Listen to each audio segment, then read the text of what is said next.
để thanh toán, dễ dàng, an toàn và nhanh chóng. Thỏa sức khám phá,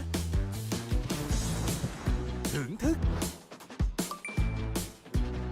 và trải nghiệm.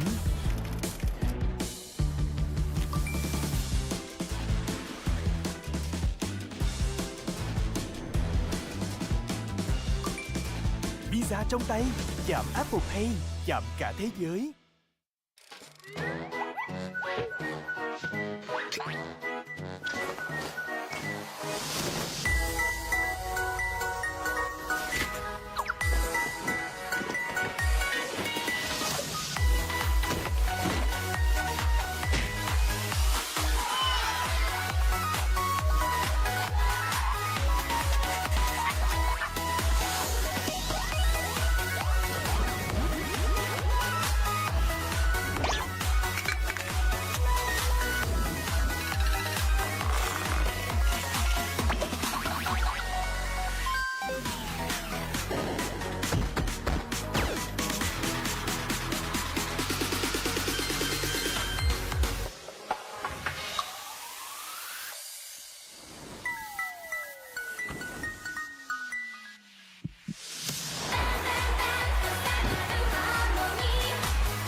Ticks of time, calling stars and rhythms, trying carving rooms through sweat and grind.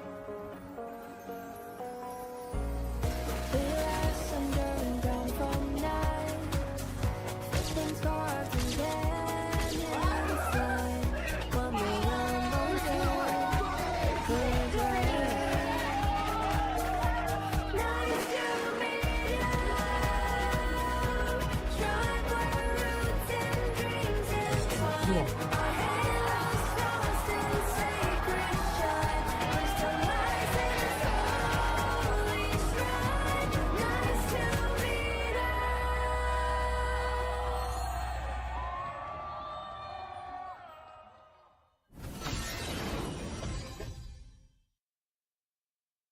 Bang bang bang 重なるハーモニー Dancing now 祝福のリズム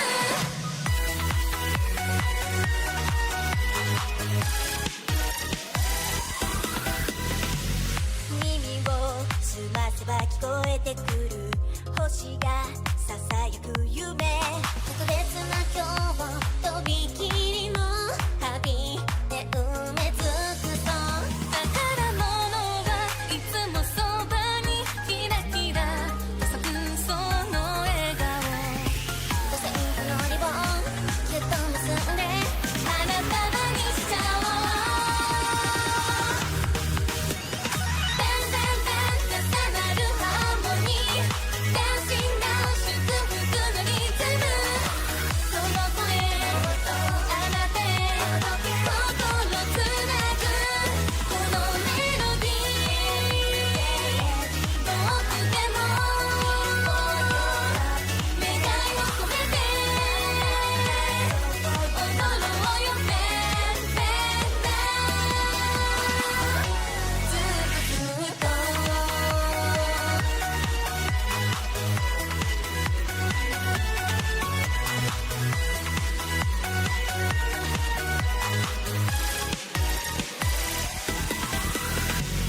キラリ透き通るきらめき愛で守りたいの道に迷いそうなそんな時は思い出してほしい胸を張って深呼吸して見上げた空に光る星瞬く BPM 想像のできないパーティーが始まる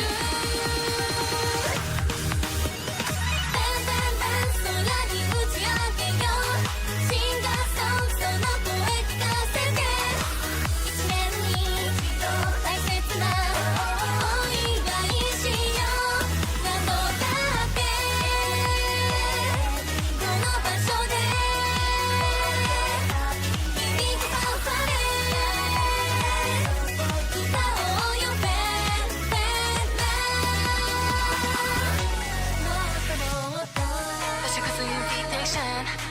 しちゃうでしょみんなそれぞれに来年もきっと100年先も一緒に歌おうベンベンベン重なるハーモニー天真な祝福のリズムその声あなたへ心つなぐこのメロディー遠くても願いを込めて踊ろうよベンベンなずっと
Hello everyone, welcome to the M Challenge Cup Season 6. This is the semi-final stage where we just had 2 days having Group A as well as Group B. But now we have the top 2 teams for both, and now we have 2 best of 5s.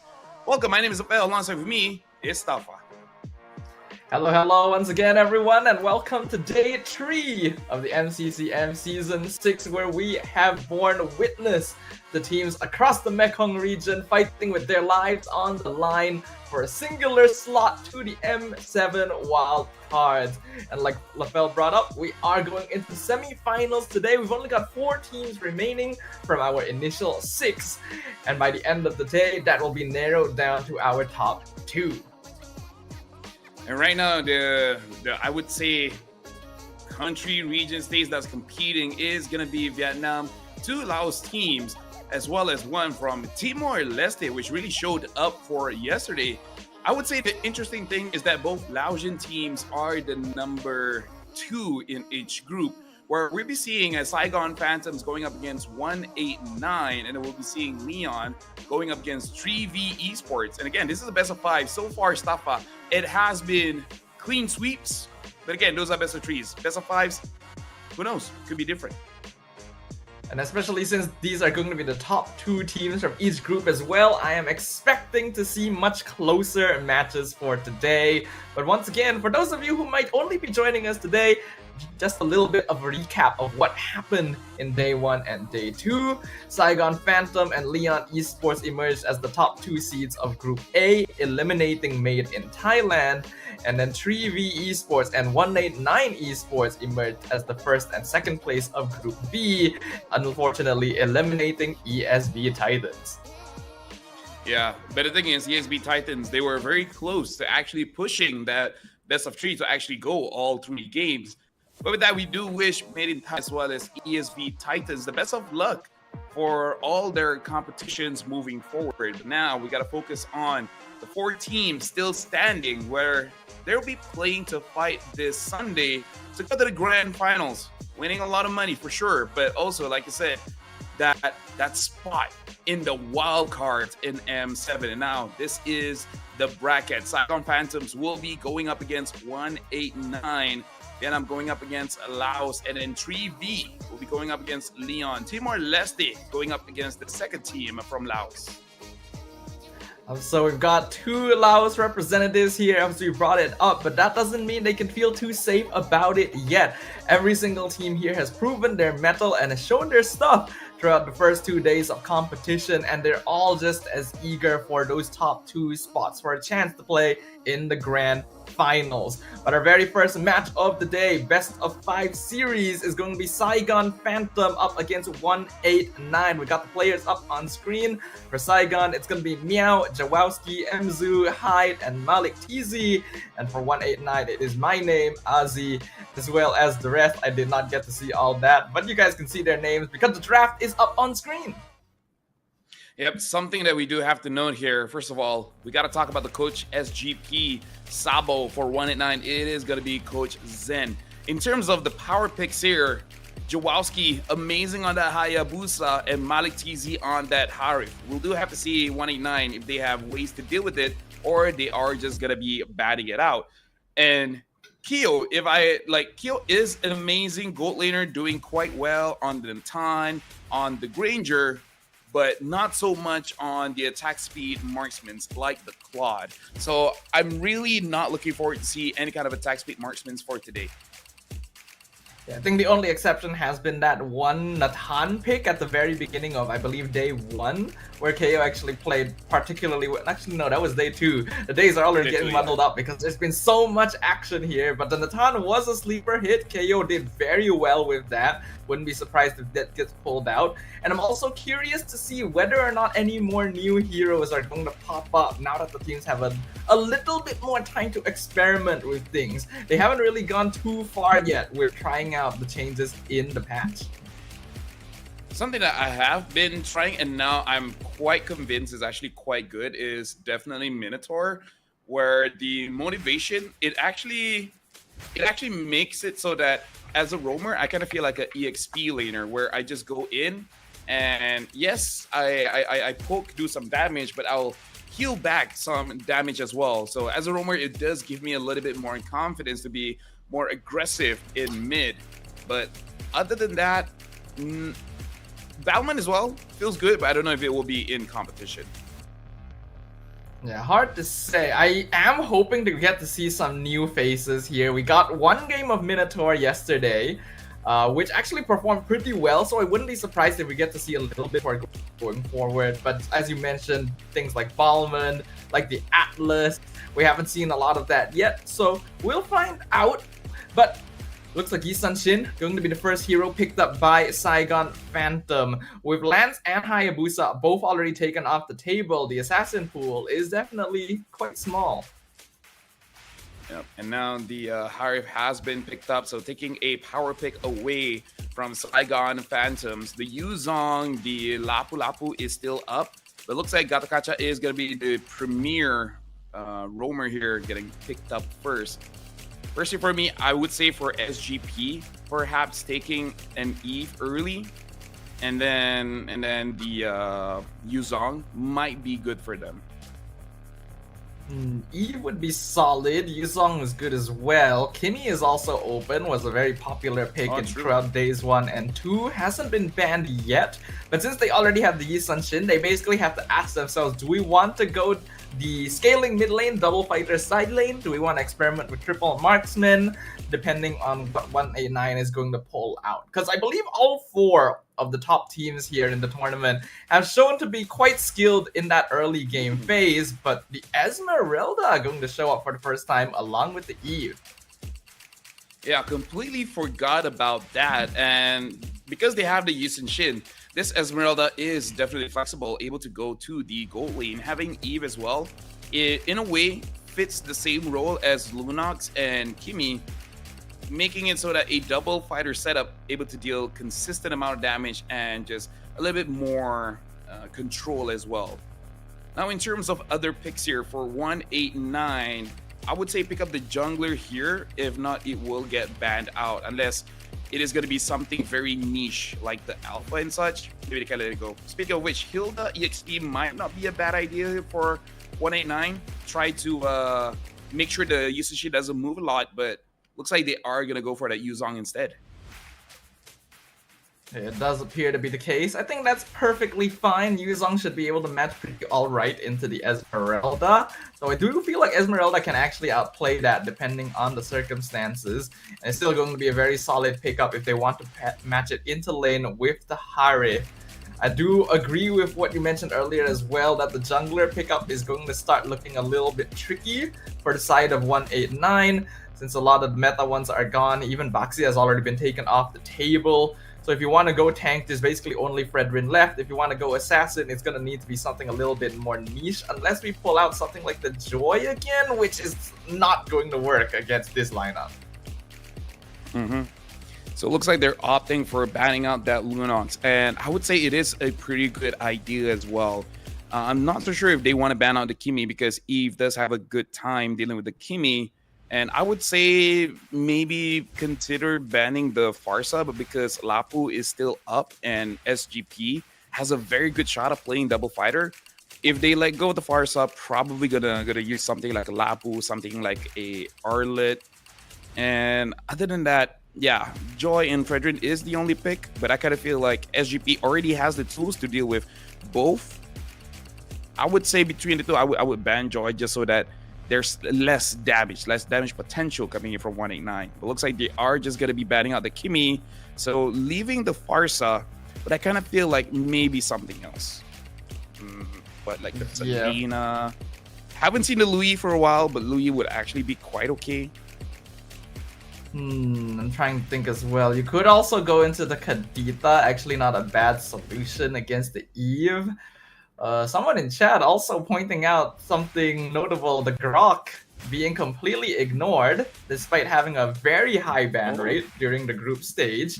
Still wide open, and SGP is still looking for a roamer, so there is some potential there. Yeah, completely forgot about the Grok. Like, personally for me, I haven't played it in a while just because I am trying out new things, but with this lineup, the Grok might be a little bit tricky, honestly, because there's a lot of dashes. So your wall, like the timing is like it can be awkward. That's all I'm saying. Grok is still good, of course. It's just that it won't be as clean compared to against other compositions. It's definitely a bit harder to pull it off now that the Guinevere has shown up as well. There's heroes that can quite easily iframe something like the Tectonic Charge. But it seems like Saigon will still take that risk regardless. The Grok gets locked in alongside the Alice. So that confirms that this is going to be a double fighter side lane for Saigon Phantom. And honestly, it's a pretty good setup here. In terms of who the Guinevere can pick off, not much. I mean, like, you can, but meaning like the value, because there's a lot of tanky members here coming in from Saigon Phantom, and the Eve just has to time the real manipulation well to immune out of the knockup or just use it preemptively, because during that whole duration you are kind of immune to it. But now finishing up is gonna be that Farsa, which is gonna be okay. But going up against the Esmeralda as well as the Alice, you kind of have to be a little bit more patient with your Fed S-Strike, or just use it very early as a bait and then wait for someone to re-engage or counter-engage.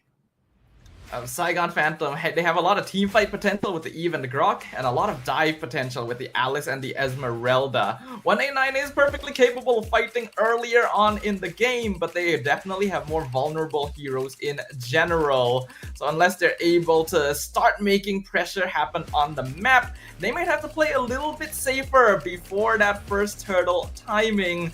But either way, ladies and gentlemen, this is going to be our very first game of our very first semi-final match. Who is going to be able to get that first victory on the board? I'm very excited to find out. Yep. In this best of 5, this will be really setting up the tempo. And then we've seen a few Guinevere jungles, and so far I think it all has been wins. We're worried that we're stuck in the screen for quite a while. Yeah. All right, we're and the moment you said it. Okay, there you go. Now we're in to the Land of Dawn to start the first game in this best of 5 in the semi-finals. And again, a double fighter lineup going up against a more traditional lineup, having the Harith in the gold lane. We'll see how fast the tempo is going to be, considering both honestly has pretty good level 4 power spikes. Under normal circumstances, double fighter side lane should have the higher advantage towards the earlier phases.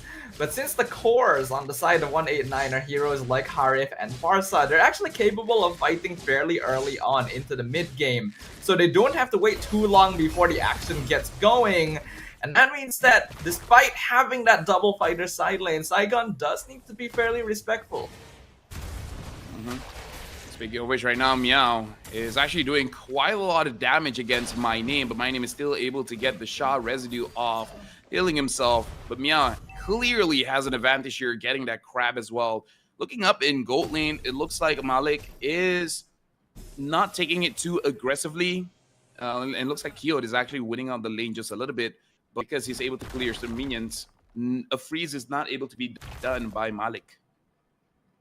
Bit curious about how KO is going to play on this Harith as well. When he is on those more scaling heroes like the Claude or the Natan, we know him to be more of a player that wants to farm the map, split himself off from the rest of the team, and scale as fast as possible. But Harith is the type of marksman that actually can join fights quite early on. So will that prompt a more aggressive playstyle from him? That's what will be tested this game. And now, something that I do want to see is that looking at the itemized, well, the emblem setup here, Festival of Blood as well as Inspire for the Esmeralda should be quick. And now Jawowski looks like he just secured the turtle.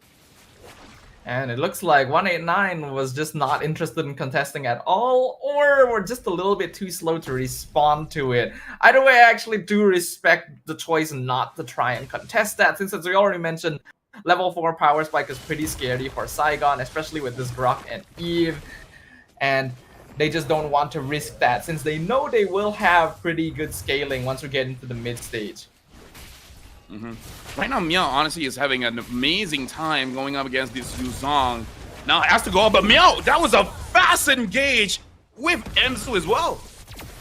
A beautiful flicker thrown of Ruin the catch behind the tower, but Meow in trouble. Feathered Airstrike comes out, they're chasing them down. Meow will go down. Mzu very low on HP, but he should be able to get away. Your mind not gonna force that chase. In mid lane though, Jawowski catches Witch on the rotation back to the mid lane and picks off the Farsa. Overall, good rotations coming in for both teams. Meow, that was an amazing engage. Using the flicker, while the timing is perfect, Mine was unable to really respond to that, gets a kill, but then a response coming in from 189. And then Jawowski catching Witch mid-rotation. Now Malik T is also playing the lane quite well, going up against Kyo, trying to deny as much minions as he can. Because so far, Saigon Phantom, the mid as well as the gold lane, they have been able to deny a few minions. So most of the gold difference might be coming from there. I would say EXP as well. Like, all lanes are won by Saigon Phantoms. And this is somewhat to be expected. Double fighter side lane is supposed to apply a lot of lane pressure on the extremities of the map. So this is going to be the goal now for Saigon, to continue creating this pressure, continue getting objectives, and just keeping 189 from being able to farm effectively. As long as 189 doesn't fall too far behind in gold though, they're perfectly fine.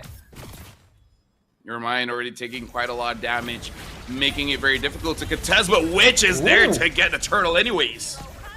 Yeah, scores it over, and now 189 is looking to fight. Revitalize comes out, AOG going to be used. Meow gets knocked up, Mzu as well. Meow going to be able to survive all of it though. The damage is not quite there, but still a very worthy trade as 189 takes Jawowski and the turtle.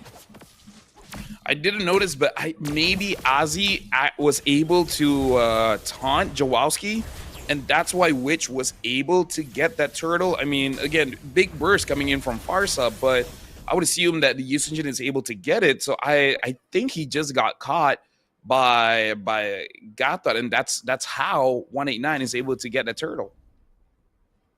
I think so. Unfortunately, the positioning from Saigon Phantom was not the most prepared there.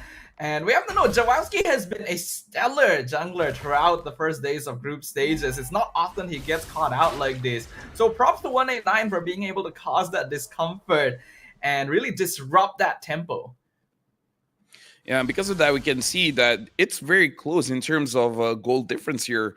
300 gold really is nothing to talk about. It's basically like boots, I would say, in terms of the difference. So not an item advantage for either team. It looks like your mind is going for an early brute force breastplate, in which, despite changes in the dominance ice, is still going for that glowing wand. I think you are going to need that, considering you're up against an Alice and Esmeralda. Even if dominance ice is a little better against it nowadays, you still gotta have some anti-heal in your arsenal, and which is going to be one of the players that applies it the most easily.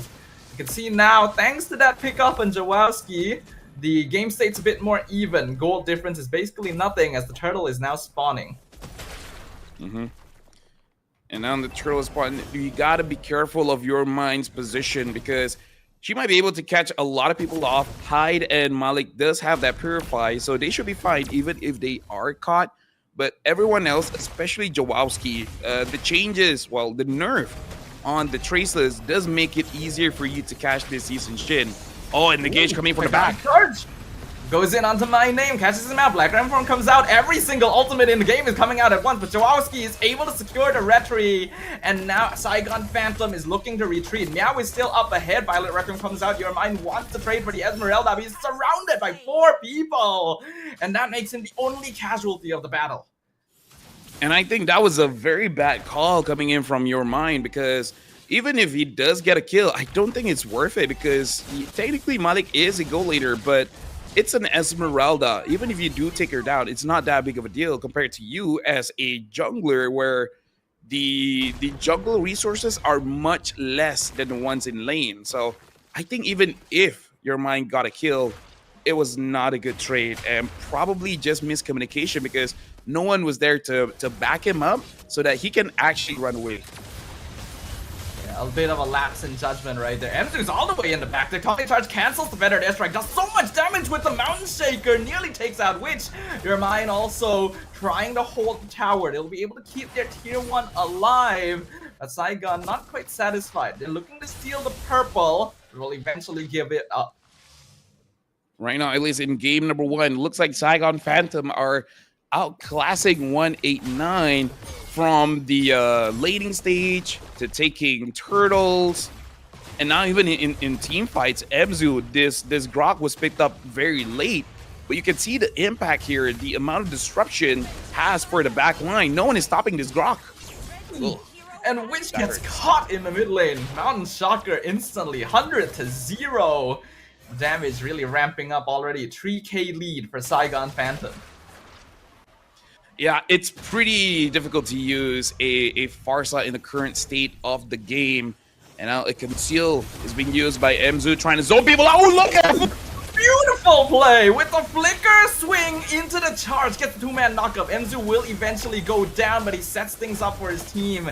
They get the mid tier 2 down to 10%. Now, unfortunately, going to need to retreat. Violet Requiem catches the Esme, but Malik pops the Purify and gets out of there. So that was cool, but it ended up not helping out the team that well. Maybe the team was like, no way are you going to hit that. And he was able to hit it, but the follow-up was just too far away. In terms of when they follow up, I think it's still timely. It's just that the range is just too far, and they were focused more on taking the objective, taking the turret, which I think overall is the correct choice. But because you see some hesitation, they don't know whether they want to take turret or the fight. So a bit of a mistake, but it was still cool though. Still cool. Honestly, props to Emzu for spotting that out. Mountain Shocker is gonna come out. They see 189. They know they're all hovered around the top part of the jungle here. Lord going to get reset. One of the benefits of the broken wall map, and the Lord can be reset in multiple directions. Conceal comes out from Emzu, zoning out Ozzy. And looks like Jawowski gets the turtle easily. Ozzy jumps in with the OG anyway. And that's just not a good call. Yeah. Looks like he is going for that Hail Mary, but there's really no way for him to get that. Either way, Jawowski now having the endless battle Mia with the Oracle, it does make it more difficult for Saigon Phantom to actually, I would say, make a mistake at this point because they're tankier and they just do a lot more damage. 5,000 gold ahead, and looking at the Harif does not have the Holy Crystal, and he actually bought the wrong book. So his Holy Crystal is going to get much later. Speaking of 7,400 compared to 5,900, that is a big gap, around 1,400 gold laners. Yeah, especially considering that KO is the type of gold laner that wants to play off of a gold advantage as well. You can see that the increased aggression from Saigon Phantom has made 189's typical win condition very difficult to access. And now 11 minutes in, they're already breaking down the front door. 6,000 net worth lead for the blue side. They're going to need something big to happen soon. And speaking of, Throne of Ruin ends up missing. Nice round of Requiem catches out the Grok. AOG going to be used as well. Emzu locked down under tower. Technology charge unfortunately does not save him. So KO picks up that kill, and 189 hopes their base.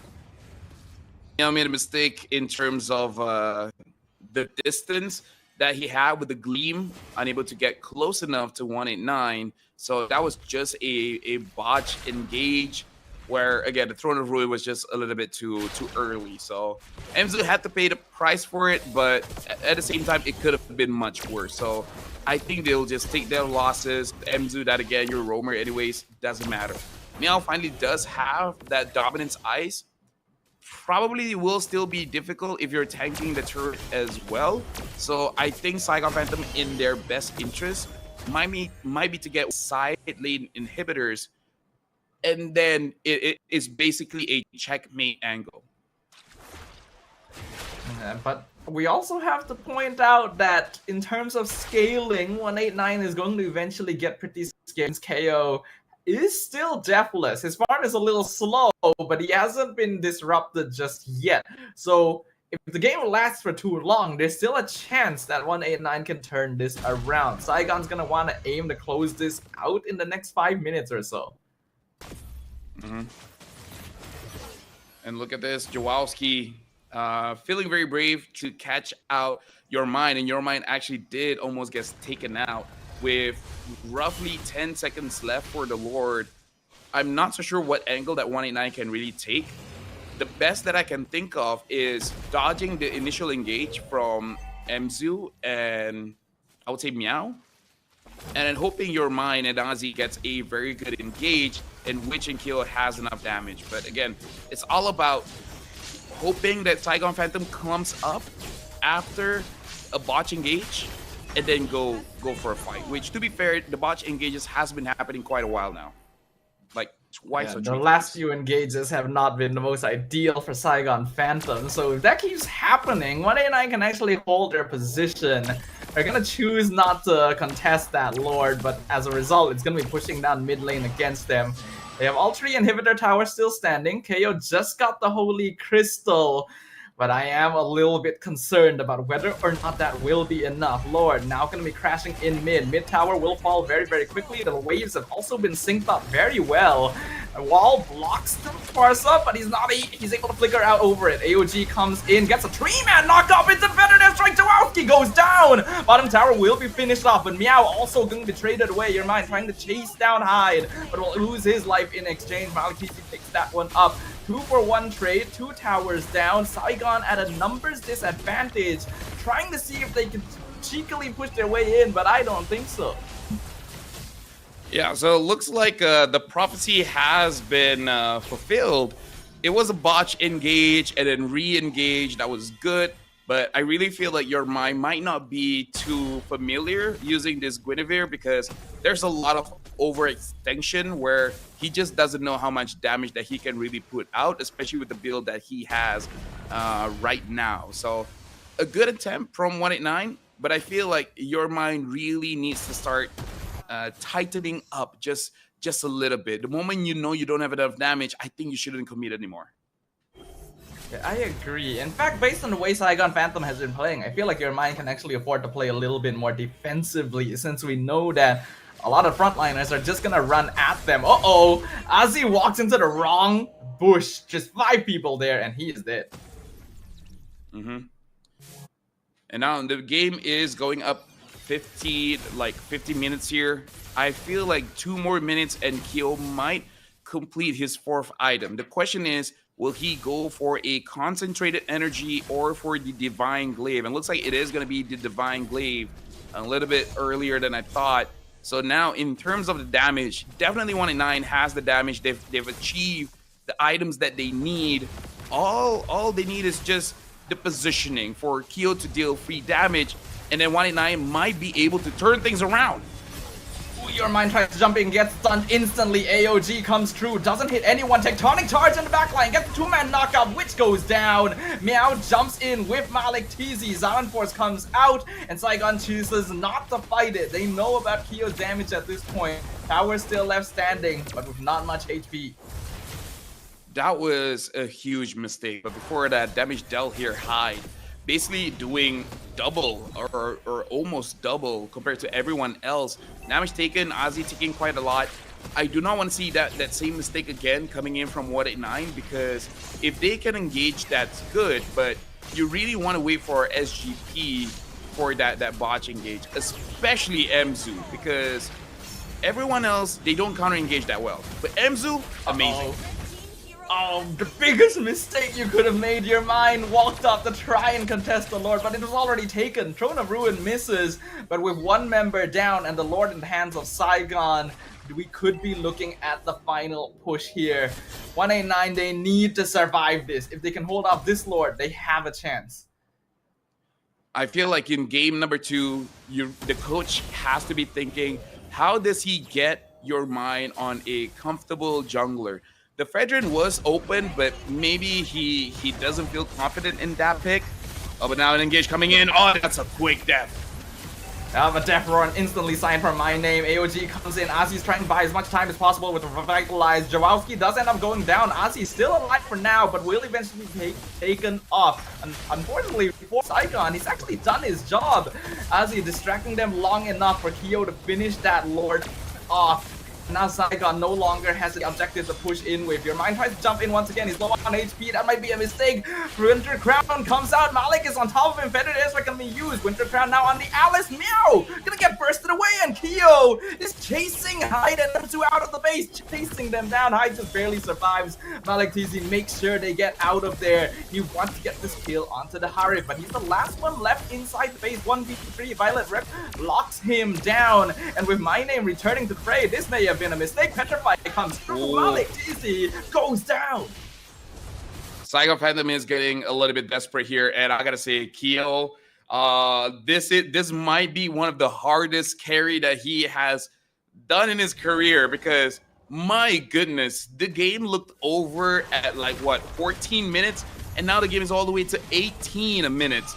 Kyo, he didn't have any mana there. I'm pretty sure with the Zaman Force, it could have been an easier kill or a quicker kill, but now this gives them the advantage. They could get a few turrets, and at that point, everyone is just fully built with more gold for item swaps.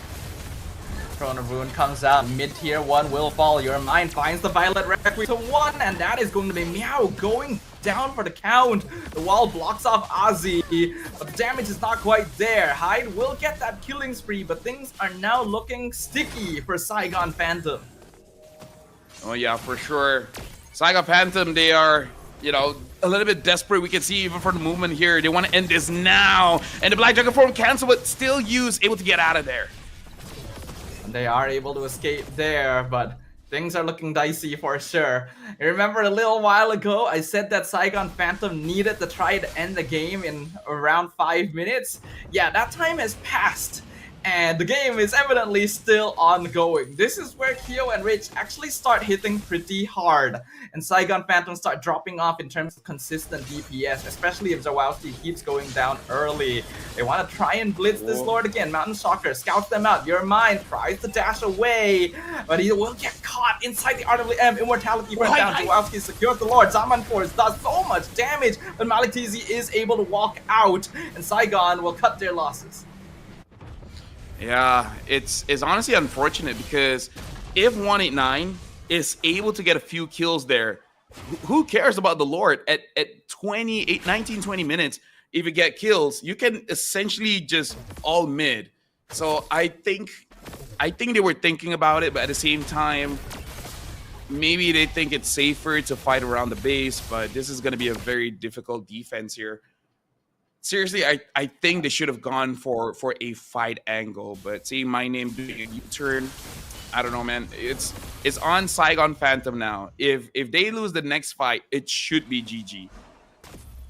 Yeah, if Saigon Phantom cannot end the game with this Lord push, a comeback is almost guaranteed. 189 gonna try and hold this, but they have no towers left at all. RWM comes out. Your Mind has to use the Winter Crown. Black Dragon jumps in. Feathered Airstrike finishes things off, but Your Mind is the first one to go down. Revitalize keeping them alive for now, but Crystal is wide open. The Lord's on top of it, and Saigon knows what they want. They want the victory. They're gonna focus on the structure and take game number 1. Congratulations to Saigon Phantom, essentially getting first blood in this matchup. And it was a good showing coming in from both teams. I would say this battle is worthy of a semi-final showing. But I think it was quite clear coming in from 189 that Your Mind was not comfortable on that Guinevere jungle. But we got to talk about the MVP here, Hyde, deathless in this game, doing almost 130,000 damage. That Wishing Lantern and Divine Glaive is definitely going to add up over the course of things.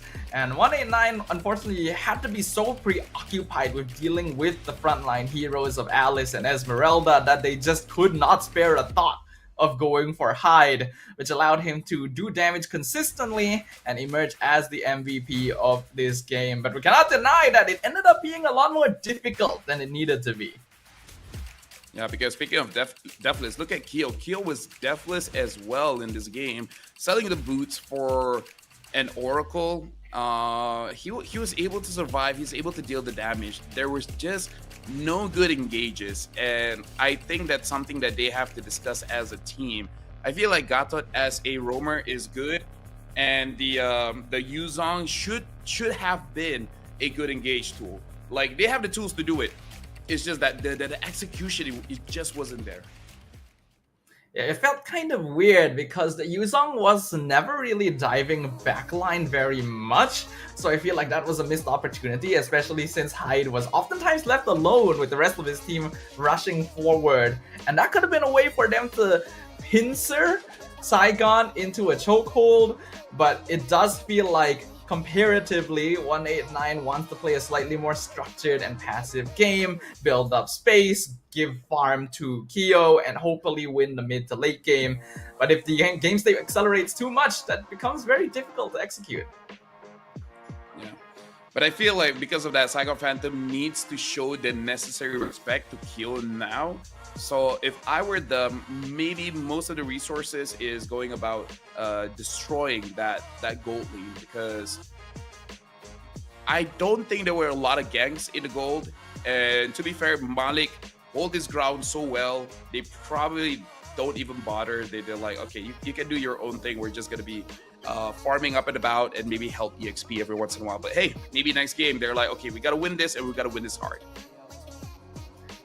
There were definitely mistakes being made here on both teams, actually. Saigon Phantom 100% could have ended that game sooner if they didn't blunder a few fights around the 14-15 minute mark, and 189 could have actually held the line a little bit more effectively by not forcing out fights when they didn't need to and working on their communication a little bit better. Kyo definitely held the line for them. If not for this Harif, it would have been way easier for Saigon, but that also gives some information, right? Because Kyo has been the win condition for 189 ever since day 2. And if Saigon can recognize this and start focusing on his hero pool and his laning experience, then they might have an easier win condition. I think maybe get the jungler and mid a little bit earlier, Stafan, because I feel like there's a jungle, mid, gold, because these 3 roles are the one that has very small hero pool, I would say. I think EXP, there's a lot of usable heroes now. Same can be said about roamers. So I think maybe out of all, like after watching that game, the mid lane from 189, the Farsa was only really good at the defense. And the jungler, Gwyn, I think is a very good jungler. It's just that the execution, maybe he's nervous. I don't know, but still, you know, something to think about. I think unfortunately it is a slightly trickier game for Guinevere as well, because there are a lot of targets you can jump on quite easily, but they're also bulky that even if you use your full Violet Requiem, they're probably not going down regardless. So if the jungler hero pool is an issue, then drafting it earlier might need to happen. And I do feel like Eve is just so strong now, because I'm even watching some professional players live stream, including Sans, and he has been spamming that and is making games pretty easy. But again, you know, that's Sans, one of the best mid laners in the world. But yeah, seeing how he's been prioritizing that hero quite a bit, even in live streams, I'm like, okay, maybe that's the number 1 right now. Kimi is there as well. Kimi is there, don't get me wrong, but these 2 are like the top dogs, you know. Makes me remember the days when Eve was first released and she genuinely had a chessboard-sized RWM. Remember those days? But yeah, Eve does seem pretty solid. And it's for both mid laners as well, because I recall on day 1, Witch had an MVP performance on the Eve. So that also seems to be a very high contested hero. Draft starting to become a bit more crucial now that we're reaching the semi-finals and the teams are a little more closely tied in terms of power level. Yep, we're going to be looking at the bans here, if they are going to be adjustments, because I think some of the crucial ban is definitely Hayabusa. And now you got to consider, okay, if you see a Hayabusa ban, you want to ban out that Lancelot, because going up against Yisun Shin or Lancelot, I think like that may be the adjustment. Don't ban too many assassins until you just have nothing for yourself. I think that would be a wise choice here. We've already seen that when Saigon Phantom is on blue side, they like picking jungler first. They're even willing to go Hayas right out the bat because Jawowski just plays a mean assassin in general. But now that they're on red side, maybe 189 will have a little more ability to curb that. They're gonna ban out the Kalea first, and Saigon gets rid of the Baxia. Yeah, this is going to be a tricky bit of a place right now. I wonder what is going to be the new changes we see in the draft going forward with the meta though. So far, the teams aren't really changing all that much in terms of the heroes that they're going to be bringing to play. Surprisingly as well, CC still getting quite consistently banned despite having a absolutely terrible win rate in MCCM thus far. So these teams still respect it, even though it has not been winning any games as far as I've seen here. Hayabusa also going to be banned out by 189. That is definitely respectable. I think this is Jawowski's like key hero pick. He is always so good on this Hayabusa. He is very consistent on assassins in general, but the Haya seems to be something he feels particularly confident in. The Harif going to be the final ban coming out here from Saigon Phantom. So they're already putting a little bit more focus onto Kyo's side. I do think it would be wise for 189 to keep Kyo's hero on the down low a little bit longer. Harif is a fairly safe hero to pick early, but since that's already been taken off the table, they either go for Granger in the first half of the draft or they save it until the very end so that they can maybe surprise with something like the Natan, which we saw at the beginning of day number 2. The first pick is going to be a crucial one here. Kalea is already taken out, CC is gone, Hayabusa is gone as well. There are still some pretty okay first picks like the Kimi. I was just about to bring that up actually. It felt like the most obvious one, especially since Witch does seem to play a pretty solid artillery mage style, quite good at farming. If they can create that space for him, then this is going to be very good. This is a hero that typically pairs up well with the Gatot roam as well. So I get the feeling that Saigon Phantom will probably want to contest the Gatot away. They could go into the Gatot Eve. I feel like that would actually be a very powerful opening since we've already mentioned that the Eve to be emerging as the top mid lane hero currently in the meta. Wondering what else would be good for them. Yuzong could also be an okay early pick. They could also go Lancelot just to make sure that Jawowski has an assassin right off the bat. But I think Gatot Eve makes the most sense. Ooh, something different entirely. Gatot is there. It looks like the Yi Sunshin is going to show up once again. I will say that out of all the heroes we've seen, Jawowski seems to be the least consistent on the Yi Sunshin compared to assassins like Hayabusa and Lancelot. So perhaps Saigon is trying to test this out. It's also possible that they're picking up the Yi Sunshin specifically to enable them to play double fighter side lane. Because they already see the Kimi. They know that there's a good chance that 189 is going for more of a late game scaling comp, which they do go for with the Granger-Kimi combination. If the Season Shin is picked up, they can go double fighter side lane, once again accelerate the early game tempo and try to take over before any scaling can come into play. With the Yu Zong now locked in for 189, that is going to be a tricky one. We already know that Kimi and Granger is a very powerful duo. It's basically a sheer win strat as long as you're not too far behind in the early to mid game. You can even afford to lose your early game a little bit just because of how well these heroes scale. The ideal for SGP is going to be to get like a backline diving fighter combo. Things like the Lapu Lapu are going to be very solid. The Yuzong would have been good, but that's probably why 189 took it away, just in case. So it does unfortunately leave the Eve open for SGP. I thought for sure that the Eve might get contested away, but since the Kimi already showed up, I guess 189 didn't really have a choice unless they were willing to flex the Kimi into the gold lane. So Gatot Eve, Yi Sunshin, Saigon Phantom already looking to be very solid early game mid trio. Honestly, I'm really liking the opening of both teams here. And pretty interesting here that 189, they prioritize the Kimi now compared to the previous game where it was left open, but they didn't want it. So now with SGP, honestly having more or less the same draft here is looking to be in a very good position.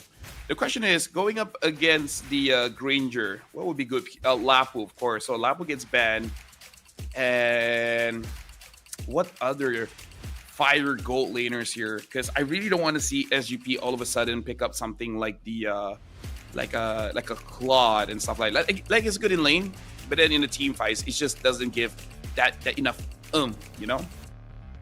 Yeah, I agree. I already said that the Saigon is probably looking at double fighter side lane just to really accelerate the early momentum and stop 189 from being able Benedetta. to maximize this Kimmy Grinder. Benedetta's an option, that's true. Are there other fighters that are left open currently? Esme could be one, but not as good.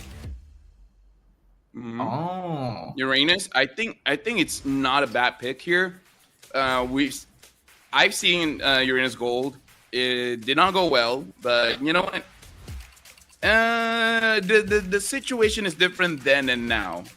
But the Uranus is pretty open here. But they need someone with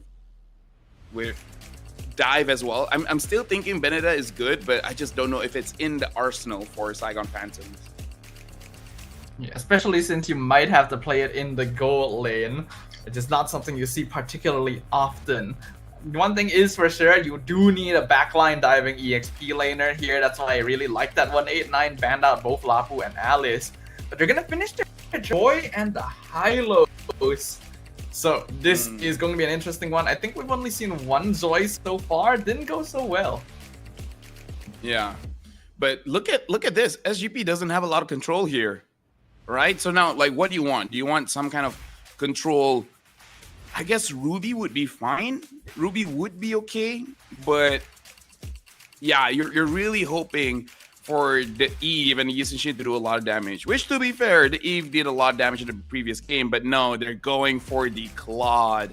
So Safa will have to see how this works out. SGP is on the table with one win already. Can they be the first to make Claude work?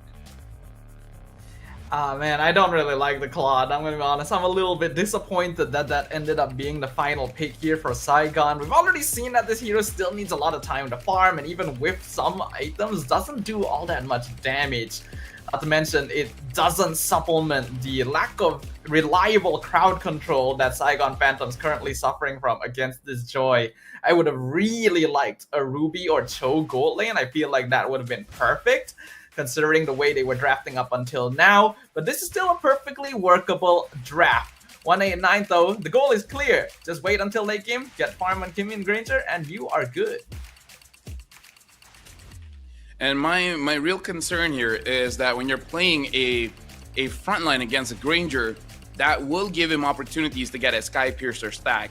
Because Uranus can frontline, but compared to something like a Lapu or Yuzong, he will survive longer, but that doesn't mean that he will confirm get the kill. So Meow, he really has to be careful. He wants to deal damage so that the damage dealers actually get scared of him, but he cannot overstay his welcome and then accidentally give free stacks over to Kyo, which, by the way, Kyo already showed his carry potential in the previous game. And hey, this time with the Granger, I feel like all he needs is 3 to 4 stacks of Sky Piercer, and SGP will have trouble with him. Yeah, this is the type of hero that actually suits Kyo's gameplay quite well, so Saigon can't let this go on for too long. They are able to force out a Revitalize from Azir in the Litho skirmish, but no casualties yet. Yeah, but losing it around 1 minute, I think is still fine. You won't have it in the turtle, but if you're somehow able to delay it for like 30 seconds, then it will be up anyways, and then you can fight it out. Something that Hyde has to be careful though is gonna be your mind on this Joy, because other than Gatot, and I guess the Yisenshin as well, there's no protection for the Eve. The Eve is more tankier than the Farsa, so won't go down that fast, but still, it's something that you have to be careful of, especially once your mind has like 2 items, and then the Eve really has to be careful of the positioning. Yeah, Hyde is 100% going to need to be more respectful this game. Because in the previous game, he was not disrupted by the Yuzong at all due to having an Esme and an Alice frontlining for him. But he doesn't have that same luxury this time around, which will make my name's job a lot more easy.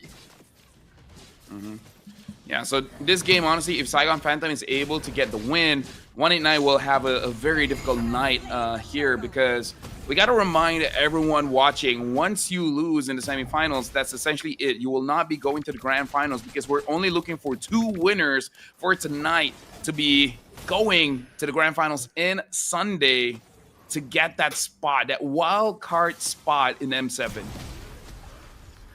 That one very coveted spot. And remember, we might be in the semifinals, but this is a single elimination bracket. There's no lower bracket for you to use as a second life if you go down here. It is one and done. With one victory on their hands already, Saigon looking to add another to the count. Looking at the goal difference again, both teams have been farming very well. They have not disrupted each other, so you can see like very minuscule numbers here in terms of the goal. But again, Saigon Phantoms looks like they are able to deny certain so the farm is just a little bit more for Saigon Phantoms. They are able to get that Black Dragon form, but with the turtle spawning in 1 minute, it's really not a big issue. Nice communication there. The coordination onto Azzy nearly burst down the Hylos. In fact, if Azzy didn't have Revitalize available, that would have been 100% kill. The moment the taunt came out, the Yi Sunshin and Eve both collapsed at the same time. Those are the kind of plays we've seen a lot from Saigon. And Ozzy is just going to get tankier and tankier. The only real threat is going to be the Claude. The Claude should be able to shred him down, but this is a perfect opportunity to see if the Claude is able to do with the Hylos, and then Hylos builds Pauldron, the Chastised Pauldron. Will it just make the Demon Hunter Sword build just mute? Because the Chastised Pauldron, it does reduce your attack speed, but also when your HP goes below 30%, you'll regen back a lot of your HP. So this Hylos is just going to get very, very tanky later on. Absolutely, but it means they have to buy enough time for that to happen. At the very least, they know they're dealing with a Claude. The game isn't going to be quite as fast as before. The taunt ends up catching your mind, and now they're all collapsing onto the taunt. AOG can be used defensively. Jawowski picks up the Turtle Blazing Duet, also doing some solid damage. Your mind nearly falls to it, but there will be no kills here. Yeah. I would say good call from Saigon Phantom, seeing that the Yuzong was far away. Starting it off without the Yuzong there made it so that they can basically get that for free. And it looks like another game where Kyo really needs to start caring for his team, because I gotta say, Staffa, this feels a little bit passive coming in from 189. Despite them having a Yuzong, despite them having a Kimmy, there's a lot of defensive maneuvers all around. And that does seem to be the tendency of this team. Again, most of their victories have come off of Kyo being given free space to farm really hard. And Saigon has kept note of that. They haven't been allowing as much space as other teams. But in this game so far, the goal lane has not really been affected. And while there is a 1.5k lead for SGP, it's still not all that bad. Right now, Meow is always the first to leave the lane. So I'm really looking at my name to start contributing for his team, because he's got to start making Jawowski work for it.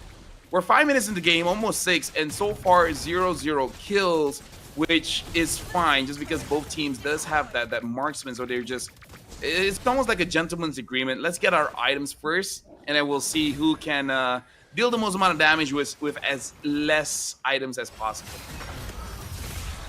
Meow already bulking up to be very annoying. See that he's able to tank 3-4 people's worth of damage, especially since 189 is playing double marksman. So this Uranus very annoying to handle and basically impossible for them to remove from them. Yeah, so far they do have anti-heal, they just don't really have the shred. So they gotta wait for your mind to maybe have a Holy Crystal as well to be able to deal enough damage onto Meow. Because if I'm not mistaken, he does have the Genius Wand. So just or maybe delay the Holy Crystal and pick up the Wishing Lantern. and then maybe he can do something against Meow. But Meow with that Radiant armor, yeah, gonna be very difficult for them to take down. And we've already seen the impact of the new item changes to Uranus. Yes, I believe it was yesterday, also nearly unkillable. Unfortunately, we can see that your mind also having a little bit of difficulty on this Joy. At the very least, he hasn't died yet, but this is also a hero that needs a lot of farm. So until that happens, Saigon Phantom has free reign of the map. Ooh, Shocker lands onto AOG! The combo is so good! Meow picks up first blood at 7 minutes, by the way, as they take down mid-tier 1. That was perfect execution. Sure, they wanted more, but again, the way that they did it, it was well coordinated. Now Jaworski going up against Your Mind has to retreat. Something I note of as well, Stafa. At 7 minutes, Kyo just completed the Sky Piercer. I could be wrong, but that feels like the slowest Sky Piercer I've seen in pro play. Well, okay, looking at the item build, it's a second Sky Piercer, so it makes a little bit more sense, but it is still definitely a lot later than you would ideally want it. And we're at a point in the game where it's very difficult for him to actually get stacks with this item, now that Saigon have been able to get a near 5k gold lead after that fight. So, again, I think I might be correct. That might be the slowest Sky Piercer purchase, even as a second item, because quite a few players are opting for Hunter Strike first. Ooh. Your Mind still survives with basically nothing. That was just a can I survive pretty please kind of HP. I can't believe he was alive, actually. That's literally 1 foot in the grave situation. Lord has just spawned, but Saigon doesn't even need to go for it. Meow is able to tank so much damage that they're just able to run down the bot tier 2. And Malik TZ playing it safe. I'm very curious about how much damage this Claude deals by now, since he's just been allowed to free farm. I really feel like most of his damage is really just onto Kyo, because the only reason why Kyo is this, like, malnourished, I guess. Hold on, look at that. That was a very bad call by Your Mind. Literally dashing into the Lord pit against 4 people, and his team is nowhere close enough to back him up. Yeah, I think, again, it's a little bit desperation. I don't know what's going on. Maybe Your Mind is having a bad day, but give him some chocolate or something. Like, he needs to start like feeling good about himself. He needs to get his head in the game. He seems very off form for today. Yeah, I agree, and it's definitely not a good day for that off form to happen. Remember, this is a single elimination. These are the semi-finals. You need to win this to get to the Grand Finals. Ozzy, we can already see the poke damage from Malik TZ is building up, and the Lord is pushing up top. Now 10 minutes in, and looks like all holy defenses are down, and the claw damage is high at this point because, again, you're far in lead in terms of gold, and I don't think there's any pauldron here. AOG gonna be used. RWM splits the fight in half. Meow is inside the base and basically taking no damage at all from 4 members of 189. The top tower falls with basically 0 resistance, and now the wave is crashing in mid as well. MZU looking for the taunt, just trying to scare 189 away. Another free tower for Saigon Phantom because Meow is just too tanky. He's literally just standing there menacingly. The aura on this man.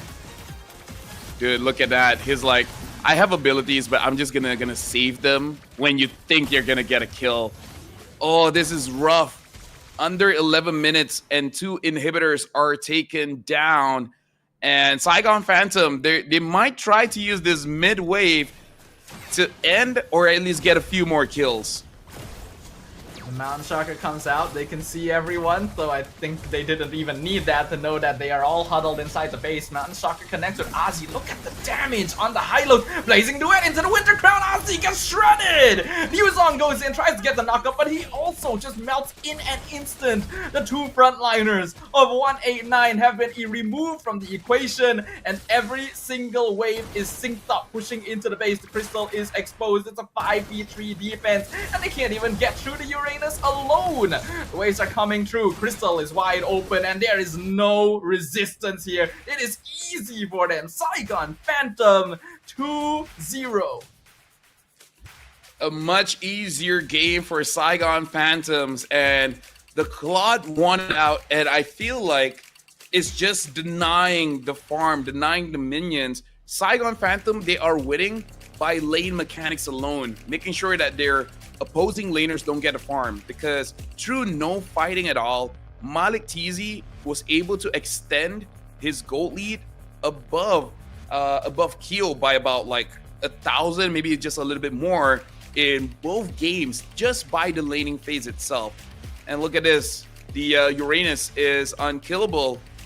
Having the Oracle as well as the Radiant Armor, I feel like both those items are enough, and then no one can do anything about it. The only way that he will die if he dives inside the fountain.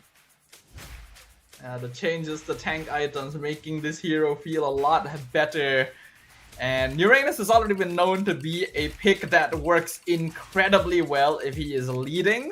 If he falls behind, he ends up contributing very little to the team. But if he is ahead, well, you've got to see that in person here. Meow basically unkillable for the entire game. And 189 had a solid draft, but they just didn't have enough time to get it online. Saigon Phantom made sure of that. I don't know, man. Like, looking at that game just now, outclass in lane, sure. But as well, I don't know if this is because they've been choked out by farm, but there's really not a lot of anything going on. We don't see the Yuzong being first to the scene when it comes to turtles, and then just using the Black Dragon form to push people away. We don't see that. We don't see the Joy getting kills on the damage dealers, because the Claw doesn't have a lot of HP. Eve might be a little bit more difficult, but again, like there was just nothing going on. This is a game that pacifists like to watch. No real deaths, no real kills. If it's not necessary for me to kill you, I'm not gonna kill you, okay? You're just gonna give me what's on the map for free. I don't know. I feel like it's hard to say that pacifists will enjoy watching this game, because if anyone was the pacifist here, it was 189, and they unfortunately got slaughtered. It was a slower game. We only got first blood 7 minutes in, which is the slowest I've seen in a very long time, even outside of this tournament. But once that first step was taken, Saigon Phantom did not let go of the accelerator. They drafted this lineup specifically because they knew that 189 was trying to play for late game, and they just said, nah, we're not gonna let you do that. Yeah, looking back at the draft, it really is just winning matchups all around. Eve wins against the Kimmy. Claude does win against the Granger. I would say Uranus and Yuzong is more of a skill matchup, because I can really see it go either way. But yeah, just by the lane, denying the minions is enough to make it a non-contest for the turtle. And I feel like the moment you get two turtles, the gap is already too big. So I don't know, like, I think the draft is okay. It's just that they're playing scared, or just too much respect. Maybe that's it. Maybe they just show a little bit too much respect. Yeah, I feel like the win condition is becoming a bit too telegraphed here for 189. Because most teams at this point can see like, oh, if we don't allow Keo to farm, then this team just doesn't get to do anything, unfortunately. They played 3 different scaling heroes, and Hylos got picked off got disrupted quite early on, so it was very difficult for him to open up the map. When you don't have anyone else to back up the Yuzong, then he also isn't going to be able to fight early. So there's a bit of a disconnect with the way this draft is supposed to work in the first place. Yeah, and so what you gonna do, right? What are you really gonna do? Because your mind is not having a good game on the Joy, as well as the Guinevere. This is one of those times, maybe he's like, I wish Mobile Legends has like a mage jungler, so that I can do my thing from far away. Doesn't make sense in concept, because you need to reuse retribution and you need to be close to actually use it, but Yeah, or hey, you know what? Maybe it's time just go for a tank. Go for an Akai, right? Because I don't know, your mind is just not he's not in a good state here right now. I feel like they could have considered pulling out the Fredrin, because I don't think the Fredrin was banned in that previous draft actually. Then they could have actually had a secondary front line. Yeah, then they could have had a secondary front line to work with the Yuzong, and that makes it a little easier for you to actually fight for first turtle along the high-lows. And you can actually keep people in place very easily to allow the Kimmy to pelt people down and get assists. But going for Joy meant that they had basically no zone control over objectives at all. And your mind made some very weird, desperate plays, like literally dashing into the Lord Pit against 4 people without his team. Again, it could just be a hero pool issue because it's been open twice, and Fredrin is still a pretty good pick, especially considering items that he can build has been buffed up for quite a bit. So maybe it's just comfort. Like you're in a situation where the player's like, I would rather play Gwyn than a Fredrin. I think that's not a great place to be at. And the Gwyn didn't even look particularly good either, so I guess we'll have to see, right? One thing's for sure, 189 is going to need to recalculate some things. They need to revisit their draft, revisit their win condition, because their backs are now officially against the wall. Remember, this is a best-of-5 series. Saigon Phantom currently 2 games up, 1 more victory, and they will clean sweep the semifinals to be the first team to qualify to the Grand Finals on Sunday. 189 is the only ones that can stop them, but they gotta figure something out fast. The Yixin and Eve coming in from Saigon Phantoms has been too clean. Like, there are multiple times we see the mid trio syncing their abilities together, making it so that it's 100% catch, right? Right now, they're basically fishermen, and they're throwing their bait, and every single time, it forces the person to just take the bait. Right? It's not like a carrot on a stick where you're just showing it and be like, hey, come over here. You're just like, okay, I'm just gonna catch you, and then just take it. Makes it very, very difficult, because imagine this stuff. Usually you're talking about EXP having an amazing engage, roamers having an amazing engage. Right now for Saigon Panthers, you're like, you know what, jungler, mid, you guys do it, and then the rest honestly doesn't have to do much. Right, like legit in that previous game, it's really good. Everyone doesn't have to do much. Yeah, it was very simple for them, and well, part of the reason they didn't have to do much was because 189 wasn't really doing anything to threaten them. So anytime a fight started, it was on Saigon Phantom's terms, right? They were the ones who decided how every fight started, how every fight positioned, and you never want to be in a reactive position when you are playing on the Land of Dawn. So I want to see a bit more activeness from 189. Will they be able to bring that out, especially now that Saigon Phantom is back on first pick? So Boxia gets banned here. I feel like a opener for 189, they should try to get an Eve, probably. I would say get a Kalia as well, but a Kalia has been banned. So maybe try opening the Yixin Shin. Let Saigon Phantom first pick the Yixin Shin, and then you pick up an Eve, and whatever your mind is super comfortable with. Unless it is something like an Akai, then yeah, you can wait for it a little bit later. But if it's more comfortable with a Lancelot or something, then maybe go for that. I might even go crazy and just say, hey, do you know how to use a Balman? It just got buffed. You can reduce the enemy's armor by 40% just with your dash. That's a lot in the early game, you know? Maybe something to consider. Yeah, honestly, I wouldn't be surprised if Balman actually starts like re-emerging a little bit, considering the narrowness of the jungle hero pool currently. But so far, no one's actually brought that to bear. No one's really experimented with more of the patch heroes. I'm not too sure if they're unconfident or if the patch just isn't good enough to bring them onto the pro stage. It looks like SGP going to be banning out that Harif and CC. I believe these are the exact same bans that they had on red side. So now the Grok does get banned. Yixin Shin might be the first pick here. Other than that, do they want to invest in something like either a Kimi or a Eve? Because I don't know. It's been going good so far. Why change it, right? I think it's probably Yi Sun-shin or Eve. Because we already saw that SGP actually did a very impressive gambit with the Eve previously. They saw the first pick Kimi and didn't pick Eve in their first two because they already knew they had it guaranteed, so they could secure the Yi Sun-shin instead. So they're aware of the value of the Eve and the YSS, so they prioritize the YSS. So I really feel like 189, you gotta take that Eve away. I don't know about the Yuzong though, because it hasn't been well for my name. Okay, you pick up the God Thought.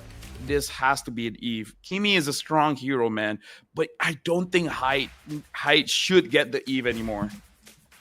I agree. This should be an Eve. 189 goes Eve God Thought. That's already gonna be very strong. Okay. They go for the Granger. SGP can go for Eve and then Lapu, and I think they already have a pretty strong draft here, and then decide whether that Lapu wants to go EXP or gold. Yeah, I think it's definitely or Alice. Eve. Lapu or Alice. Yeah, that's what I was gonna bring up actually. It's either Eve with Lapu or Alice. It's also possible they might shift into Kimi, but I don't think that's necessary. They already know that if 189 goes Kimi Granger, they can just up the pace and take him down early on again. So I am expecting to see Eve along with a backline dive fighter here. So it looks like they are going for the Esmeralda instead. Considering what Malik did in the previous game, maybe it could still be a gold lane Esmeralda, and now they use the Lancelot. So is this third jungle pick gonna be the charm? Will this finally be the one where your mind is able to shine? Well, at the very least, it is going to be a more meta assassin pickup. But I believe a viewer mentioned to me a little earlier on that Lancelot still has a 0% win rate in MCCM. I don't know if that's completely accurate, but I'm inclined to agree because I don't remember seeing a Lancelot win so far. And the odds are certainly stacked against them. I think the Lancelot is still fine as long as there's not a lot of interruption, because right now Eve, Yi Sun-shin, as well as Esmeralda going up against something like a Gatot, like a Grok, those heroes can stop the Lancelot. The Kalia is out as well. The only other hero that I can really think of that can really disrupt him is probably the Cho. I don't think there's other. Oh well, Minotaur. Minotaur's now there. Badang, I guess. Yeah, no. Maybe afterwards ban out certain roamers that the Lancelot really doesn't want to go up against, and then maybe something. The thing is, I feel like the way that Saigon Phantom has drafted here is specifically to leave the possibility of a second fighter open, right? Because if Yi Sun-shin and Esme both allow for the flexibility of a fighter gold lane, and you don't actually know who it's going to be, 189 might feel inclined to actually still get rid of heroes like Alice and Lapu, which makes the decision very difficult for them. One of the, I would say, meta ways to deal with the Lancelot is actually the Arlet. And of course, it is kind of a skill matchup, but good Arlet players have shown that whenever the Lancelot dives in, you're just able to just keep on dashing with him as well, and then interrupting with the final slash or the first skill stun. So I don't know, like if you include fighters, then yeah, no, there's so many heroes that can stop that, even as easy as a Ruby. Yeah, even a Ruby would technically fit both roles here as well. So 189, they gotta choose something. They're gonna get rid of the Hylos first, it looks like, and then the Farsight gets banned out by SGP. So it does appear Saigon Phantom has been putting a little bit of special draft pressure onto Witch this series, getting rid of a lot of the common artillery mages that he would play. So now the Farsa is banned out. Looks like if they I think a Lunox ban would be better here because they have proven that they can deal with the Kimi quite evidently. They ban out the high loss, which is interesting. I guess it is annoying when the Lance dashes in and then the point and click stun hits on him. I don't think it's the biggest problem that they are facing though. So now they might be worried. I think they might be worried about the glorious pathway RWM combo, where it's just like you can never leave the box. But I also agree that like I'm not sure if Hylos is the hero you want to get rid of. Uranus is understandable because Meow really was a pain in the butt previous game, and I don't think they have enough damage right now to get rid of that. But it means that Saigon has so many options. They could lock in if they want double fighter side lane, if they want to go a typical gold laner as well. The sky's the limit. Yeah. Oh, they bat out the Jushin. Not gonna lie, I already completely forgot about the hero. I feel like 1-9, a Lunox would be good here, but looks like they are gonna pick up the Alice first as their EXP, able to deal with the Eve, and I think it's much easier compared to the Yuzong to actually start a fight. I think Alice is actually pretty good here from 189 because this is also a hero they probably want to deny away from Saigon Phantom. Not to mention that with Uranus taken out of the pool, there's not a lot of heroes that can stand up to her sustain in lane. Though Arlet certainly puts up a solid fight. That's going to be the 4th pick for Saigon. Let's see what their final one is going to be. So it looks like they are going to go for the Badang. So they're shutting down your mind again. 2 heroes that we were discussing earlier that can deal with the Lancelot quite well has been picked up. And Badang also could punish the Alice a little bit, even though Alice can get out with the Gleam. But the mini stuns, man, it can really interrupt your flow. I really feel like it should be a Lunox. Other than the Lunox, I don't even know if a Kimi is good here. Yeah, I think it should be Lunox. Kimi is way too risky to play at this point. You've got 3 fighters on the side of Saigon along with an Eve. You are not going to be able to team fight at all for objectives. So going for heavily scaling mid laner is going to mess you up. Yeah, alright, Lunox is there. Allows you to play somewhat safer in the mid lane. Has sustain, has scaling. But Saigon looking pretty scary. Yep. For now, it does look like a pretty meta draft coming in from both teams. 189, I just want to see a good engager. Having both Gatot as well as Alice, that's an amazing way to start the fight, right? Alice gleams in and then using the Throne of Ruin, even just by channeling it, you could use the AOG on top of the Alice, and then that should be a perfect engage, which 189 has not had the pleasure of having for 2 straight games now. And I think your Mind Witch and Keo, they're desperate for my name and Ozzy to actually start things up. But yeah, these heroes will at least facilitate easier initiations, as you pointed out. Looking at the draft here for Game 3, 189, gonna be sticking more to the classics. You got double scaling, you got dive, you got tankiness. Whereas on the opposite side, Saigon Phantom bringing a lot of rundown to the fray. Solid crowd control, good scaling with the Yi Sun Shin. But as usual, they're gonna want to end the game early with this draft. Will they be able to do so and clean sweep their way into the Grand Finals? We shall find out as we jump back into the Land of Dawn for game number 3. And now we're gonna look at the rotations here coming in from your mind as well as Jawowski, because I think you could use this momentum and actually disrupt the mid as well. Saigon Phantom, at least this time, they're not able to actually freeze the minion wave, so which should be able to get that minion as well. And my name should not be frozen against this Ari, because you are able to sustain a little bit longer. So at least the laning phase, it should not be a problem. I'm saying should. It shouldn't be as difficult as the previous games here, because games 1 and 2, 189 basically just lost out right from the beginning due to lane pressure. So now it's a little bit more even on the side. Mid is going to be a bit difficult because even with the sustain of Gatot and Lunox, it is kind of hard to deal with an Eve's wave clear. And that means that Saigon might still be able to rotate to affect the side lanes. I hope to see Ozzy keep track of MZU a little better. Yep, Hyde fast cleared that, so it looks like it's going to be a rotation going to My Name, and My Name knows about it. Has to be careful. Meow is able to deny at least one minion from My Name, so might not actually be able to get level 4 in the upcoming turtle.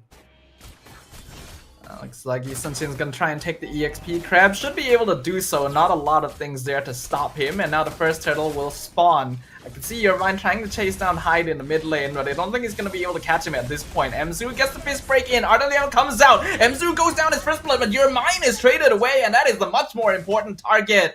Jawowski gets a free turtle. And this is unfortunate, but Yermine, I don't know, maybe just a little bit of tilt. My Name, the turtle is off the board, and he's still not level 4 yet. Meow is almost level 5. This is the big impact that we're talking about, how laning phase is so important, and SGP has been denying time and time again, and My Name is suffering, and because My Name is suffering, Yermine, Witch, and Ozzy is having a bad time as well.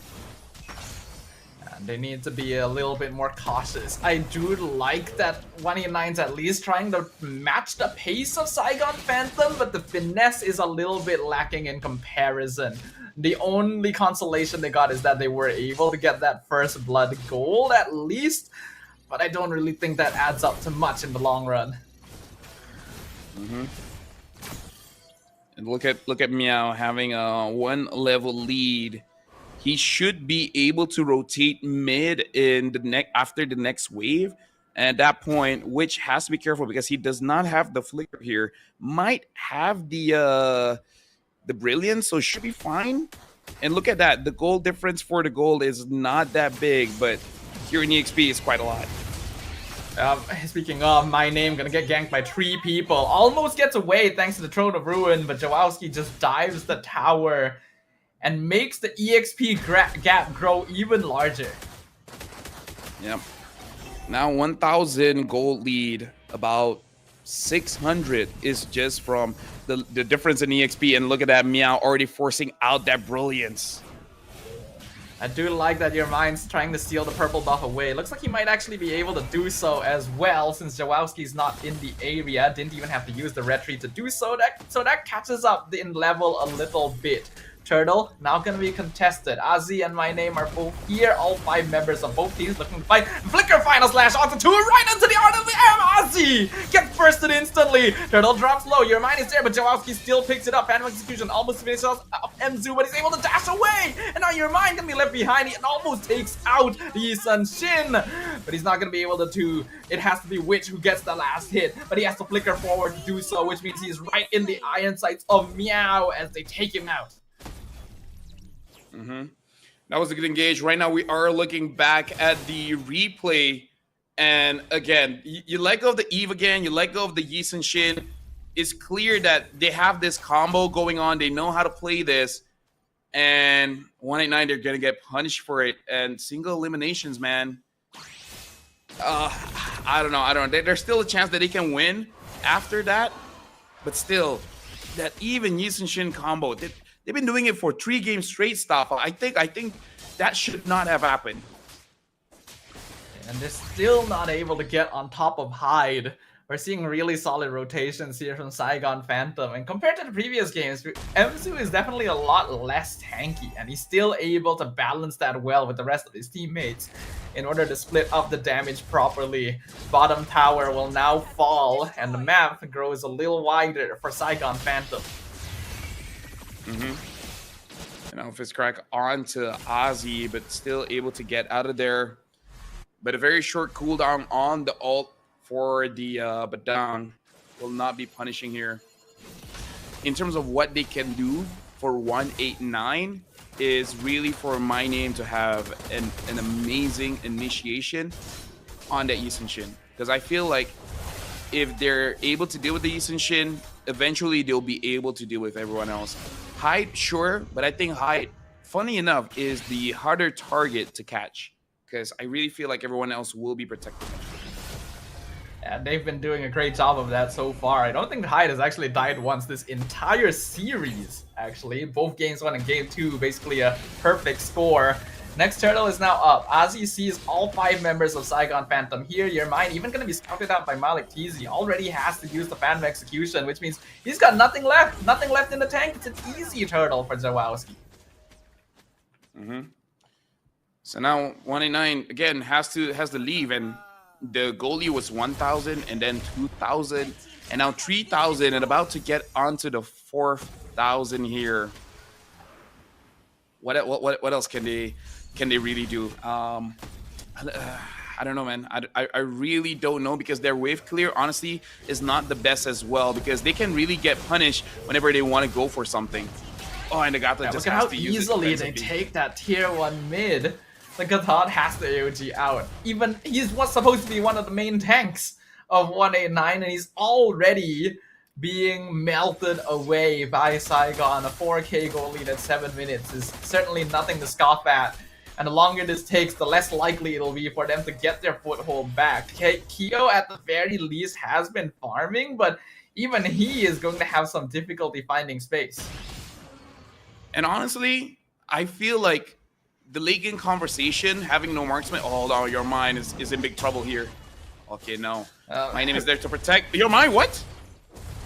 He's trying to get the tower desperately, but you just don't have enough minions to do so here. Another wave is gonna collapse, but Meow is there and he's stopping them. They're wasting so much time here, and now Witch has to use Flicker in the mid lane. Malik TZ gonna chase down the Lunak. Jawowski comes from the flank. 189 are in shambles. I like that Witch tried, but also that kind of shows how behind you are, because Emzu was already at like 70%, 50% HP, and full combo onto Emzu. Well, not full, because he did disrupt it with the fist break, but still, that's a bad sign when your Lunox can't burst a fighter roam. That's definitely not a good sign. Lord's gonna be back up onto the field here. Looks like at the very least 189 were able to hold back Saigon from taking the top holy defense. But you have to note, we're only 9 minutes into the game and the base is being pushed. That's how much of a snowball we're looking at here. Malik TZ even keeping a close eye on the Lancelot. You'll at least not get stunned by the Badang, but it's a free Lord once again for Saigon Phantom. Right now, 189, I'm guessing the coach, analysts, management, everyone is watching, and this does not look good, because very high chance they're gonna get eliminated here. And M Challenge Cup so far has not have an extended series. It has been sweeps, and it doesn't look like it's gonna change today. Meow having that Guardian helmet as well, gonna be much more difficult to take down this Arlet. And it's gonna be nearly impossible to defend this, considering how few items 189 has at this point. The Lord's gonna collapse up top. The inhibitor already down to half HP, and they cannot even approach. Meow gonna take down the first base tower and slowly but surely close the grip here as the waves continue flowing in. Lord will get cleared up. Your mind trying to get rid of minion wave down mid as fast as possible. Prone to Ruin is good into the AOG! Damage is there, but Witch ends up going down instead. Meow dashing all over the place in the backline. Finally finish him off. But that is so little damage done considering the initiation. Yeah, that was what was needed by 189. They just needed it like 5 minutes ago. Like, at least the second turtle, if they could do that, then this game would not be this bad. And that means that there is still a chance at the very least here. They're doing a good job of holding the base. And Saigon, without their Arlet, now can't really continue taking more structures. So that engagement has bought them some time. So if they were able to get 1 or 2 more kills with it, they would have definitely blown this game right open. Again, they don't really have to rush this, because what I was about to say, that even though they don't have a marksman, I think late game is not a problem because Eve has proven that she can do consistently well in terms of late game damage of easily above 100k. So I think even without a marksman, they're honestly pretty solid in the late game, and of course Yi Sun-shin as well.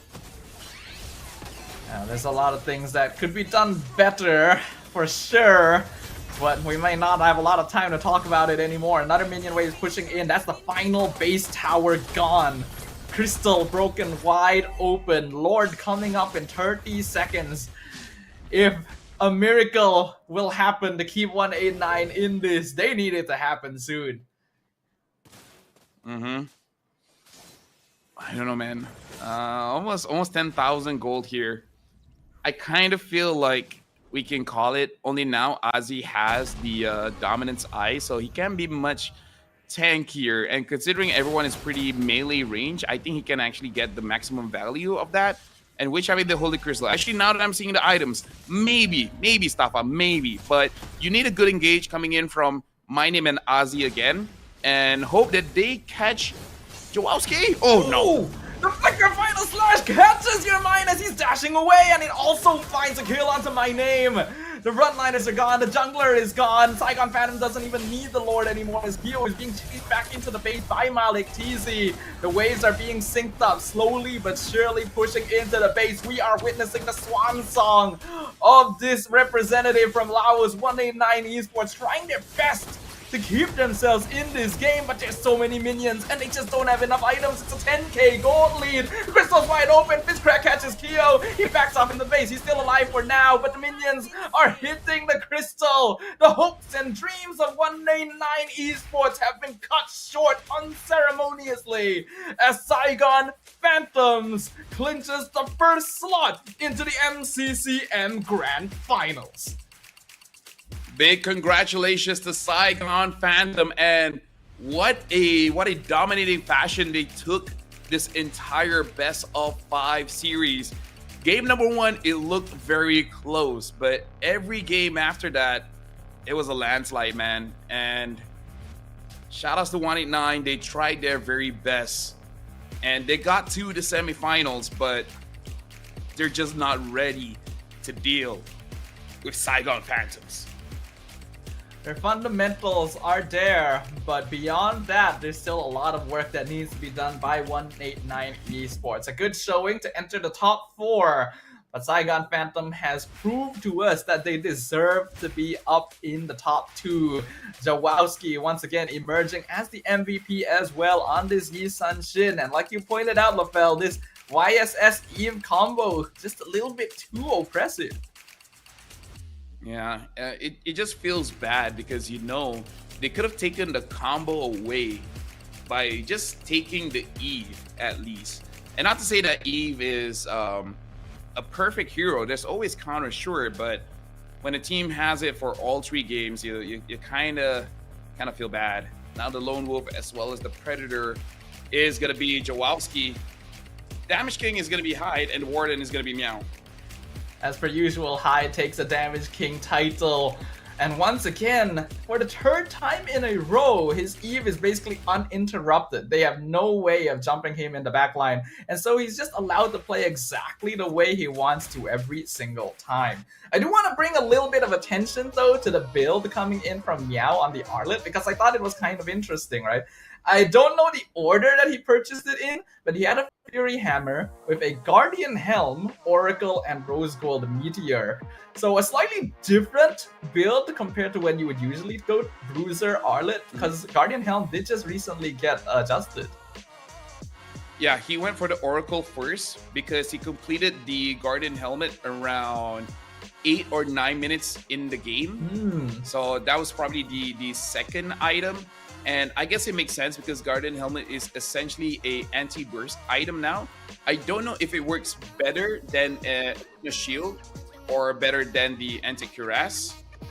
It was such a big lead, so I think it doesn't matter anyways. But anyways, that was the first best of 5. Congratulations to Saigon Phantom, and that does mean that 189 is eliminated. We have one more best of 5 after this, which is going to be another Laotian team, Leon being the champion of their own qualifier, going up against Timor-Leste's 3v. We're going for a short break, but after this, the next matchup of the best of 5 will resume.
betray us! You haven't changed at all.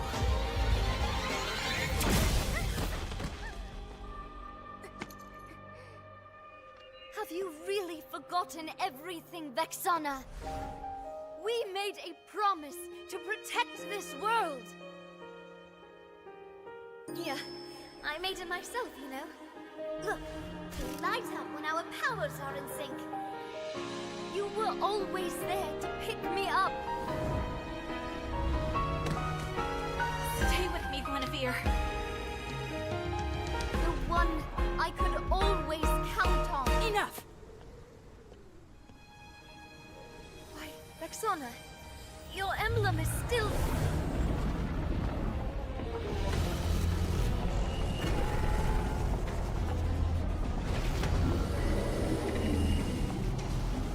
The gateway is near completion.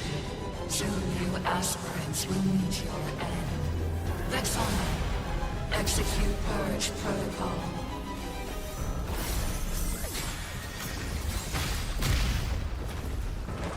You... Give her back to me!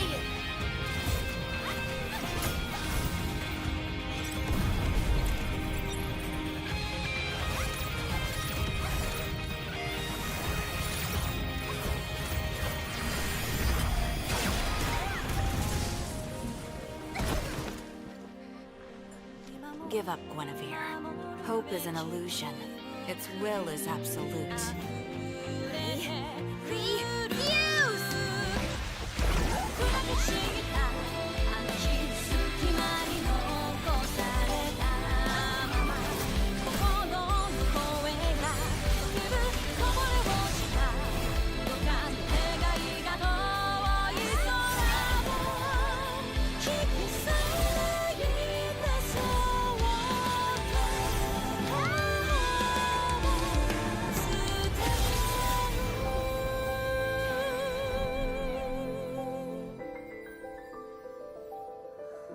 Don't let me be alone in this world. We are the aspirants.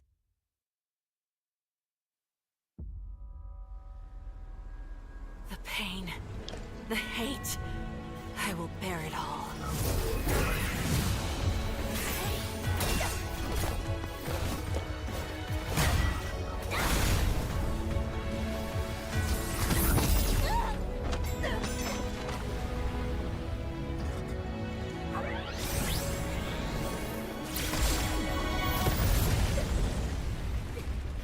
There you go again, taking on everything by yourself.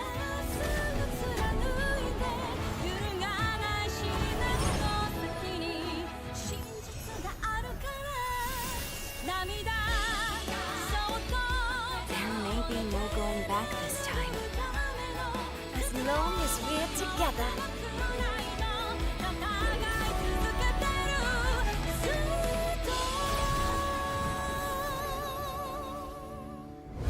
We are the aspirants.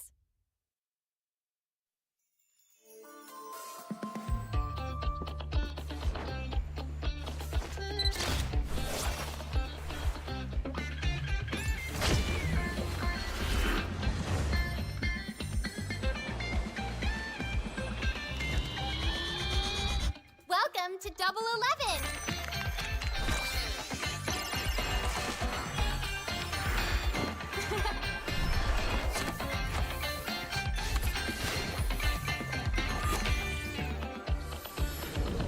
Amazing prices, amazing styles.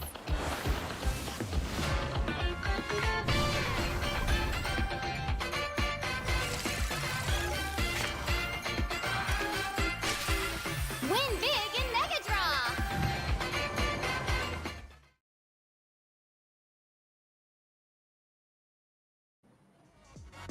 Ladies and gentlemen, welcome back to the M Challenge Cup semifinals. We just finished our first semifinals for today. Saigon Phantoms was able to win 3-0 against 189 Esports. Now, Saigon Phantom will be in the Grand Finals and 189 will be eliminated And now this is going to be the second best of 5 for today. It's going to be 3V Esports coming in from Timor-Leste, going up against Leon, the champion, coming in from Laos. My name is Rafael. Alongside with me is Tafa. As Tafa, he has been sweep so far, but this one, maybe, I don't know. Maybe not. We'll see. I get the feeling if any match is going to be not a sweep, it's probably going to be this one here. Both these teams have already proven that they're quite strong. Early game potential is solid, but it's still not going to be an easy one. Now, Leon Esports, of course, was also a team that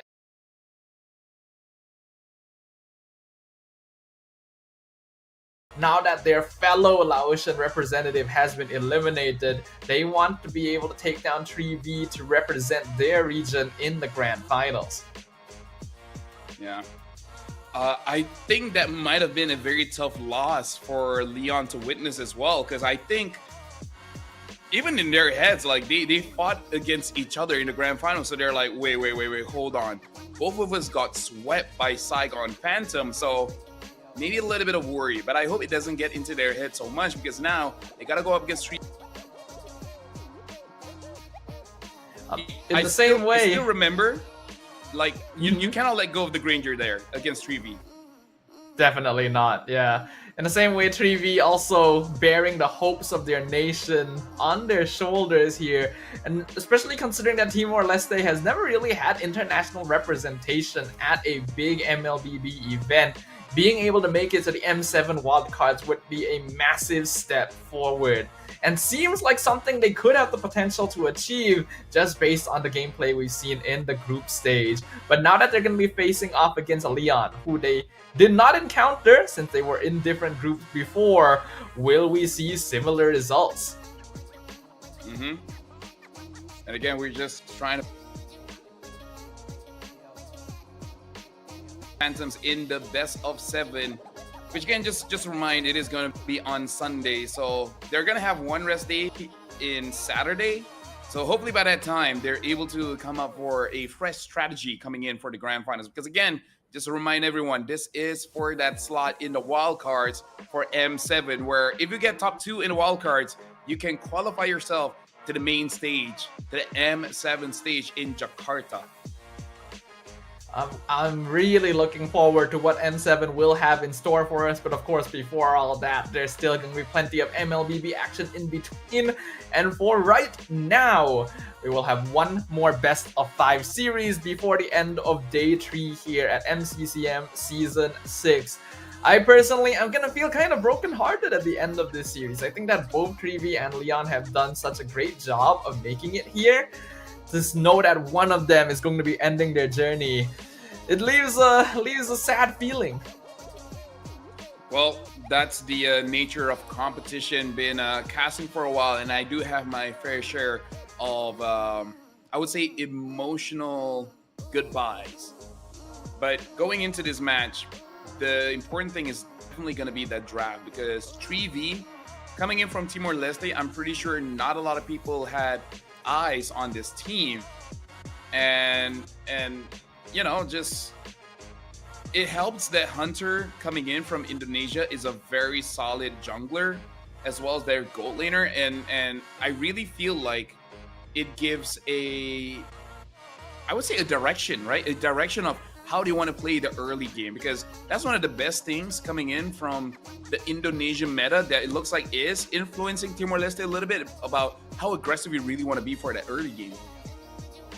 Yeah, I really like the rotations coming in from 3V Esports, and if I'm not wrong, this is the team with the player Zhao Silent, who really stood out yesterday as well. I'm very eager to see how he'll perform, especially on the upper side is going to be Lamage. And funnily enough, these teams have Filipino and Indonesian imports respectively. So the eternal MLBB rivalry of PH versus ID is going to take place on the MCCM stage as well. Now, looking very confident here coming in from Timor-Leste. And again, maybe they deserve it, right? They won against 189, and now going up against Leon. Coming in from the same region, they probably feel like, okay, they got it. I just hope that Leon doesn't do the same thing as what 8-9 did just now and allow for 3V to have their best heroes.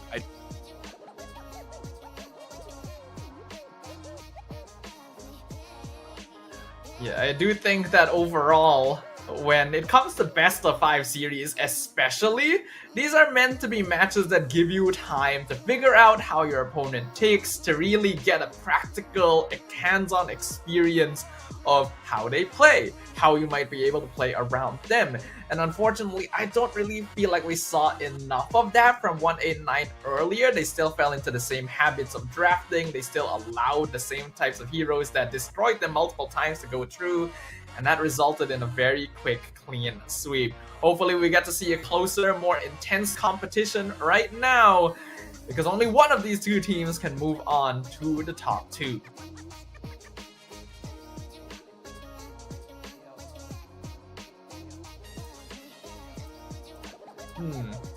I get the feeling that LaFell might be encountering some difficulty right now. So I'll just continue until we hear some sign of him once again, ladies and gentlemen. Y'all are gonna have to make do with just me for now. But yes, we are looking at the ping test currently for both 3V and Leon Esports. I do see a good number of supporters on both teams in the chat, and I know that the Timor-Leste fans have already been supporting 3V quite a lot, even from the very beginning. So I personally want to support them as well, right? You gotta root for the underdog sometimes, but man, Leon is definitely not gonna be an easy competitor. Yeah.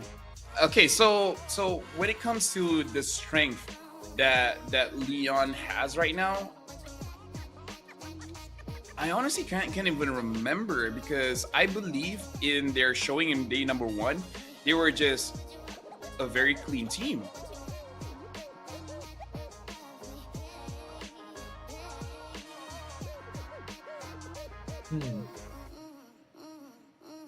It might be my turn to lag. Oh, so we're seeing the same thing? Hey, okay. I'm not sure.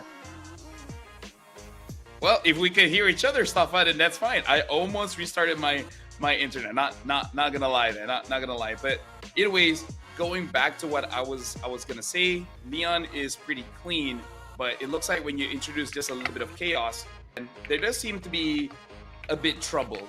So I feel like 3V can actually introduce that chaos.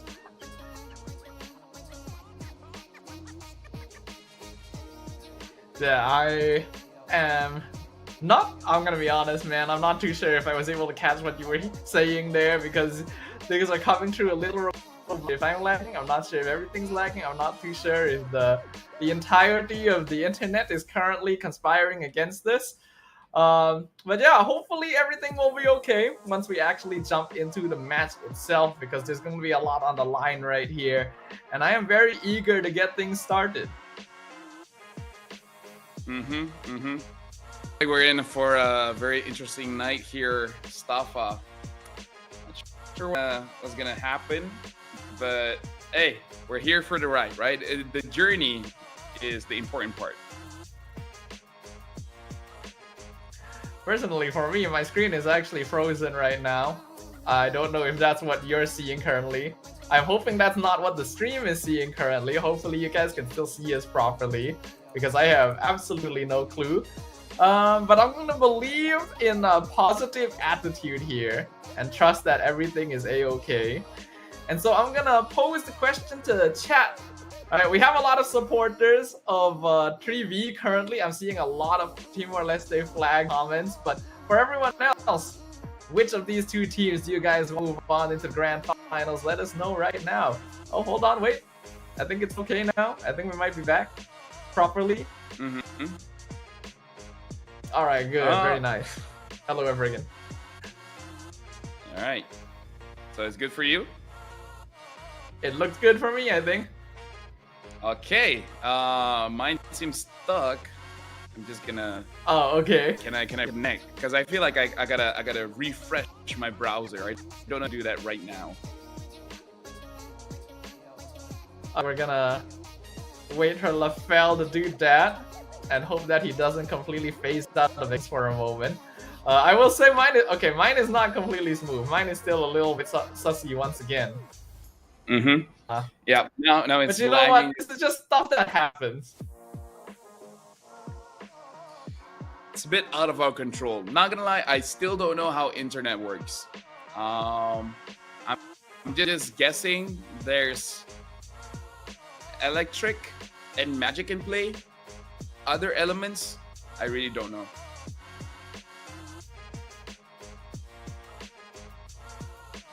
Yeah, I'm currently looking at the stream myself, and we are kind of phasing in and out of motion, but not terrible, I think. I hope. Anyway, so yeah, we've already seen gameplay from these two teams before this. We know that Triva have more bombastic early rotations, very strong plays, a solid hero pool, and certain players are very notable playmakers as well. I'm gonna be honest, it's been so long since I last watched Leon that I may have forgotten a little bit about their overall specialty. What do you recall of that? I think, well, they're very clean, but they're a very textbook kind of team. The moment you introduce a little bit of chaos, basically just make their just disrupt their early game or mid, then they start to a little bit. So they're the kind of team that just hopefully everything goes well. They don't need a lead per se. They just need everything to be predictable. So I think if Trivi acts well, then Leon might be a-okay. Yeah, but will they actually stick to the more standard sort of gameplay, right? Because I've already seen some more interesting things. And even previous matchup, we already witnessed the unfortunate disadvantages of relying on a more classic standard style of gameplay, right? 189 was, of course, particularly passive. I don't think we'll see Leon Esports run into that same issue, but adaptability is going to be very important when it comes to a best-of-5 series.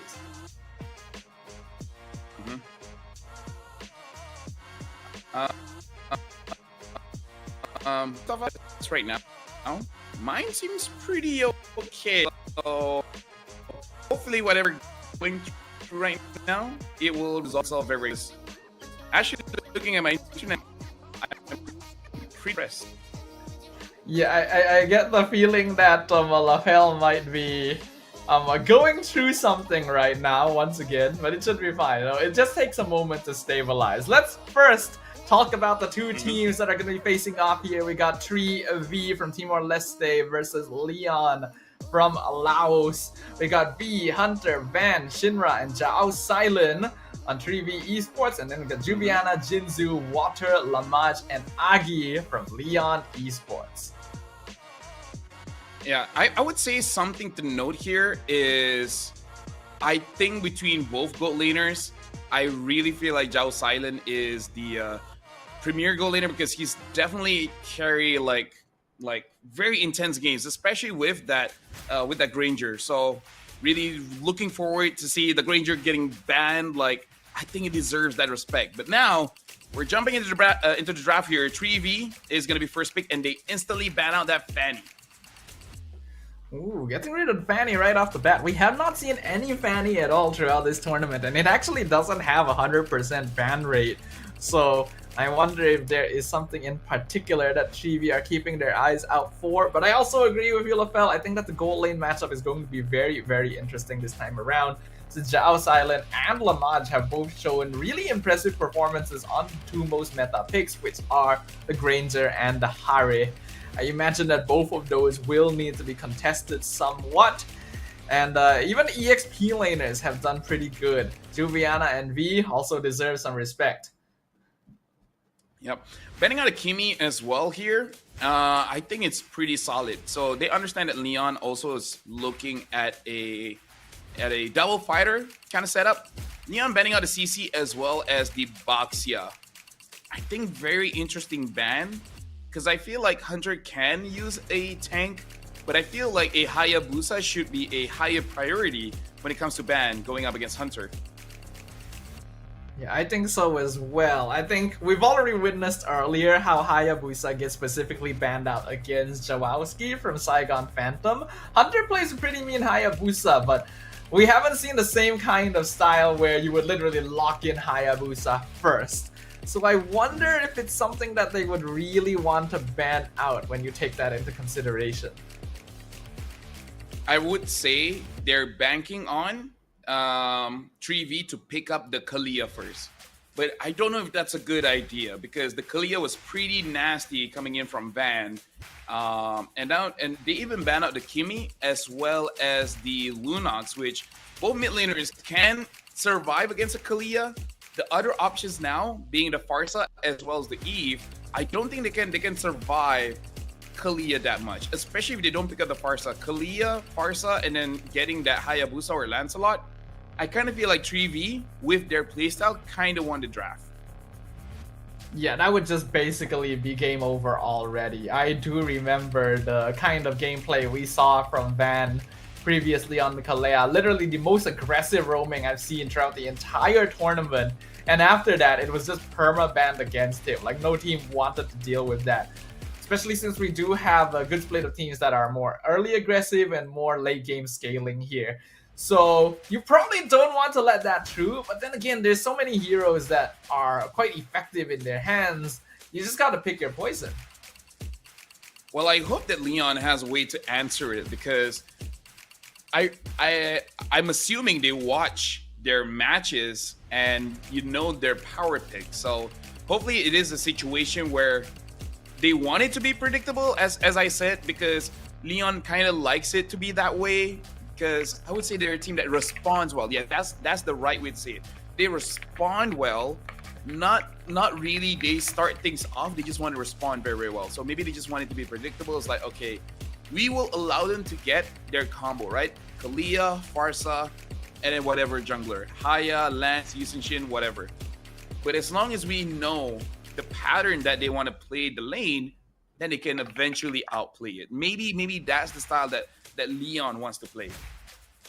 It's possible, but I personally think that for game number 1, since this is a best of 5 series, you could honestly go with a slightly riskier draft, especially at the very beginning, right? Since you do still have some leeway to test things out, kind of limit test a little bit, and identify exactly how your opponent is going to be approaching things, because these teams have obviously observed each other, but doing research based on VODs and actually facing off in the Land of Dawn are very different experiences. So it's up to you to decide whether you want to keep it stable to start things off, or if you want to try and be a little more risk-taking.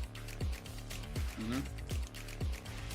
I would say game number 1, maybe you can take that risk. As long as you get valuable information out of it. Because if you just get stomped and the game ends by like 9 or 10 minutes, I kind of doubt that you learn much other than, okay, we cannot let these heroes go. Yeah. Thank you everyone for standing by. It looks like the technical issue has been resolved. So now the draft will resume. The final ban here, Kalia or Hayabusa or Yi Sun Shin. There's a lot of ways that you can approach this one. I feel like you might have to just take out Kalea. Out of everything, that seems to be the hero that would enable 3V's early aggression the most. And Van is really a different beast on that hero compared to the others. Yes, you would have to risk something like YSS, but it looks like Leon's gonna make a different choice. The Zhu Sin gets banned out. So this should be a Kalia pick, unless they want to deny a Yusin or a Hayabusa. But like you said, the Kalia just opened things up. So the Kalia is going to be the first pick here. So now Leon, which jungler do they want to prioritize here? Either the Yusin or the Hayabusa. And do they want to take the Eve now? But it looks like they're going for Harv instead. Ooh. But they do take the Eve. But this does leave 3V to get that Farsa as well as a Hayabusa or a Yusin. I think so. Farsa with Kalea, we've already seen very strong in the hands of the mid duo from 3V. And then if they can lock in their jungler here, they can maybe start getting rid of more if Leon doesn't grab theirs at third pick. At the same time though, you may want to consider grabbing a Granger just to make sure it doesn't get banned out. Harif is still one of the best goal laners in the meta right now if we're looking at regular scaling. So if you don't have the Granger, the game becomes a bit harder. I completely forgot. Like, in my head, I'm just like, okay, there's no way that the Granger is going through. So I completely forgot that the Granger was still up. But either ways, right now, Leon, they have to pick up their jungler. But looks like they're going for the Gatot instead. So maybe they want a tank jungler. Because in terms of the assassins, not much is up right now. And Leon could probably ban out, say, a Kimi and a Farsa. Because, again, there's too many EXPs. At least want to ban Alice and Lapu. Okay, there's a lot of way that Leon can ban here. Yeah, I think Leon probably will want to focus on banning mid laners, and then 3v will probably want to focus on banning junglers. If the jungler got picked up, I would have recommended them to ban Gatot, but the Gatot got picked instead. So that's actually quite smart of Leon to make sure that they have the Kalea counter. Like, rather than mid laners, though, they are actually focusing on the EXP. And I think Esme does make sense. You already have Eve and Arif. This is a hero that just messes those two up. And now the Lancelot gets banned as well. So it looks like they're not too worried when it comes to the EXP. By the way, Stafa, I had this thought yesterday, but it's very interesting to see that 3v, they have like names reminiscent of the imports for Homeboys, Van and Vi, which is almost like Vel. I'm not saying they're the same player, they're on stage, but it just like in my head is like, huh, this gives me those vibes, you know? I get what you mean, because it's like the starts with V 4-letter name, and the aggressive gameplay style does feel a bit reminiscent of that. But I think that's where the similarities do end. I believe Farsa was the final ban on the red side. I can't really remember what was the final ban on the blue side. Well, I am looking at the stream here just to see what's going on. Hasn't keep up this yet. But either ways, I kind of feel like for both teams, when it comes to the picks, at least the first 3 picks, I definitely favor 3V's draft just because they basically got like what you call it, like their aces, right? They got their aces. Yep. He's the best with the Hayabusa, he got it. He's the best with the Granger, he got it. And then he's the best with the Kalea. As of right now, my assessment of Leon is just that they don't like things being unpredictable, but I don't know if it's worth it to give the very best heroes to your opponent. But if they win against 3v, when 3v has literally the best draft that they can cook up, then that might be a big hit to their confidence. It would be a big momentum boost if you're able to take them down while they're using some of their more comfort picks here. But we will see what happens. Once again, ladies and gentlemen, we are dealing with a very small technical issue right now. So once we get that fixed, we'll go ahead and jump back into the draft. Gotta make sure that everything is in working condition before we head on into the land of Dawn. Game 1 going to be a very important foundation since we might be looking at a longer match here. By the way, I would say despite like the issues right now and everything, personally, I'm pretty impressed looking at the setup here that they have at Hanoi. I don't know like the location in terms of how the entire building looks like, but this itself, personally for me, I'm really liking the setup that they have here. So I'm really looking forward to see how cool the Grand Finals will actually look like. That is true. That is true. I have actually been looking at stage, looking at the setup. I also agree. It's pretty nice. It is pretty solid looking over there. So it's nice to see more regions being able to rise up in terms of their MLBB ecosystem. Mekong has always been able to produce some very interesting dark horses, and I think that this year is going to be no exception as well. But hello once again, everyone. You guys are gonna have to come back to us for a moment while we make sure the issues are all ironed out. Well, looks like chat is being, I would say, more towards Timor-Leste here, Stafa, which is very nice to see because, again, they are the more emerging region. Laos is kind of in the same boat, but they've been here for a while. In fact, I think they were here even since M1. So, hey, chat, we're looking at you. We know what's going on. But hey, technical issues, man. Technical issues. Once all the issues are done, trust me, we'll get on with the game, and then we'll just keep on going on. Keep fun going on indeed. Don't worry, we want to see the game just as much as you guys do. And that's why we're here, to make sure that you guys are kept in the loop for what is going to be happening here and making sure that everything is a-okay. But yeah, so far, I'd say that the first 3 picks from both teams are actually pretty solid overall. And yeah, it looks like we're going to jump straight back into it. I actually do kind of like Leon's side as well, since they have really strong AoE team fight ability, and they even have the Hare. Yep. And to confirm, Farsa is banned, and now the Yuzong is picked up, but the Alice is there. So I feel like this should be an Alice pick. And we saw how good the Alice is going up against the Yuzong.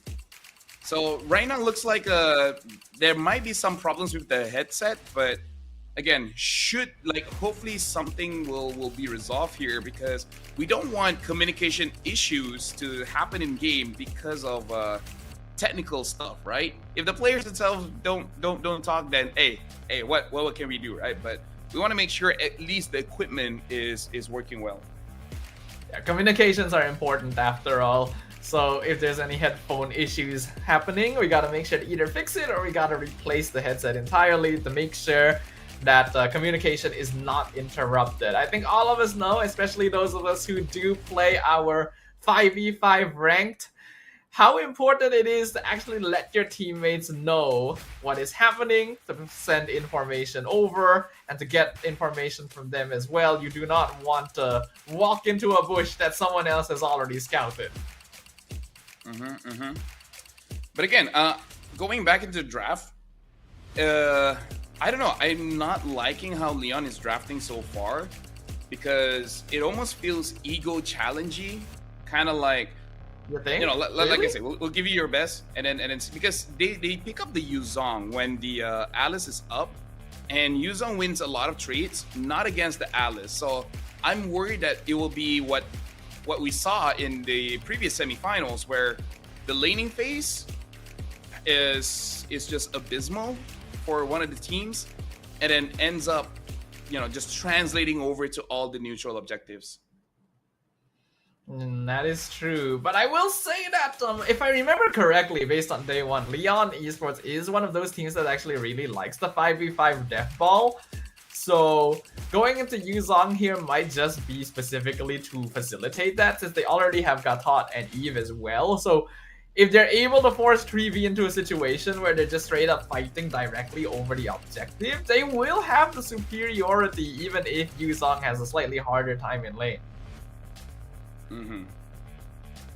And now in terms of the mid laner here, trying to remember what other options. I believe the Kimi was still up. I'm trying to look at the Lunox. Is the Lunox still available? No, Lunox has been banned. In fact, Treevee themselves banned out the Lunox. So it might be... No, even the Kimi is banned. So not a lot of mid here. Farsa banned, Zushin banned, Kimi banned, Lunox banned. I wonder if they want to go for a Valentina just to take the RWM away, or potentially just get the Black Dragon form. Honestly, Valentina doesn't look bad. There's a lot of really good ultimates that could be stolen away here, so I think that it is a perfectly fine choice to go for. Nowadays, it's definitely a lot more difficult to play Valentina compared to when the hero was in its prime, where you could just open every draft with Valentina and it was perfectly fine. Now you gotta be a little bit more niche with it. You only can pick up Valentina if there's a really game-changing ultimate on the other side, and you already have good enough scaling, since mid lane actually is a pretty important scaling position now. Yeah. In terms of other mids, if you really want to use the Kalia strength, you can pick up a Selena, so a lot of burst, but then when it comes to the 5v5 fight, you have to be more disciplined and just use the poke of Selena and Granger to make sure that there's no engages coming in from Leon. If they have practice with the new changes with the Xavier, could be an option. but I'm really thinking either Valentina or Selena should be the choices here, and then Alice, because I feel like Trivi, they have a very linear draft that they should not pivot too much away from. Well, Alice is certainly a solid option here. I don't think it's the best option, but it would be a very good lane opponent for the Yuzong. I was wondering if they would go Uranus. I wasn't sure if it would be the pick since it might not be enough crowd control, but looks like Trivi thinks it will be sufficient, and they also pair it with the Kagura. So now the option here is Fredrin and the Joy. I would say both is fine, both is okay, and they go for the Fredrin. So Leon, they are going for a 5v5 fight, and Trivi, as long as Uranus does not have a bad laning phase, it could be a game where they won't be able to kill the Uranus, because I think they need the Holy Crystal from Harif to be able to do that, and the Wishing Lantern from Eve to be able to do that. So Trivi has a pretty good draft here, but Leon definitely drafts towards their identity, where you said they want to play a 5v5 death ball. So for Leon, it's all about execution, and for 3v, I would say it's about Van and Vi. If they're both able to do their jobs well, then it's gonna be over for. It's gonna be pretty difficult for Leon to do anything. I personally think this is a very good draft on both sides for game one, because it just oozes identity on both sides, right? Like you pointed out, Leon, 5v5 dev ball strat mid-game going to be very strong. You do not want to run into them because there's just so much AoE. Whereas on the other side, 3v, a little more difficult to execute on, but has a lot of potential for really dynamic and interesting plays that could catch Leon off guard. Which identity will emerge victorious? Which team will be able to solidify game one as their foundation and foothold to make it one step closer to the Grand Finals? It's time to find out.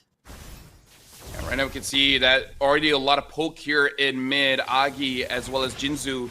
Jinzu separated a little bit, and now Water looks like he does want to contest, but the healing coming in from both roamers. Jinzu trying to sustain, very hard to do so. But he will just be able to keep himself alive here. If it was any other hero, if it was any other battle spell, that would have been a confirmed kill. And this is very much a 3v signature. They really like grouping up as the mid trio and instantly seeing if they can get a cheeky pick off before the 1 minute mark. Speaking of basically 3v from Timor-Leste getting their best heroes, looks like the chat is pretty hyped that V or Vi is able to get that Uranus. So maybe this is also one of his best picks from the region. Ooh, that would be interesting if it is the case. Juviana has had pretty solid performances, but Yuzong versus Uranus is going to be a tough one. You can't really beat that in lane. But look at this, Joviana is almost level 4. Vi could hit that level 4 with one more wave as well, and now he's getting targeted. Ooh. Yeah, Vi gets target, able to dash away, 3-man title strike, knock up, and the damage is being done. Ogi, shadow kill, first blood being taken by Vi. Even a double for the Uranus as they find 3 instantly. And this is going to be a free turtle. And that was amazing coming in from the frontliners. And again, this is what I wanted to see from Vi as well as Van. Vi was targeted by 3, and then Van knocks everyone up, delaying the damage, giving time for Vi to get out of there and then regen and then come back in. Van did not sacrifice himself.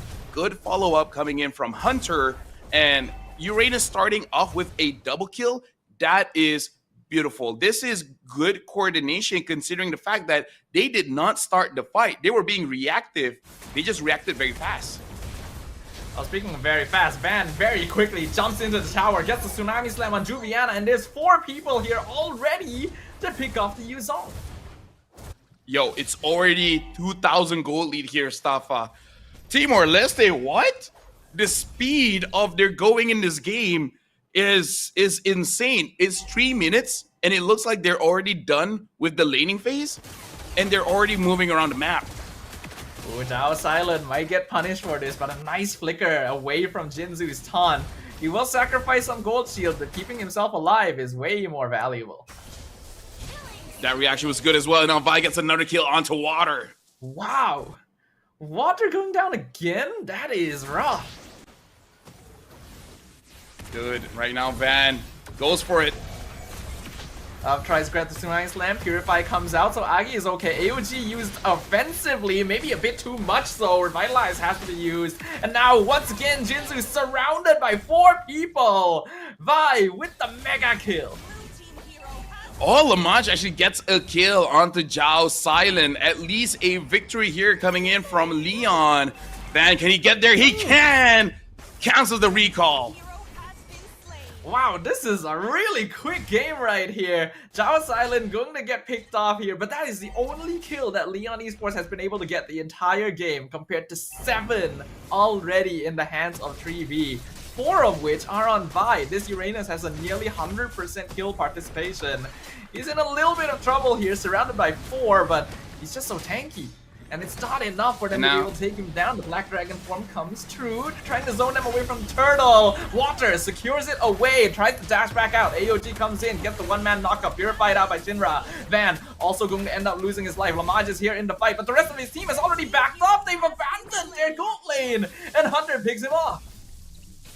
Yep, and now Hunter dealing more damage onto Agi. There's no dashes, but his quad shadow is expiring. He has to get himself out of there. And I gotta say, Stafa, right now, Timor-Leste is really bringing the Brawl server vibes, really feeling like Indonesia here being super aggressive at 5 minutes, basically having 10 kills altogether, a far cry from the previous semifinals where there's not a lot of action. This is already more action. Multiple ultimates used to try and catch Hunter, but he just quad shadows out of there. And at the same time, Zhao Silent picks off the bottom tier 1. 3v doing a great job of accelerating the game pace. Ooh, Van might be in trouble. Gets taunted away by Water. Tsunami Slam going to be used on the Gatok Kacha defensively. Revitalize comes out as well. 3v not going to force it. Yep. And now, with 3,000 gold lead here, 3v is in a very good spot, especially because Zhao Silent, it does look like he's able to get that free farm. He has the Sky Piercer now, so the moment that he starts joining the fight and then he gets those tags, I think it's genuinely over. But the fact that Lamaj was able to get that 1v1, maybe he's able to scale up and help his team as well. Kind of like what Keo almost did in game number 1 of the previous semifinals, but the speed that 3v is going really does not allow a lot of farm to be given, especially for the mid trio.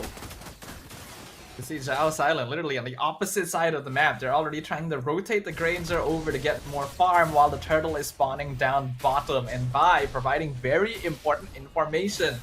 You can see Water, unfortunately, having a tough time. So now it's going to be used on Jinzu in the mid lane. AOG defensively. RWM comes out. Yin Yang overturn. Burst down Lamaj. He's on 1 HP, but they can't quite chase him down. Never mind. Vi is able to do so. He is unstoppable. Surrounded by 4 people, and yet he is still aura farming. Juliano in the Black Dragon form does not scare him at all, as 3v chases Leon back to their base.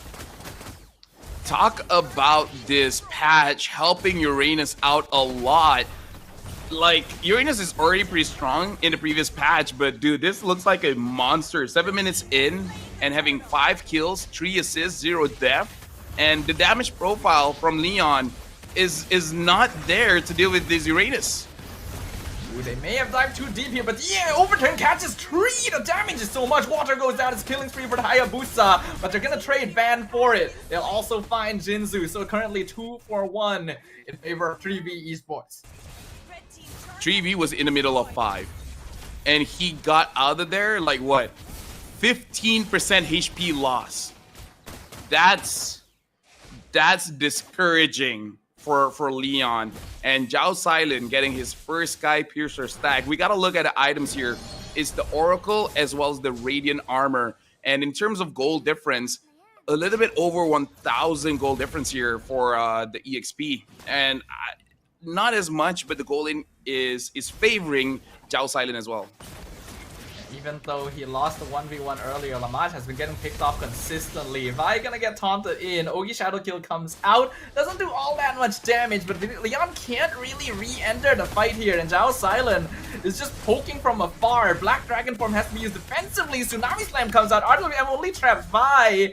And it forces out another defensive rotation. Leon just cannot engage at all.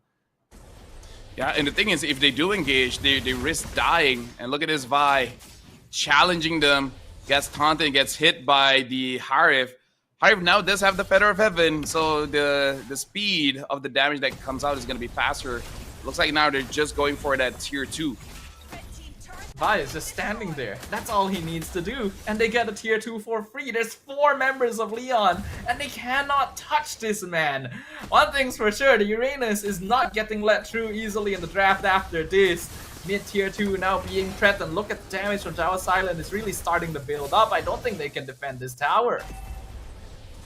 I predicted that we're going to see a one-sided game because of the EXP diff. But I did not thought that it would be a Uranus. But yeah, the draft didn't go exactly as I thought, but the result, man. Laos, their EXP laners are having a pretty bad day here. He really needs to wake up for game number 2 because Juviana is, if I remember correctly, one of the best playmakers for Leon. One of the best reasons why they've been winning all throughout this competition. But the moment that we see that he's not doing so well, then it's not looking good for Leon.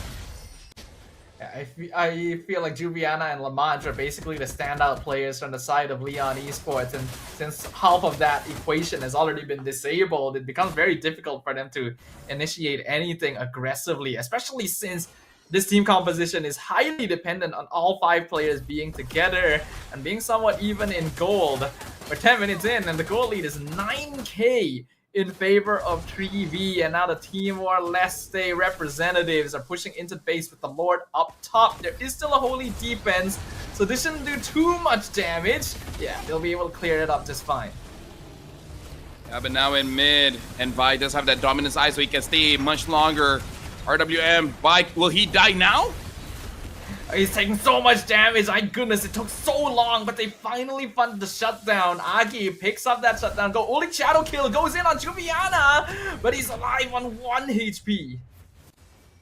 Yeah, at that point, Vi is like, okay, guys, apparently gods do bleed. Uranus did survive for quite a lot. Essentially, Leon had to 6v1 that. Everyone threw their skills, including the turret itself, and then that was enough. So, okay, now you know how to counter Uranus, right? Everyone has to do it. Kind of not great when you have nothing else left for Zhao Silent, Shinra, and Hunter, but hey, some life being breathed into Leon. Yeah, at the very least, they've bought themselves some time. And Agi so far has not died, so this Eve could end up being a pretty important source of DPS for 3v going forward, especially when it comes to base defenses. Now we can see that the net worth difference still is affecting them quite heavily. Most of the players on Leon still only have 2 items. And considering the fact that the fleeing time is being built, it has been built by Van. The moment someone gets picked off, especially around the Lord, you could look forward for 2 ults being used by the Kalia. So this makes Leon very difficult to contest for the Lord, because the moment one person dies and Van is a part of it, it might be a wipeout. That is possible. Vi is going to be standing up once again. Sees that most of Leon is in that bush, so they're aware of the positioning on the map. Lord is coming up in another 10 seconds, and 3v are definitely in a better position to rotate to it. Lamanche now does have the Holy Crystal, so in case 3v missed positions and multiple members are inside that Zaman force and not targeting Lamanche for some reason, they can't get a kill. Oh, they're contesting! Yeah, they're trying to go in Black Dragon form, but it's too late. Hunter has already secured the retry timing, and now all the ultimates are being popped down at once. RWM only catches one, AOG completely whiffs. They're gonna use the Slam Slam, Jubiana pulls him forward. Meanwhile, look at Vi, 1v4, and he's still kicking, boy. Abraze's Wrath misses. Joe Silent finds a double, finds a triple. He's sniping them down. It's a maniac for the Granger. It's a savage for 3v Esports, the full team wipe on Leon, as the team, or let's say representatives, make their mark, taking victory in game number 1. The first Savage, and we thought, Staffa, based on the performance yesterday, Zhao Silent will never get that Granger again. After that Savage, Staffa, if he gets it again, I don't know, that there must be some kind of conspiracy. They're like, hey, $100 on who can beat him when he's on that Granger or something. Because, bro, how did Timor Leste basically, like, they got a like global 1 ranking on each hero kind of draft, bro? Damn. I feel like 3v just actually has a really wide hero pool in general. We're starting to realize that it's kind of difficult to ban against them. You get rid of some of the heroes you think will be a problem, but then others crop up. I do agree that the Granger should not have been allowed through, but it's also not a hero you typically want to waste a ban on. But the MVP is of course going to be Vi on this Uranus. He died once, but considering the amount of damage that was soaked throughout that game, that is an insane number. If I know I'm going up against them, Staffa, I legit don't care. I'm banning Haya, I'm banning Granger, and then we'll see what's left, and then we'll decide then. Because the Haya, you can't catch. And you saw how Leon tried to use all their abilities, but Hunter is too slippery on the Haya, right? So how can you fight against a jungler that you can't even catch? And then how can you fight a marksman that always outranges and out damages you, right? They have the tools too, right? They have the Yuzong, but the Yuzong couldn't do anything because, dude, Vi on this Uranus, man. Oh, bro. Like I just really like how aggressive 3v is in general, honestly. The fact that they're already looking for pickoffs before minute 1, and they're making use of strong mid lane pressure and a highly mobile jungler to cause pressure and even find kills early on already disrupts Leon's timing heavily. This is a 5v5 lineup, right? As long as they're not losing too hard early, they should naturally win objectives, but 3v didn't even allow that natural state of affairs to happen. If 3v gets 3 of the same hero in this draft, I think it's gonna be a sweep. Like, just from that game 1, other than Kagura, I feel like Kagura is like didn't impact that much in the game. But if other like heroes, if they get Haya, Granger in the first picks again, and say Uranus as well, I'm calling it, man. It's gonna be a sweep. Oh, it might be time to give up on banning certain meta heroes just to get rid of the more comfort picks here. I think especially you can't let Kalea first pick be left open. Van is just too efficient on this pickoff style, and it sets up so well for everyone else. It was only a 13-minute game, and the net worth lead was already 11,000. Water and Jubiana basically didn't get to do anything. And look at this, bro. The Damage King, Frontliner, wow. DPS Machine, and the Gold Digger. Usually you see this from EXPs like Cram, Sanford, man. Dude, Vi is getting up there. It's nearly 70,000 damage dealt, but 200,000 damage taken in only 13 minutes. That is an insane metric. I don't even know how Leon is supposed to deal with this. The moment this Uranus gets off the ground, the moment he even gets a little bit ahead of the Yuzong, the game is just done. So the theme for today is that EXP diff. All the way from the semifinals, the whoever wins EXP seems to win the game, because it has been an EXP meta for quite a while. The defense items did help, but most of the changes were not even built. The only one that was consistently built is that dominance ice. And bro, if you're in a space like that, I don't mind seeing Uranus anymore. Here in the M Challenge Cup, Stafa, Uranus makes more sense. It does, actually. Like, we were complaining a lot about Uranus in MPLs because it didn't really feel like the hero contributed anything. But man, when he is ahead, he is so oppressive.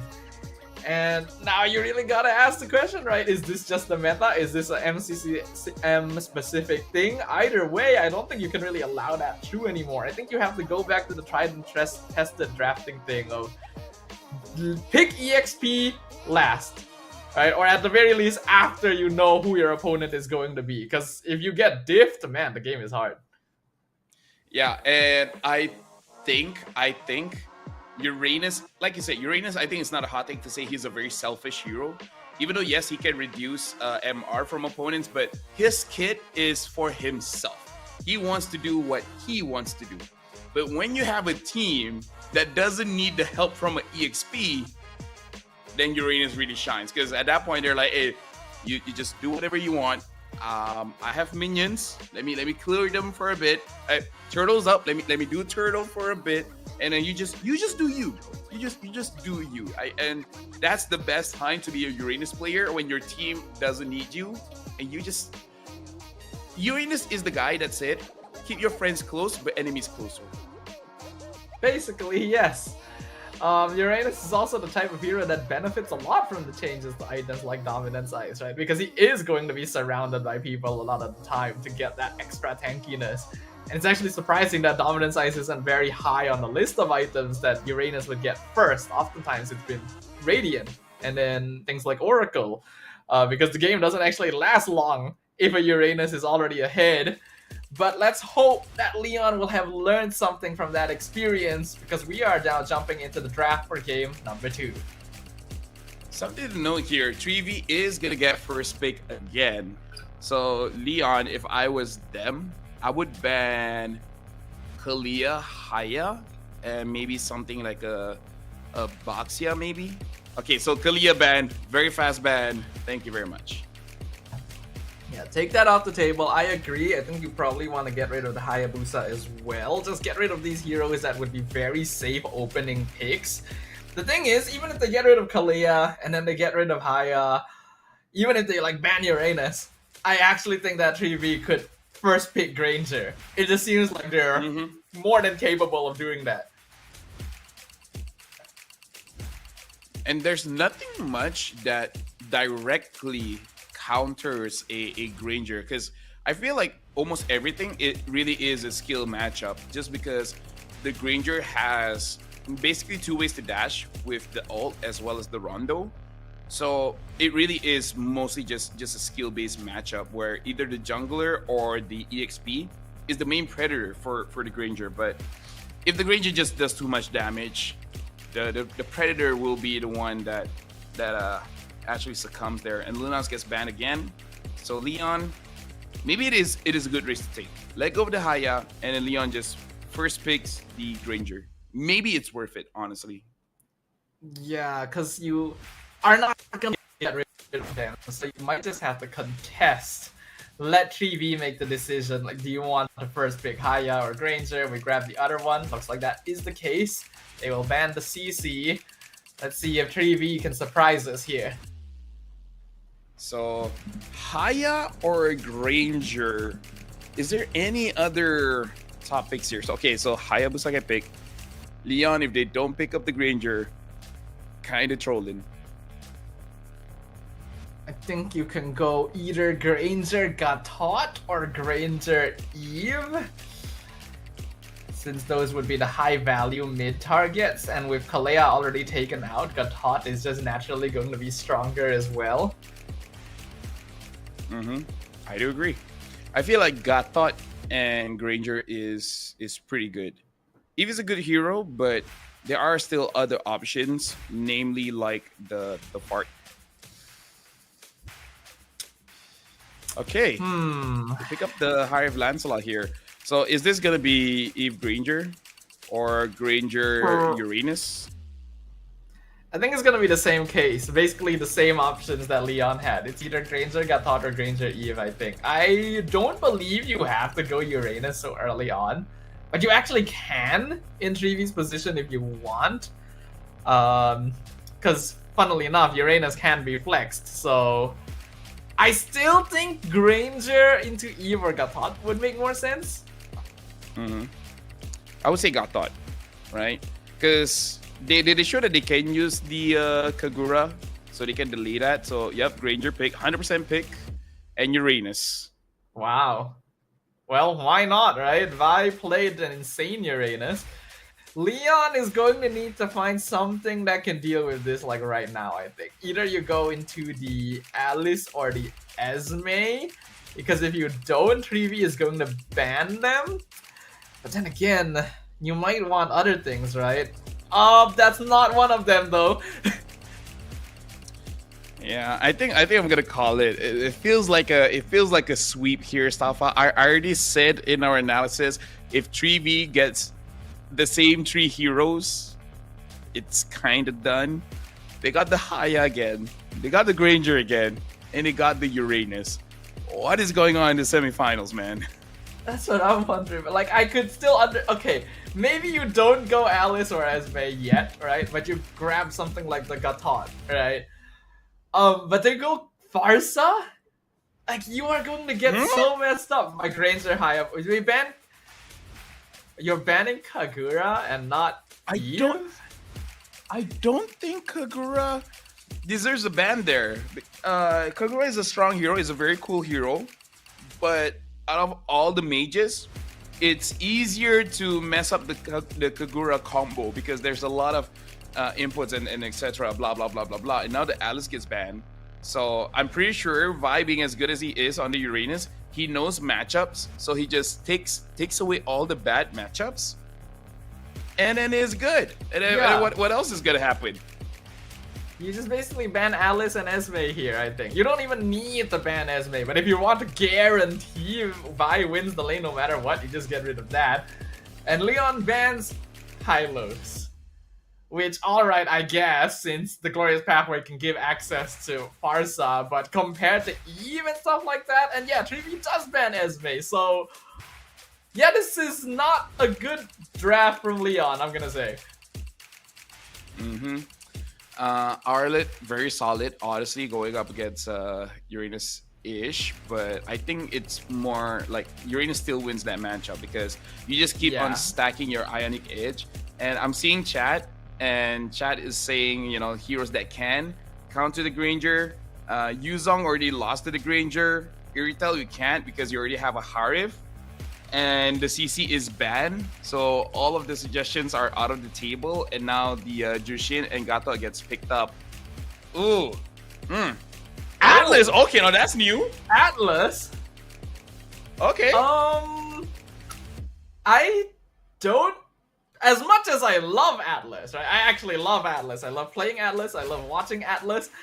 I don't think this is the game for Atlas. Like, I don't think 3V is going to put themselves in a position where they all get Fatal Links, I'm gonna be honest with you.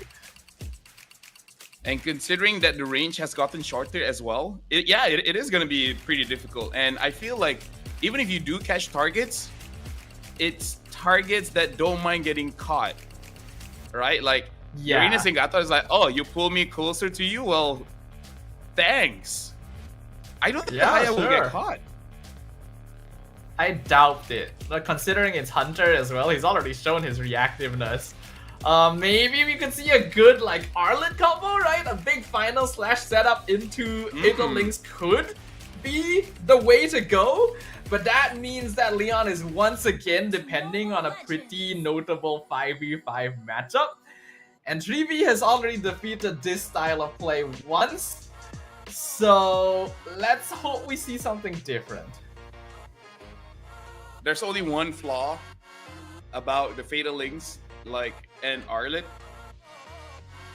You gotta hit it first, you know. So you gotta hit your abilities first, and that's the the thing. That's the thing. So Atlas, after the changes, his tank here. I think that one, like, we can say for sure. And then his Frigid Glacier, like his passive, where you freeze your opponents, it's easier to hit.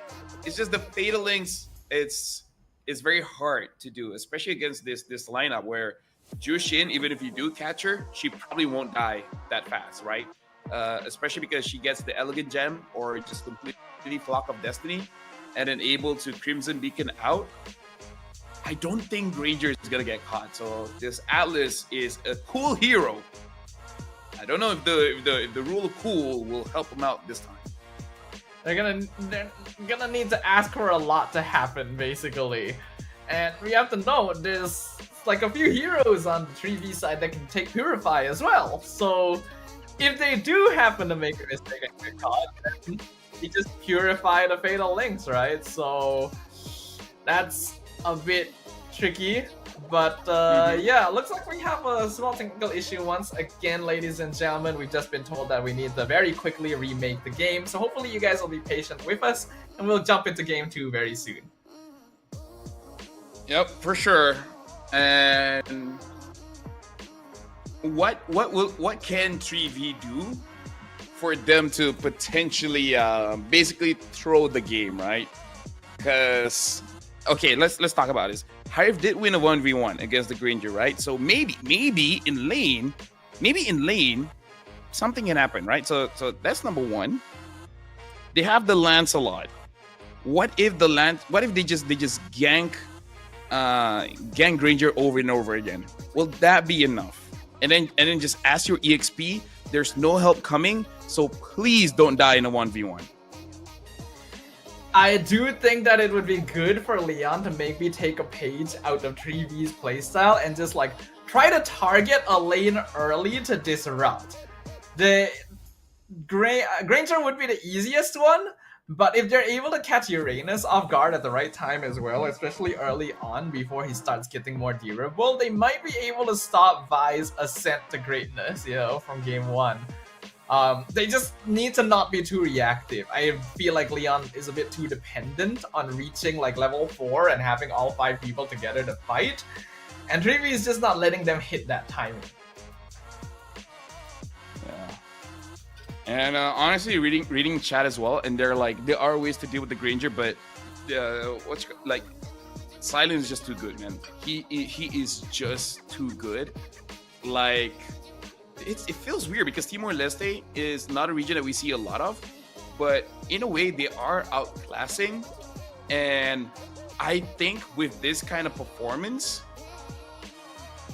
I think they can contest with some international teams. Maybe not the level like Indonesia, not the level like Philippines, maybe not even Malaysia just yet, but I can definitely see them going up against Latam, going up against Singapore, you know. So not like the highest tier of MPL, but I think they're on the right track. Yeah, I can see the potential, honestly. And we have to note, right now they're doing a good job against Laos. Laos is a team that has shown up in the M Series wildcard. They have shown up in the M Series, I think, in the past at some point. And these are teams that had defeated their previous representative, right? We all remember Nightmare in the M6 wildcard, I believe, or was it M5 wildcard? And these are the teams that defeated them and took their spots here in MCCM. And now they're having difficulty. And thank you very much to chat here. In case you guys are wondering, they need to make a quick remake. So I'm assuming that there's an emblem bug where one of the players enter the game with no emblem at all. But again, that should resolve pretty quickly. Just go fast pick, and then we're jumping into the game because yeah, we just want the fairest game despite whatever draft has been given to either team. But you really do have to wonder about the logic of Leon Esports' draft there. They can't really help the first pick Hayabusa, right? Like, I can't blame them for that. They let them have the choice of Haya or Granger. And we said, okay, take the Granger, pair it with like the Gatot or the EU. They didn't do that. and then the Uranus came out, and they didn't pick a counter instantly, and then those got banned. Yeah, I Okay, do let's- worry if Leon is a bit too like fixed into a certain style.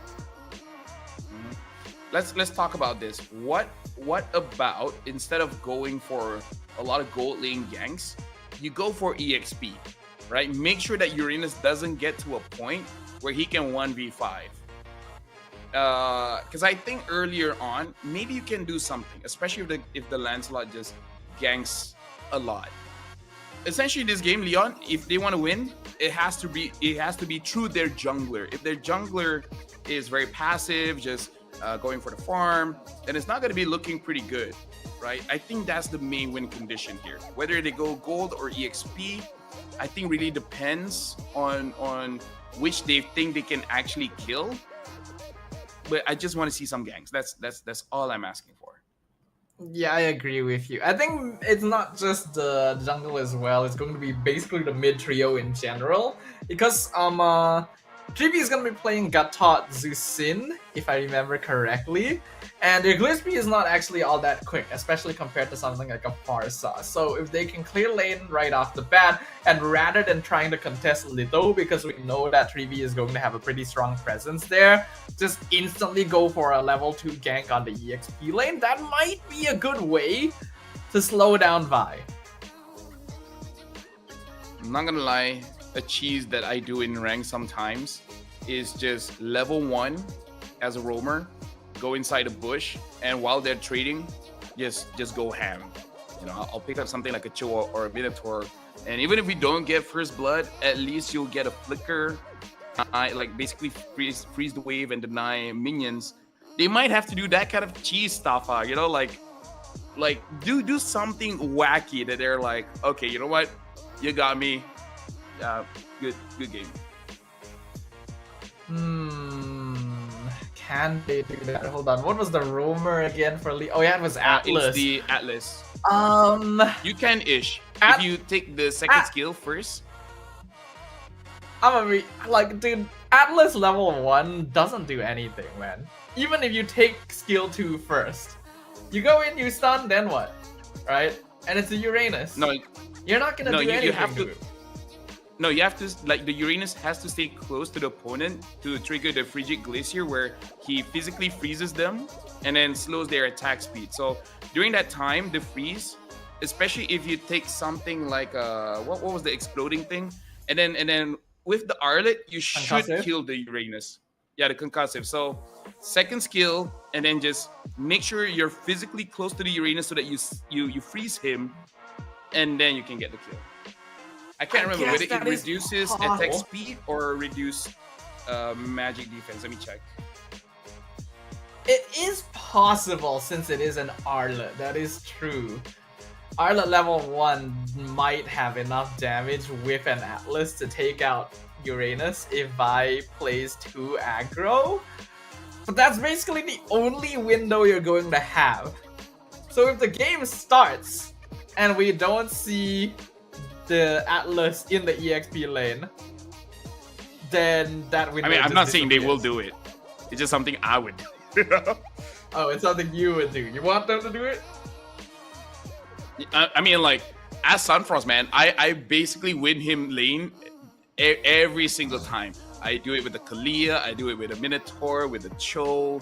Of course, I've never tried with Atlas, but logically it can, because as long as you stay around them for like around 5 seconds, they'll be frozen for 0.5 seconds. So 0.5 will allow you to use 1 ability and around 2 basic attacks, which should have enough damage to at least get a battle spell. I guess that's fair. Well, we'll see whether or not that might work, or if it might even be attempted here. I'm seeing thumbs up from the Marshal. I'm not too sure if that means we're going to be jumping into the game soon. I hope so, because I am quite interested to see how it'll go. The fact that Leon allowed the 3 key picks that 3V goes crazy on to go through. They lock in the Atlas, trying something new for the first time when they are already 1 game down in the semifinals. Gotta give him props for that, at least. For sure. I mean, we saw Minotaur yesterday, and it was good. Maybe we'll be surprised by this Atlas. Maybe it's like his top global pick, because no one bans it, so he gets to practice it a lot. So here's to hoping. We don't even see the battle spell, but I would assume that at least 2 people from 3V will have Purify, because Uranus picked up the Purify before, and I'm guessing Jushin will probably pick up the Purify as well. So I'm trying to be professional, Stafa, but I really see no way. I really see no way how 3V just loses this game. Yeah, I'm also trying to be professional, FL, but I want this game to start already, man. Well, let's have a quick revisit to the highlights of Game 1 here. I don't think it's gonna be very long, because right from the very beginning, 3V was just playing on a different level. It was like watching a YouTube video at 2 times speed, basically, while Leon was for some reason in slow motion. Already 7 kills in 4.5 minutes. First turtle is not even a contest. Vi is unkillable before the second item power spike even comes online. You already know something needs to change. And yet, you don't change it, right? You let go of the 3 picks that they have. So I agree with you. Something needs to change. So the only thing that they can change is really just the rotation and maybe some priorities. Maybe they got into this game thinking that the game wouldn't be that fast, right? Maybe they'd like, okay, take some time. We're going up against a Kagura. The fastest thing on their team is the Hayabusa and the Granger. And then all of a sudden, it was the Uranus and the Kalia that really sped things up. So part of me feels like Leon was surprised by what happened. But I feel like if you watched yesterday's match, I think you should not be surprised. Yeah, I mean, I just kind of like the system that 3V has, right? We already know that mid priority gives you a lot of early game access, right? So they like fighting for the Litho, and they like targeting just one guy and seeing if they can take him out. They didn't manage to finish off Jinzu, but they did enough damage that the Gatot had to back off at level 1.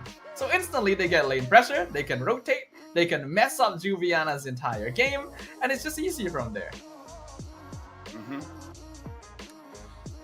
Well, looking at the highlights here, Agi was not able to really do much, but again, it is because he keeps on getting zoned out, and I think that's one of the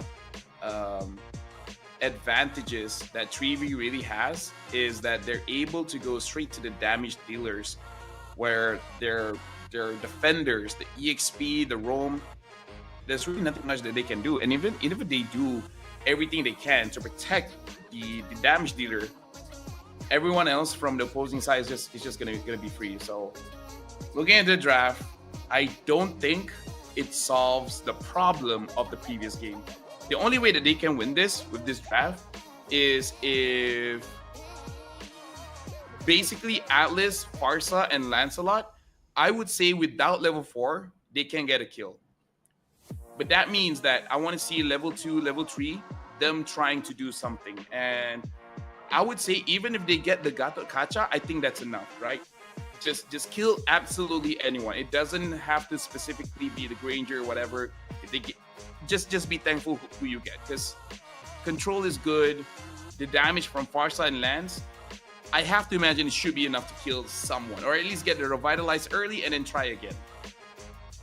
Yeah, I agree. You just gotta coordinate. You gotta make a decision and you gotta commit to it, right? Have the Lancelot start jungling on the side of the map that they intend to attack, whether or not it's the gold, whether or not it's the EXP.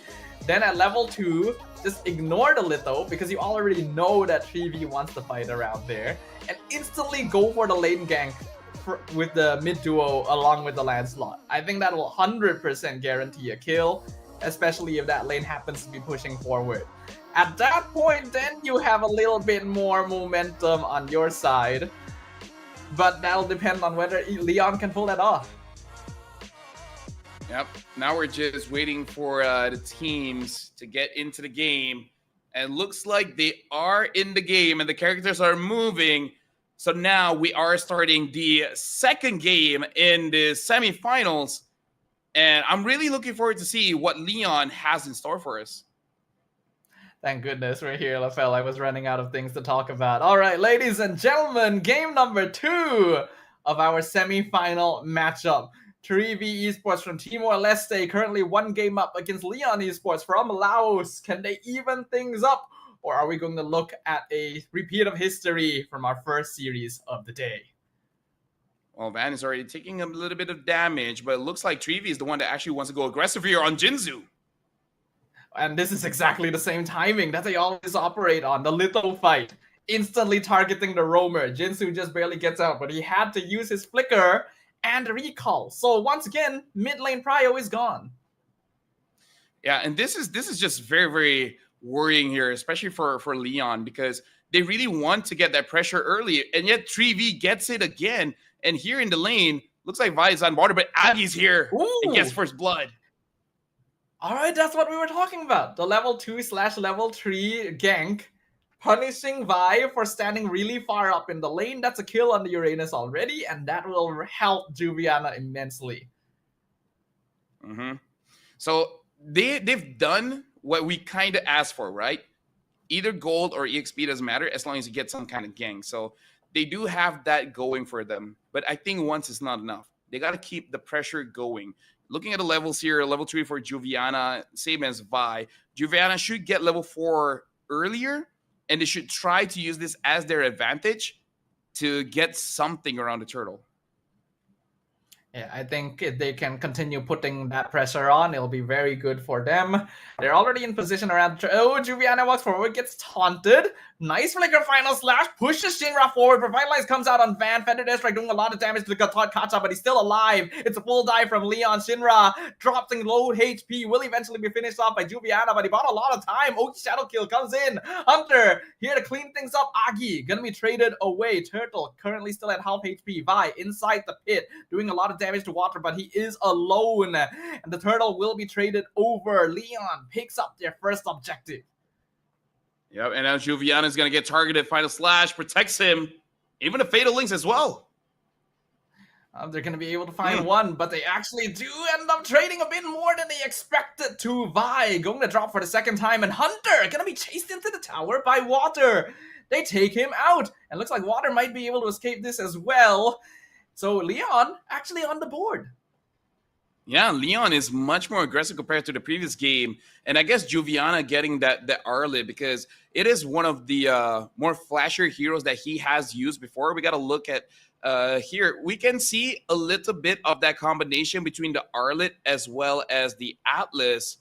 But again, Vi started the game, same as game number 1, Staffa, getting a double kill. This is basically neutralizing the gank earlier. Oh, but another fight happening mid. Van forced to use Revitalize and AOG defensively. And a very quick rotation. We can see Agi already flying up to the gold lane to try and punish Zhao Silent as well. This is a much faster pressure from Leon, and it's exactly what we were hoping to see from them after game 1. Yeah, and Zhao Silent still able to get that gold crab, now having the Sky Piercer as well. And yes, we're seeing life coming in from Leon. This is immediately better than what happened in game number 1. And look at that Fatal Links. Fatal Link's going to be used. It's only on the Gatot, but he doesn't have his ultimate. So Van actually ends up dropping to 4 members of Leon. Yep. And again, any advantage that you can get, Water is there, finds Vi.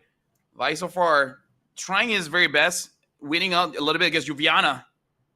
Would it destroy the Ogi Shadow Kill, but it still goes through, and Juviana is the one that bites the dust. Water also going to be chased back to his tier 2, down to half HP. It's very good timing for 3v since the turtle just came up. Jinzu's in the area. Hunter also a little bit low, but he's already working on the objective. Water hiding inside the tri-bush, looking for an opportunity to enter. Van has the taunt. Hunter secures the turtle. Water not able to find the timing. Zhao Silent won a 1v1 against Lamaj in the top lane. That's going to prompt Leon to back off. Oh, now, honestly, that was good coming in from Van, predicting when the Lancelot was going to come in. He didn't connect, but at least he knew what was going to happen. And yeah, Zhao Silent getting a Sky Piercer stack for himself. Now, this is very, very, very dangerous because before, Lamage was the one that got it, and now Zhao Silent, will he get caught here? Nope, he's got Purified. Just like we said, he's gonna be absolutely fine. And Van is even in the back threatening Agi. Here comes the Ogi Shadow kill. Hunter looking for Lamage. He's able to dash away, but not enough. Van slays the Harif, and that is something worth trading his life for. Oh yeah, worth it for sure. Hunter is starting to get on the board as well. Now 6-6 at 5 minutes. A much more even game here. Looking at itemization. Oh, Agi almost gets... Oh, he does! Vi with the flicker forward! Shreds Agi, who just barely survived the Ogi Shadow kill. Pressure is increasing once again from 3v. They're not letting the early kill stop them. Jinzu now having that dominance eyes, making it so that he can tank even better. But again, I would say Jinzu as an Atlas, he feels more like a frontliner now than really an engaged tool. Because as of right now, with all this Purifies, man, I feel like it's going to be difficult for him to use this all. He just has to rely on his passive and rely on his tanking abilities. Ooh, nice stun there on 2 into the Feathered Airstrike, but they're both going to be able to escape. If Jinzu was there, they may have been able to guarantee a double kill, but coordination's still a little bit lacking here from Leon. They're trying to spend their resources, but it's costing them. Agi does have a lot of damage, though. That is something that we do have to remind ourselves. So the moment someone does get caught, I think they can do it. It's just that who's going to get caught, right? Leon, they have enough damage. The setup has to be there. Ooh, a nice taunt to cancel out that perfect match. Fatal Links comes in, catches Tree! But the Revitalize keeps them topped up, and now the Ogi Shadow Guild dives back in, and Vi is still buying time. It's already a double kill. Make that a triple for Zhao Silent. This Granger is once again an issue. Dude, having 40 stacks on that Sky Piercer with the amount of HP that they have, I think they're basically an instant kill whenever they are hit by the combo. And this is the same problem that they're suffering from before. Vi goes on to Agi. Agi can't deal damage. And then Zhao Silent takes his time by picking off whoever is in the front. Agi is still the one dealing the most amount of damage. But look at this one. Vi, being the Uranus, isn't that far behind. Oh, look at the Ogi. Oh my goodness! Hunter finds a free kill on Lamage. Final slash only catches Vi. And he's able to tank everything. This is now officially entering dangerous territory. Leon, 4K behind, 8 minutes into the game. They started strong, but 3v are just the better long-distance runners. Already being forced back into their base. The tier 2 cannot even be defended. And Jinzu also, I think he accidentally used the Fatal Links there. And that's why Hunter is like, hey, I saw you. You don't have all here. Zaman Force in. They're trying to engage, but this is got taught and Uranus. They're so tanky. Feathered Airstrike comes through. AOG gets him out, and Vi just flickers out of the circle of death as well. Here comes the Ogi Shadow kill. Lamage goes down again. Hunter with the killing spray. And Zhao Silent is unstoppable. He's dashing into the base. It's a double kill for the Granger. He does not care about boundaries right now. He is overstepping his welcome, and you're gonna like it no matter what. Two more kills, and he gets full stacks on that Sky Piercer. And now there's no holy defense for mid and bot, and it just touched 9 minutes of the game. What did Zhao Silent promise them that allowed them to get the Granger twice? Did he offer them like the best burger in the world or something? I have no idea, man. Whatever it is, I want some of it as well. Leon in a terrible situation. They do still have some towers, but their scaling has been completely disrupted. And Hunter has been killing off Lamage every single chance he gets. This Harif is 0-5. This is meant to be their win condition. And this is going to be another free Lord. In terms of wave clear with the Farsa, it's not too bad. And I feel like the best way that Leon can approach this is someone has to bait out those Purifies. Once those Purifies are out, either Juviana or Jinzu can make something happen. I think the easiest one is Jinzu. forcing the Fatal Links to basically force them to use the Purify, and then let Joviana with that Flicker have a good engage with the final slash. But that's also just basically praying at that point for things to go well. Ooh, they final slash and do Fatal Links vie into the tower. Surrounded by 5 people, they finally take out the Uranus again. Yeah, or just that. Be like, okay, let's use everything on this one guy and kill him, which is kind of the same thing they did in the previous game as well. But is it worth it? Lord is crashing in and they don't have their abilities. The Uranus, oh, Mo Alan's gonna get picked up. Ogi Shadow Kill comes through. Lord is in top of the mid inhibitor. They will be able to take it down. Shinra goes down. Vi is still dead, but it's a godlike trick for Zhao Silent, but he's walked too far forward. He picks up the double, but he gets shut down by Agi. Even so, the damage is done. The base is now cracked open. That was good coming in from Water, because Water was the one that's able to deal the majority of the damage onto Zhao Silent. And because he is using that Purify, he's not able to get away. And Agi just complements the damage with the Feather Airstrike. So this is the good and bad of a Granger using a Purify. I'm pretty sure all Granger prefers to use the Flicker, but still showing respect to Joviana as well as Jinzu, making sure that he doesn't get caught. But that does mean that once the Lancelot has a good position, he can do massive damage with just the Thorn Rose. Water and Agi are basically the last hope for Leon right now. Lamage is going to take ages to actually come online with the score like that. So unless the Lancelot and Farsa are able to consistently find pickoffs here, it's still going to be very difficult for them. They've at least bought themselves some time. Taking out Zhao Silent, they're going to cut his Sky Piercer stacks in half, and it's still another 40 seconds until the next Lord spawns.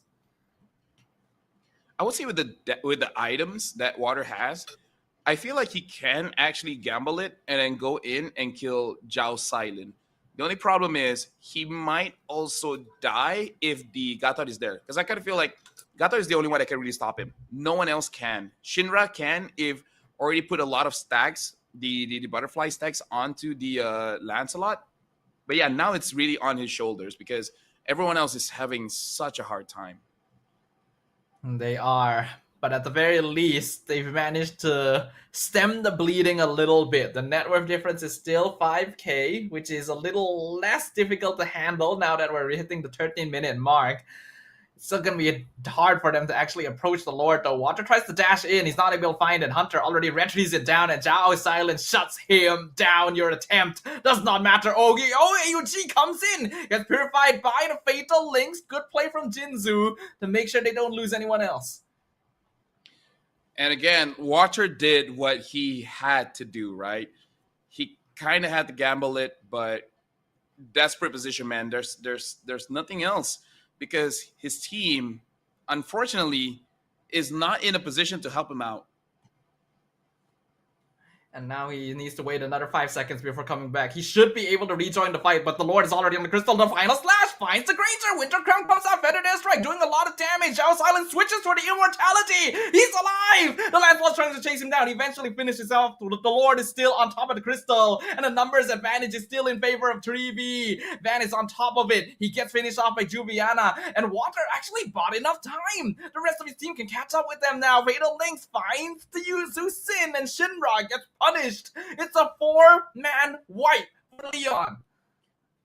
And that's an amazing defense coming in from Leon from 4,000 goal lead, now shrinking down to around 1,600. Water having that Malefic Roar now is going to deal much more damage. And looks like with that, Leon is able to get the mid-tier 1. Water is doing a whole lot for his team here. And Lamage, he does have the Holy Crystal, so now you got to respect the damage and the Divine Glaive as well. So, Vi, as tanky as he is, the damage coming in from Leon, now it's starting to be a problem. Yeah, we're starting to reach the point where 3v has to be respectful. That was a massive mistake, especially from Zhao Silent walking up too aggressively. He did a full item swap and nearly got away, but Water was still able to chase him down. If he didn't need to do all of that because he got caught inside the Feathered Airstrike, then it would have been an easy game over. but now the net worth difference is nil. They still have a lot of towers to work with, but those will go down very quickly to a hurry.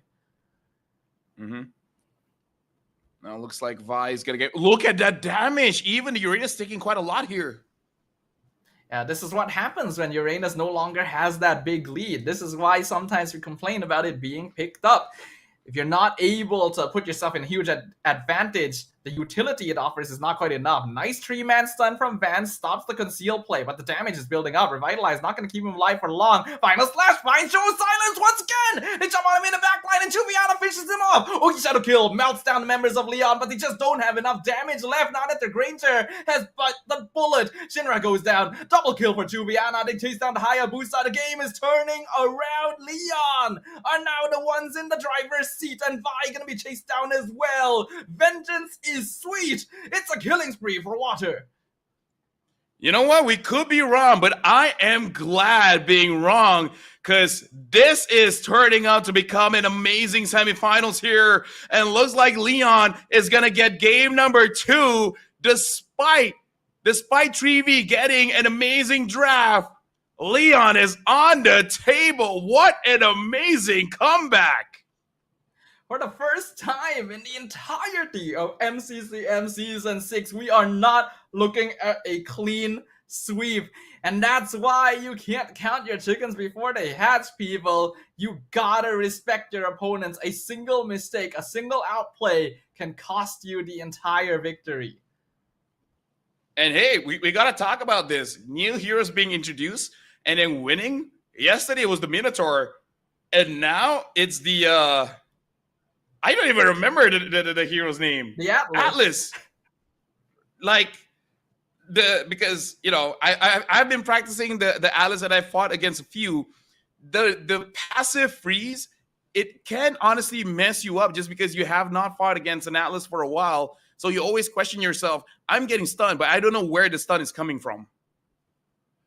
Yeah, you kind of underestimate it because you would think that Atlas is just one-trick pony. You just gotta watch out for that Fatal Links, but he can be a pretty annoying staying power, especially with the Guardian Helmet. I actually had talked about this a little bit with some of my viewers as well. This item actually benefits Atlas a lot. He ends up being a lot more durable than you'd expect him to be, but part of that setup was from Juviana. I think that this Arlet also played a very big role in constantly catching the Granger out of position.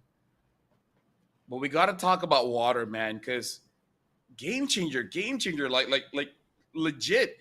When he killed the Granger, getting half of the stacks away from him made it so that they can survive the damage, right? They can survive, and then that's all they need. They have the damage. They just need to survive long enough. And like, yeah, like Water, man, talk about game, talk about having that clutch gene.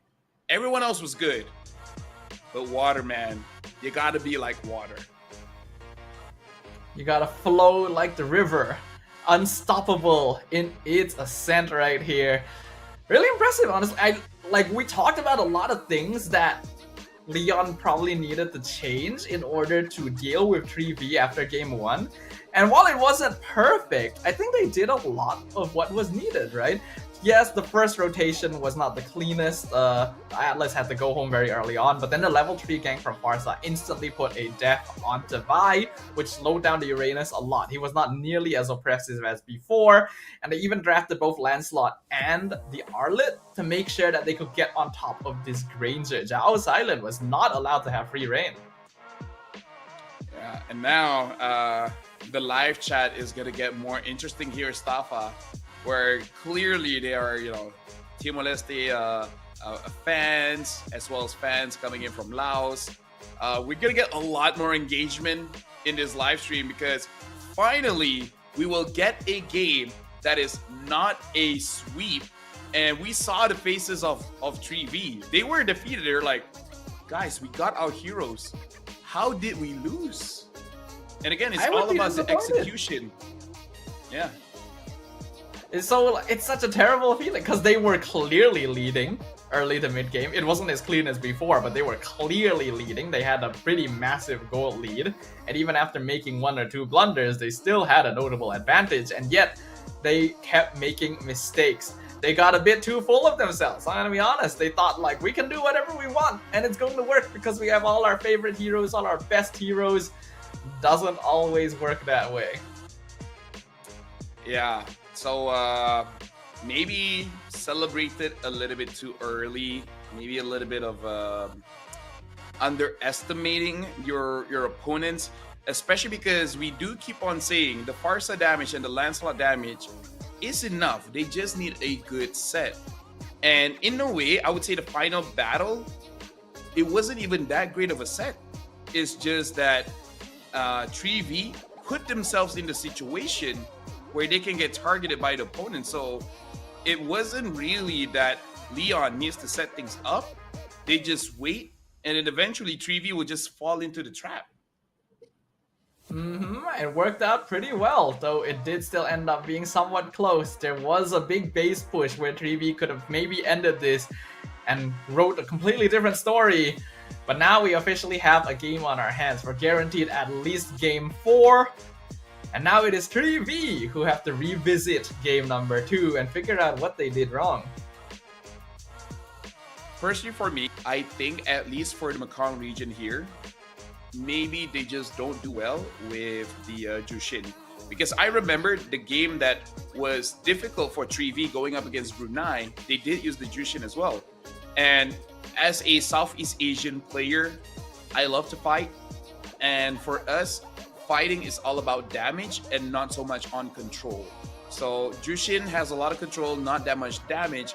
And I think they're just not used to that, right? Jushin is an amazing hero. I love using Jushin. But they're the kind of team that likes Eve, Farsa, Selena, Kagura, something that deals more damage, you know? Yeah, I do think that based on how aggressively 3V normally plays, they're more used to having 3 different sources of DPS.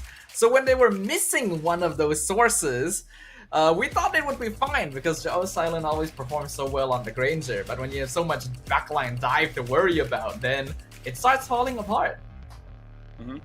So hopefully we'll see a difference this time. And Leon, they're like, okay, you know what? Enough Hayabusa. It's a little bit crack, a little bit ridiculous, because even in the game that they won, again, it was a little bit too close, and it's hard for them to fight against this. And I think the Kalia will still get banned. And honestly, even though Hunter seems like an assassin player, I would not be upset with the Baxia ban, considering how fast they like to play. I personally think that 3V might want to contest that Lancelot now, because I will be honest, I don't think Water's performance throughout this tournament has been the most consistent, but his Lancelot seems to stand out among the others, and we already saw proof of that in game number 2. So if 3V is not intending to ban the hero, it might be good to just take that away and limit Water to heroes that he's a little less confident on. Actually, not. Yeah, now you bring it up. Yeah, if the Hayabusa gets banned, so just choose something else. Ooh, that might be interesting here. Oh, and Leon, what if we let go of the Kalia and try to get the Lancelot? Will that be a worth it trade, I wonder? Yeah. They banned the Uranus, so finally some respect over to Pai, even though they did beat it in the previous game. I think they believe that, okay, we're not going to get that opportunity again. It's time to actually take this out of the pool. Lunox, the final ban from 3V. They were able to catch the Granger quite a lot in the last game, so I wonder if they will just ban out the no. Do you want to take that trade? I actually think I would. I actually think I would take that trade. Ban something else, let the Kalia go, and then get the Lancelot for yourself. Because if not, yeah, I don't know. Ban Yusin Shin maybe. I don't know. Oh wait, no, they can take Yusin Shin. Never mind. Bad. Okay, Baxia. Okay, okay. Perfect fine ban. Yeah, that seems good. Get rid of the Baxia. Don't give away the very safe first pick jungle. 3V gonna make a choice now. No longer has the Hayabusa to just lock in straight away, but they do have the Kalea. And I'm pretty sure they have 100% win rate on the Kalea. Or they want to gamble it and say Leon cannot use the Kalia. So first pick the Lance, and if Leon doesn't pick the Kalia, then you get the best of both worlds. Oh, but they went for the CC instead. Okay. Okay. Seems Still like these considering teams winning still that- put a that lot of XP. stock on CC. Hmm? You would So think that now after the the Kalia nerfs, does get picked up. So this is a Kalia Lance, right? And this does show that, like, if this is a 3v, basically saying like we're gonna bet that they don't use the Kalia, but now they lost that bet. The Kalia has been picked up. So now Leon either pick up the Granger or pick up the Lancelot, because pick up the Lancelot. Okay, I'm starting to like Leon's start here to the draft. Isn't she gets picked up? Is this gonna be a could be Granger? a Grok. I think a Grok could yeah. actually be quite good. It's open completely, not banned. It's either Grok or Gatot, I think, because those are probably gonna get banned out by Leon if you don't lock in your roam here, because those are like the only two roamers that Kalea has some difficulty with. So I hope we get to see one of them. Yeah, Gatot. Mhm. So now for Leon, I think you can pick up your mid laner here. The Farsa is honestly fine, especially if Farsa lands Kalia. That's a pretty strong opener, and then ban out gold laners. It looks like they are gonna go for the Yuzong. I think only the Alice is good against the Yuzong now. Other than that, I don't know. Oh wait, no, they already have the CC. But then again, the CC could be flexed into gold.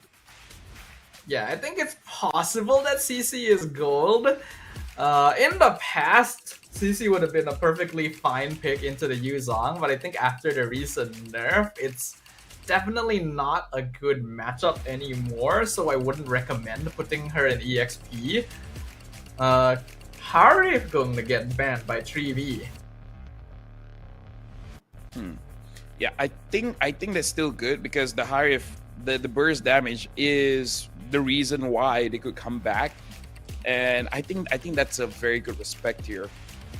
I wonder if they want to go as far as to ban the Granger as well, making sure that it's going to be a fighter, or at least go up against something like a Claude, instead of going for basically the S tier gold laners now.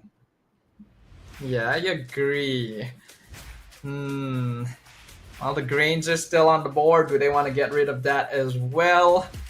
Leon will have first pick into the second half. Looks like the Farsa is the one that gets removed. I think that's fair, but also manageable if you ask me. You already have Yi Sunshin and Gatot. Yes, the Farsa was a huge reason of why you lost the previous game, but you have the tools to handle it.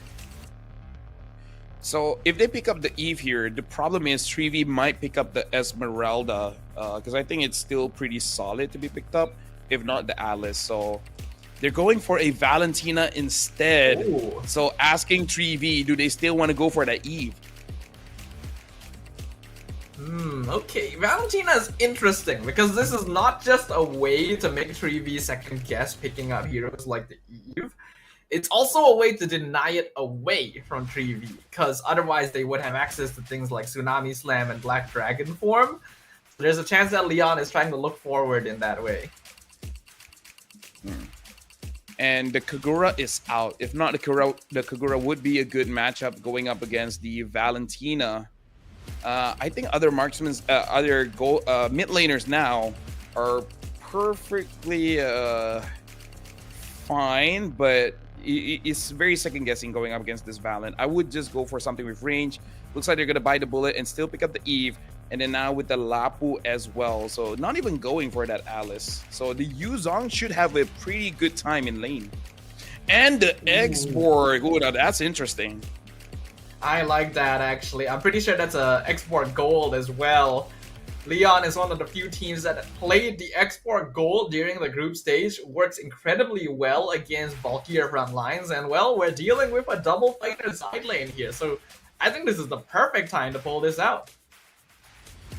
Only one caveat, and I feel like they are more than prepared for it, is the Eve, because the natural predator for the export is the Farsa, is the Eve, someone that can do a lot of damage from far away. So I think the export is still a very good pick. It's just that they got to make sure someone is dealing with Shinra so that Lamaj does not get focused down. Yeah, I agree. But I think there'll be more than enough ways to deal with that. They have Yuzong, they have Lance, they have a Kalea to pull people out of position as well. I think Xborg should be fine. Lamaj has already proven that he can play it. And this also means that the fighter gold lane advantage that Treevee was aiming for is taken away. Because the nerfed CC is going to have a hard time breaking through that Faraga armor. And now, ladies and gentlemen, this is going to be the third game in the semifinals of the M Challenge Cup here in Mekong Season 6. The wild card ticket is on the table here. Whoever loses this one will be eliminated. It will not be advancing to the Grand Finals against Saigon Phantom. So it looks like the draft has been changing basically every game, especially coming in from Leon and now Treevee. They started off feeling very confident, but now I gotta imagine that they're sweating just a little bit. A little bit, especially since it's been a while since Joe Silent had to be put onto a fighter gold lane, and especially one that has recently been underperforming like the CC. Will he be able to prove us wrong? Will he be able to retain that playmaker style we know him for? Or will Leon really turn the fates around in this semi-finals? Let's jump right back into the land of Dawn. The matchup against Xborg is not good though for CC, even before she got nerfed. So this should not be a good lane for Zhao Silent. Yeah, that Xborg is an amazing play. Now Van is taking quite a lot of damage, but still able to force out Jinzu to use the flicker. So at least they don't lose out too much in mid. But I like to see that Leon has adjusted to the rotations. They know Treevee likes to play. They know they want to fight 3-man for the Litho. So they're gonna do the exact same. And they do have a Kalea, so their regen is able to match up to something like a Katot. So it looks like we're gonna jump into a very quick pause here, ladies and gentlemen. I hope it's quick. I hope so. Although to be fair, going into that pause, that was pretty quick. Unsure what is going on. Hopefully, again, it's just a easy solve. Maybe it's the headset again. You know, those I think there was one headset problem in history that was so bad that they had to cancel and resume the battle really? next week. Yeah, it was in MPLID. Okay, that's actually, I'm not actually aware of that. I really need to keep up with other MPLs a little bit more. I have a really hard time keeping up with outside MPLs. I think that was 2 seasons ago. Ah. I think it was 2 seasons ago. So I believe the problem is that you can hear the communication from your opponents or something else. Meaning like you can hear more than you really should. So there was something wrong with the cables. They couldn't solve it that day. It's the cable thing. So the input, like they just couldn't solve it. So they're like, okay, thank you everyone for coming. We're gonna resume this match next week. Yeah. Imagine a pause being so bad you have to wait for a week. Yeah. It is a oof. I think they played on Thursday or something. Or 3 games on Friday. I'm gonna be honest, man. I'm a little bit tired. I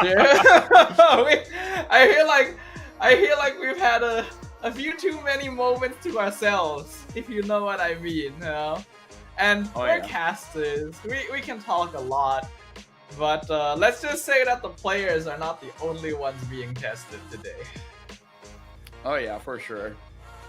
I'm just waiting to use the toilet. That is something. You wanna go right now? No. It's good. It's good. I don't think I can hold it for quite a while. We're paused as well, you know. Like I think it's the perfect time if you need to go. We don't know how long the game's gonna last. Hey, we're on camera, right? So I think it's fine. In this matchup though, I think Leon is in a good position, but as we saw, sometimes overconfidence can really bite you back. Because I'm looking back into the draft here, And I would say the biggest problem is that if Leon engages wrongly, because this is something that is vulnerable if you have engages like Kalia as well as Yuzong, where you have to dive, right? If your dive goes bad, then immediately everything goes wrong. And now we're jumping back into the game here. It looks like nothing much has happened, so nothing off cam. So all good. Everyone is farming just as usual. Luckily, it actually ended up being a fairly short pause after all. So once again, thank you very much to the marshals working hard to make sure that everything is resolved. I just noticed as well, Zhao Silent is actually playing Sprint on the CC. So not your typical Vengeance or even Flicker here, wanting to try and dive the backline as much as possible. So there really isn't one in this draft. For sure. So now at least good for Zhao Silent is really not getting punished so much by Lamanche. As I say that, okay, able to dodge out of that. So, look at Shinra. He's getting picked off by his own RWM because he's not level 4 yet. Valentina making use of the EXP passive and flickering forward. It's a double kill for Agi in the mid lane. Dude, Agi is like, okay, you know what? Now it's time for me to lock in. And he has indeed locked in. Again, good foresight picking up the Valentina, understanding Eve is the only really good pick. Betting up the Kagura. Dude, Leon was like, hey, game 1 was a fluke, man. Now this is where the real fight starts. Jinzu messed up that Flicker title strike, but he's still going to be able to get the Tsunami Slam forward because they are all diving in on Zhao Silent. Last Insanity gets the last hit. RWM locks 3 people in, but Lamanche just flickers out. Yeah, and I think for 3v, their drop doesn't get punished too much by the RWM, but again, it is still something that you got to be careful of because it's so deceptively strong. Speaking of deceptively strong, man, Water on this Lancelot is doing work. Like, I think he revitalized the entire team, and now everyone's locked in, and again, a gank onto Zhao Silent. The curtain call comes out, but we can see the difference in damage compared to before, where it's a lot more difficult for CC to even try to attempt these 1v2s, especially now that Lamanche is a full level up on the CC after that previous gang. We're only 3 minutes in, but the net worth lead is already 2k. Leon has completely reversed the script. And this time we see a heavy emphasis on that gold lane where they understand it is a winning matchup, but instead of equalizing and helping out the EXP, they're like, okay, we're just gonna win much more. We're gonna make sure that Zhao Silent has 0 chance on getting onto you, because I really feel like if CC delays the War Axe for a long time, then it's in a very bad spot. But at 4 minutes completing the War Axe, I think it's still a very respectable timing, because at Turtle 2, that's when the big fight is gonna happen. This is where 3v, if they can get a win in a team fight, this is where they can come back. But if Leon wins this one, then that's where the snowball happens. Honestly, this turtle might actually determine how the rest of this game goes. We've already seen the complete shift of Leon. They want to play at the same tempo as 3B. Play it hard, play it fast. 2-man Purify. Petrify comes in for Juviana. Black Rank Form can be used as well. The damage from Lamanche really building up. Tsunami Slam can be used. Pull them backwards. Water secures the turtle. Secures the kill on the van. Vi also going to be dropping. And Zhao Silent can be chased down. Just barely gets away with the Shaw Residue. Melts him down, 3 kills for nothing, and Leon even gets the turtle. And now we can see the real Leon, man. Juviana gets to play the game. Agi gets to play the game. Lamanche gets to do his thing. 5 minutes in, and the score is 6-0. And Vi looking much different than the first 2 games here. Unable to get a double kill early. And look at this, man. Leon, they needed time, but time was well spent. They're like, okay, thank goodness for all the tech issues, because now we are activated. We talked about this at the beginning of the series. A lot of time to learn and discover how your opponents tick.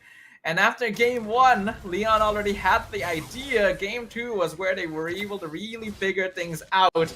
And now they're implementing it. Hit hard, fast, early game combos, side lane fighters that can really disrupt 3v from going for early ganks. If they can kill anyone, it has to be Agi. Agi has 3 kills now. Getting a shutdown onto Agi will at least get you back like 500 to 600 gold, which could be enough to complete your next item, and then you can start to do something. But we did say the second turtle is going to determine what's happening in this game. 4,500 gold lead. That's basically an item ahead. And Leon, they don't seem to be making mistakes here. Looking at the itemization, War Axe is complete on all of the fighters already. Fury Hammer into Oracle for Juviana so that they can frontline more easily.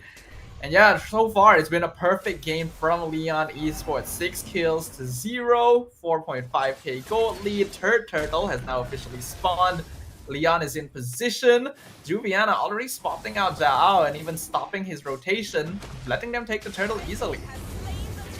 Yeah, but it looks like he's fighting, using the Black Dragon form to escape.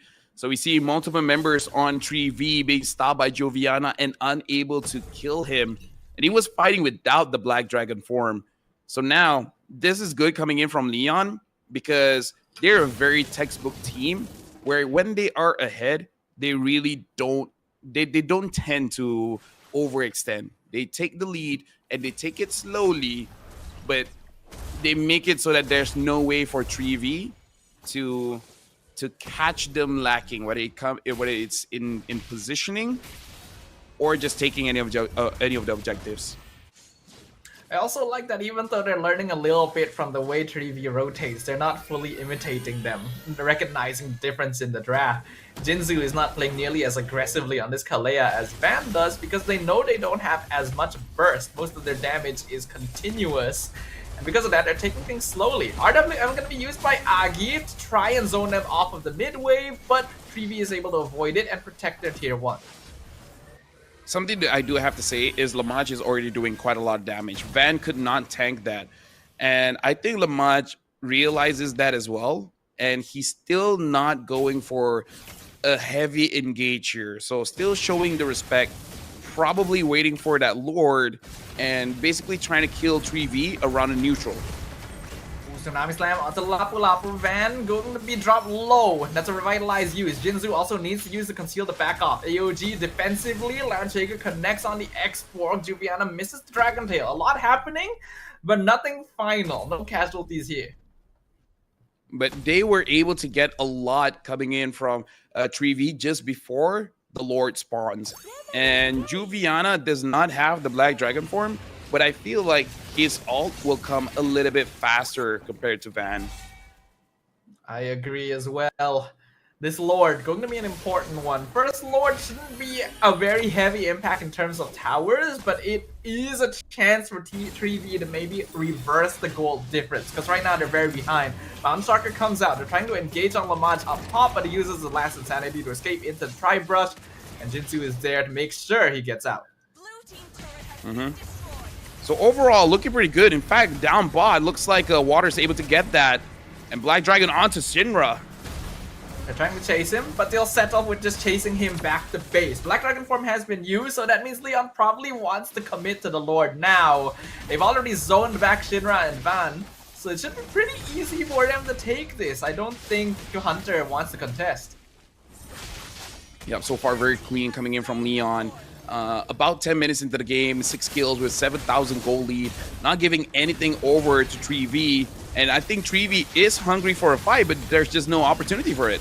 Uh-oh, Van went too far forward. Tsunami Slam has the AOG back. Revitalize also utilized. RWM going to zone Leon away. But that's perfectly fine for them. They've got the Lord pushing down bottom. Yeah, and they're looking at mid here, and I don't think they can protect this anymore. Even top, Hunter is going to be there to protect, but I think it should be pretty easy for Leon to get a tier 2 as well at the top lane. And now 3v, they're struggling. I think they really do want to start a fight, but there's just no opportunity. Yeah, at this point, Leon is just too strong. The conceal comes out, gets cancelled straight away. They're scuttling the Lord onto the bottom inhibitor, and it will crash now. 3v can try and burst to stop this Black Dragon form to zone them off, but they are still able to melt the Lord away. So not too much damage to the inhibitor yet, though their mid-tier 2 might not be as lucky. Agi now having the curtain call as well. So if he's able to get Hunter, Hunter might get taken down.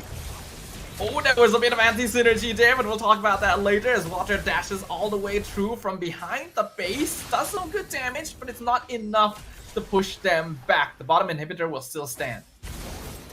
Yep. But look at Vi. Vi wants to go back in, but he's taking too much damage.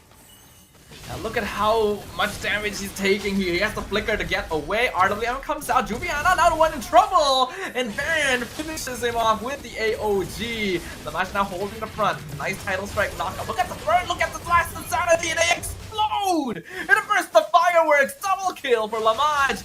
Water taking a lot of damage from Zhao Silent. Here they're both going to be able to disengage.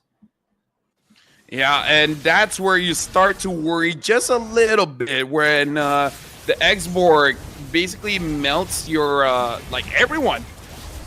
And they're still fighting once again. The Lapu Lapu gets a land shaker. Tsunami Slam gonna be used on the CC, but they don't quite have enough burst to finish him off. And now Water in some trouble. The tower hit's gonna finish him off. Lamont also gonna be chased down. It's a mega kill for Agi, but Zhao Silent is the one coming out on top. Double for the CC. He'll back off and respect the Valentina here, but the rest of his team is coming to chase Agi down.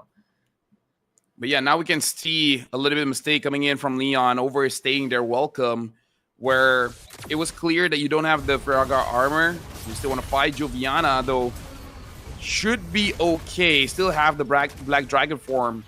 So really just making sure that the bush is not fully controlled, but still control given over to 3v. Yeah, I do think that Leon made very similar mistakes to 3v in game number 2, overheating once they knew they were ahead. And they've thrown away a bit of their lead, unfortunately. But a 5k gold advantage is still very respectable, and Agi is still a pretty notable threat, deathless on this Valentina. So now this Lord is 30 minutes, but I think it's not that important for the Lord itself. I think this is where you want to get some crucial kills, especially if you're 3v. Even if you're able to kill off Juviana, I think that is going to be enough for you to get substantial map pressure and then get some turrets. But Lamont is going to be very annoying to handle, just constantly burning away at the front line and not allowing Van to walk forward. Taunt comes in on Jinzu. Black Dragon form to scout out the bush. They see Hunter. They chase him off the Lord, and they will be able to secure it for Water. AOG comes through, gets the knockup on Lamaj. RWM, though, going to be used by Agi to chase them backwards. And now Leon wants to engage. Nice 4-man stun is not quite enough. The damage coming in. The flames are forcing them out. The last insanity going to be used. Zhao Silent trying to chase them down. At this point, the CC does actually do pretty respectable damage. They've already lost 2 members. Jinzu going to just barely escape with immortality intact. And they will scatter. Lance, look at Water. He's thinking about it, but they're 3 members. He's not gonna risk it. But very clean coming in from Leon. 3v, they understood that if they're able to get a win there, it's gonna be huge. So they tried for it, unable to do so. Good respawn coming in from Leon. The moment the jump comes in from Van, opening up the RWM by Agi, and basically stopping and engage and stopping Van from running away. It's very difficult to disengage from Leon right now, thanks to the existence of this X-Borg, as well as the Kalea catching you. Oh, what? They actually found a kill on Juviana up top. That means that Leon is 1 man down, and now they're engaging onto the X-Borg. Lamaj loses his Draga armor, no more last insanity. RWMs are both gonna come out, but Vi is the one that ends up abandoned, gets grabbed right in the face and taken down. Lord gonna be dragged over to mid inhibitor. Leon takes that out as well. Base definitely looking a lot more empty. 3v is still in this yet. Yep, still a lot of resources that Leon was able to take, but 3v, there's still a lot of turrets from Leon, so there is a lot of standing gold on the table here, and Zhao Silent is doing quite well on the CC, but I would say even better coming in from Leon around this CC, because even if they are caught by the current call, we don't see anyone really get taken down. Lamaj now scouting things out, has a gold lane Xborg, still able to open up the map for the team, and that's very valuable. I do also personally think Agi needs to steal real-world manipulation. Curtain call on their side doesn't actually offer a lot of value compared to having their own box of death. We are 16 minutes in. Gold leads 7k in favor of Leon, but we're reaching the point where the gold difference is starting to matter less and less. And the important item here is definitely that Wishing Lantern. When you do take the RWM, your damage is going to be that much different, because look at the Eve. Only really 2 items. The Glowing Wand and the Bloodwing. So the difference of damage when Agi uses the RWM and Shinra uses the RWM is going to be huge. Because you can't understate the value that the Wishing Lantern has against 1, 2, basically 4 front lines here. Yeah, when you add that onto the Xbox, they're very good at shredding them. Tsunami Slam is going to be used once again. Vi gets dragged forward. Landshaker connects. Van now in some trouble. Revitalize comes out. Has to use AOG defensively. Zhao Silent trying to jump on Agi in the backline, but the rest of his team cannot buy enough space for him. Now it means that Zhao Silent bites the dust. It's going to be a free lord for Leon Esports. Yep, Leon looking like a championship form. They want to go to the Grand Finals. Winning this one means you get match point, means you are 1 game away from qualifying to the Grand Finals to be able to re-challenge, to have that revenge against Saigon Phantom. And they can almost taste it, it's so close. The minion waves are pushing in. The base is now officially naked with the top inhibitor falling.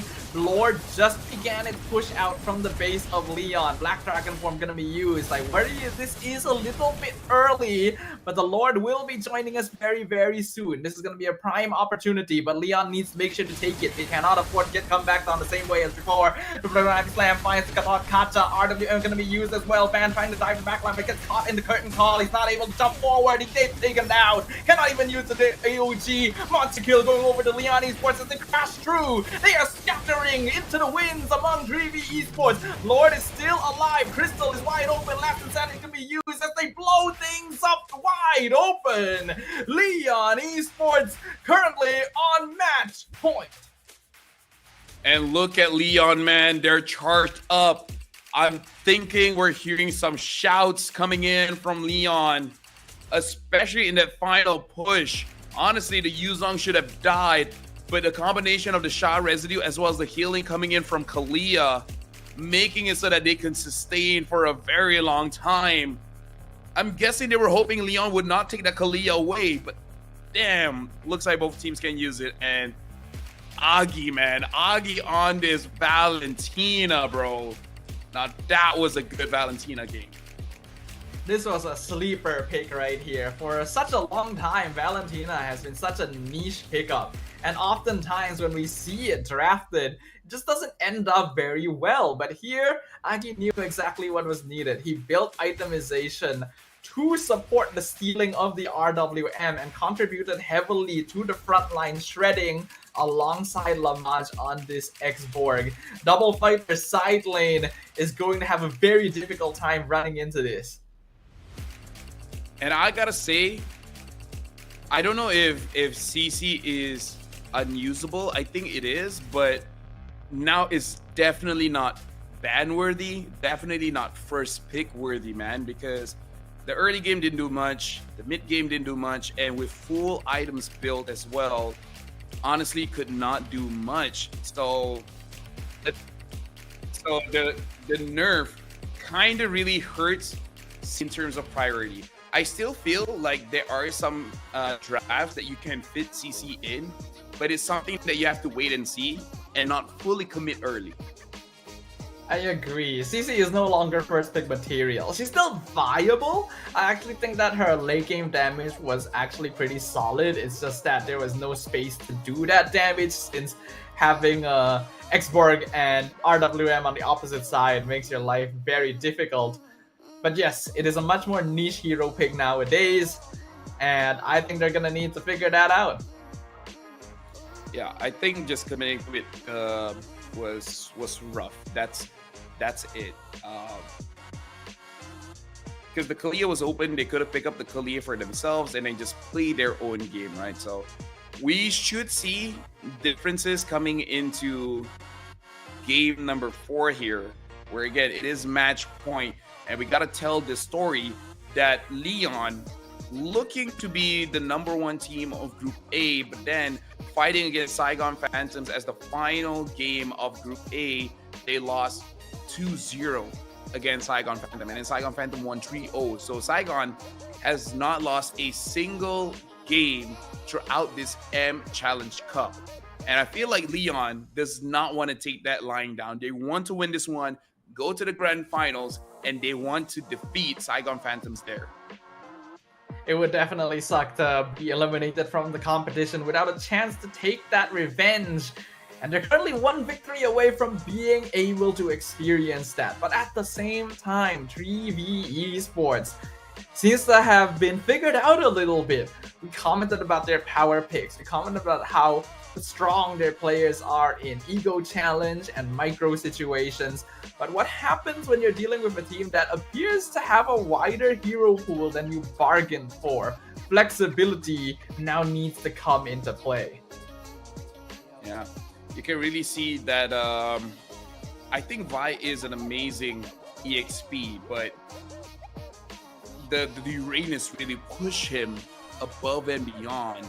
And using a Lapu, I think Lapu and Yuzong, they almost don't interact with each other that much, right? Where if the Yuzong is having a bad trade, just Furious dive away, and then same as Lapu, you can just go away. The Alice is more all in. The Uranus is more all in, where they can stick onto you. Where if you're dying, I'm just not going anywhere, and neither are you. So yeah, I think 3V needs to adjust this a little bit in terms of the draft, and consider that there's no good CC game so far, Staffa. Maybe there's a CC win, but it's not because of the CC. It's not as oppressive as before. I don't really remember. There might have been one now that you pointed out, but yeah, the success rate of the hero has been very, very low. And I will say that Water has been single-handedly saving Lancelot's win rate as well, because before this, he, I think, had a 0% win rate too. So, goes to show, you just need the right pilot. But Agi definitely got the show started strong with that level 4 double kill. Mm-hmm. And in this game, I would say that 3V, they really lost based on that mid trio. Not saying that they were bad, but Agi starting things off with 2 kills on Shinra as well as Van. And then that's where the speed, that's where the engine for 3V is, when the mid lane is able to get a very quick rotation onto EXP or gold. And then we can see, oh, this team is actually very strong. So the moment that Leon stops that from happening, basically making the game very, very honest, let's make this into a lane versus lane matchup, and then we'll see how it goes. And now actually having matchups that they can win, a far cry of what happened in game number 1. This time it's basically a 1v1 5 times. They definitely opened up the draft entirely, and there are notes that 3V Esports are going to need to take here. I think especially Lancelot should not be allowed to go through. Water has already proven 2 games in a row that he is incredibly solid on this jungler. You are not able to disrupt him the same way that we saw in the earlier games. Get that out of the way, and then you can start playing around a bit more. So now we have to see if 3V wants first pick or they want second pick, because I think as a first pick, you're more welcome to ban out the Lancelot. In the second pick, it's going to be a gamble, because you might let go of the Lancelot hoping that you can get a second pick. But then what if the opponent's like, I see what you're trying to do. I'm just going to pick the Lancelot first pick. Because we saw their gambit in game number 3, where they tried to do the thing with Kalia, and it really didn't work out. At this point, you got to assume that Leon understands what you're trying to do in the draft. I think so as well. It took him a moment, But all things considered, they figured things out pretty fast. So can 3V do the same? They're the ones who have to observe and research and investigate what are the steps they need to take to overcome Leon's new style right now, right? I think it's probably worth it to just take CC off the table. No point considering this hero anymore unless it's just absolutely perfect later in the draft. Okay, 3V is first pick, so I think they need to angle themselves to ban the Lancelot and try to get that Kalia again. Because I think that's already a very good first step. Because, yeah, I agree with Lancelot has to go. They should ban the Lancelot here instead of the Lunox. Yeah, I think so. They were Hayabusa and Uranus, still gonna be banned by Leon as before, since it already worked out for them and they have a bit of leeway now that they are at match point. 3V still banned the Fanny, still banned the Kimmy. This is where you probably want to get rid of the Lance, but nope, they go for the Lunox. So I'm hoping they contest it, but they would ideally want Kalea first. Mm-hmm. Oh, well, this makes it easier than Kalia is banned, so this should be a Lance pick, right? I would hope so. I'm wondering what else feels particularly good. I don't really think you would want to first pick Eve as solid as she is currently, though it is possible. There's also heroes like the Grok, which surprisingly are not seeing a lot of play. I would even accept the Granger, just not the CC, you know? Definitely not. Yeah, I would accept a Granger first pick if they're just trying to go for pure comfort. Oh, no, CC again? Personally, not liking it. I'm very confused. CC, yes, was very strong, but we've already seen her performance this tournament. Again, I can only remember her maybe getting one win, and it definitely was not because of the hero. So Leon now has their pick of the litter. They can go Lance again. They can even grab Eve in advance. Though I get the feeling they don't feel too worried about it since they actually have the Valentina in the back pocket. Yeah, they pick up the Gatot first. So this should be a Lance. I don't see a reason why you want to adjust the draft right now. But they go for the Eve instead. Look at 3V, even they're confused. They're like, wait, they're not picking up the Lancelot. So instead of using Shin, let's grab the Lancelot instead. Very curious here coming in from Leon. Yeah, 3V should definitely go Lancelot here just to steal it from water. They could also try to steal the Valentina, since now there's two very good ults they could take away on the opposite side. Yeah, I feel like Lancelot should definitely be one of them though. It's either you go Valentina steal, or maybe you just keep it basic with the Granger.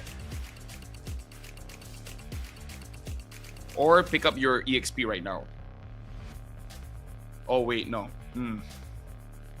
I kind of want Granger. Oh, okay, so they do pick up. Yeah, so it is Alice, because I did think about Alice, because Alice kind of eats Eve up, but that does mean that the CC is going to the gold lane. So their mid here for 3V is going to be very, very crucial, and Leon just picks up the X-Borg again. I knew this was coming. The moment the Alice was locked in, I was like, Leon is going to big X-Borg here. Because if they don't, it's 100% getting banned by 3V in the next phase. And while it's true it can be countered if it's revealed at this stage of the draft, it feels very solid since the side lanes have already been revealed on 3V's side. Well, now they just have to ban mid laners here, preferably those that can deal burst damage, so that the X-Borg is basically free. The only one that can really burst right now is the Lancelot. I don't know if you want to respect the Farsa, but what other mid laners do you want to ban out here? I guess the Valentina, thinking that maybe they could do the same thing to you. I think it's possible they might ban the Valentina, actually. You can definitely handle Farsa. Zusin's already been taken off because you will have Gatot and X-Borg, and they can be quite vulnerable to that. They don't have to worry about consistent damage from Kimmy and Lunox because those have already been removed by 3V themselves. And now 3V are going to be banning junglers since Leon hasn't revealed theirs yet. The other ban, I would say Joy, just to respect his carry potential, because he already used the Fredrin, and I kind of feel like 3V already has a good draft to deal with the Fredrin. So I think just ban out a damage dealer in the jungle. I think, yeah, you still ban out the Valentina here unless you're pretty sure Shinra cannot use the Valentina at all. But no, they ban out the Valentina. Yeah, I think that's to be expected. Leon is a team that knows how to respect certain hero picks. They're well aware of their matchups. And Baxia are going to get banned by 3V. Now, here's a possibility, Lafel. What if this is an X-Borg jungle? I was thinking of that, and then they pick up Harif. Yeah, I thought of that too. Yeah, that's exactly what I was thinking. Yep. I didn't want to bring it up, but no, they do pick up the Joy, so... Also dangerous if 3V does want that Farsa. It's actually not bad though. 3V has already revealed their side lanes, and neither of them have very consistent CC, so the only hero that Joy would need to worry about now is the Roam. 3V probably wants something with hard lockdown here. Badang is good. Cho actually is not too bad. Grok is still there, though a little less effective against a Joy.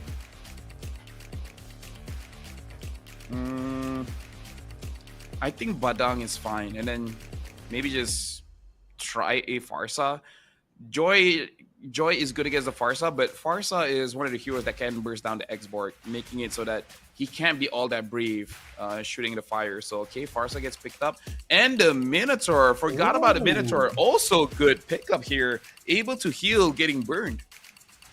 I actually quite like the Minotaur. I think it's actually a pretty good roam option to deal with the Joy. While the CC is not quite as reliable, Minotaur's healing is very suited for burst heroes like the Joy here. Yuzong gonna be the final pick now for Leon, so they're keeping it basic. Joy with double fighter side lane. I wonder how well this will go. Again, I kind of think it's fine because I feel like Eve is the next option if you want to play double fighters, because the damage actually ramps up quite a lot and it's consistent. It's not just I think Eve is not ult reliant. Even without the ult, she can deal substantial amount of damage. So I think it's still fine not playing a marksman here. The real question here is Leon. If they can get onto the Farsa, then a lot of damage is going to be out the table. Honestly, I'm liking the draft coming in from both teams. It really is all about execution here. I don't think any team like hard wins a draft here. Yeah, I think it's definitely going to be a skill matchup. How much respect, how much adaptation can we witness from these two rivals up on stage right now? For Leon Esports, they are at match point. A single victory will send them straight to the top two, to the Grand Finals, to gain their revenge against Saigon Phantom. For 3V, they are against the corner. They need a win here to bring us to a full series. Yeah, now Agi already dishing quite a lot of damage. But again, it should be okay, at least for the Minotaur, able to heal back up with the new passive here. And Vi already dealing quite a lot of damage in lane. And looks like 3V is able to get that Little. Oh, Juliana almost Juliana with by, a though. Petrify. Yeah, catching him off guard there. I was a little worried about the Yuzong last pick. I was wondering if it would be able to put up a good enough fight against the Alice, but early on, Juliana can definitely try to be oppressive to get that initial advantage. We already know about the X-Borg CC lane, so Zhao Silent once again gonna have a hard time. And look at that, a lot of the minions actually are being denied here from Shinra. In terms of the level, there's not much different yet. But Juviana, man, is in the groove now, trading a lot against Vi on this Alice. So Vi looks like it got to him a little bit once he doesn't get that Uranus. It does seem that way, and it's a very worrying fact that the hero pool of 3V is so easily tested like this. Mid lane also not having a good time. Minotaur can heal a lot, but when the poke is as consistent as an Eve, you're not going to have as much pressure. I'm worried there because that might be an entire wave that Shinra did not get. Look at this, level 2 when the turtle is up. Level 2. That is not ideal at all for Farsa. That means that Leon basically has nothing to worry about. This is a nearly guaranteed turtle for water. The electrifying beats comes out. Even the petrify, just to stop Hunter from dashing into the pit. That's going to be first objective to Leon. Dude, Agi is showing up in this series, man.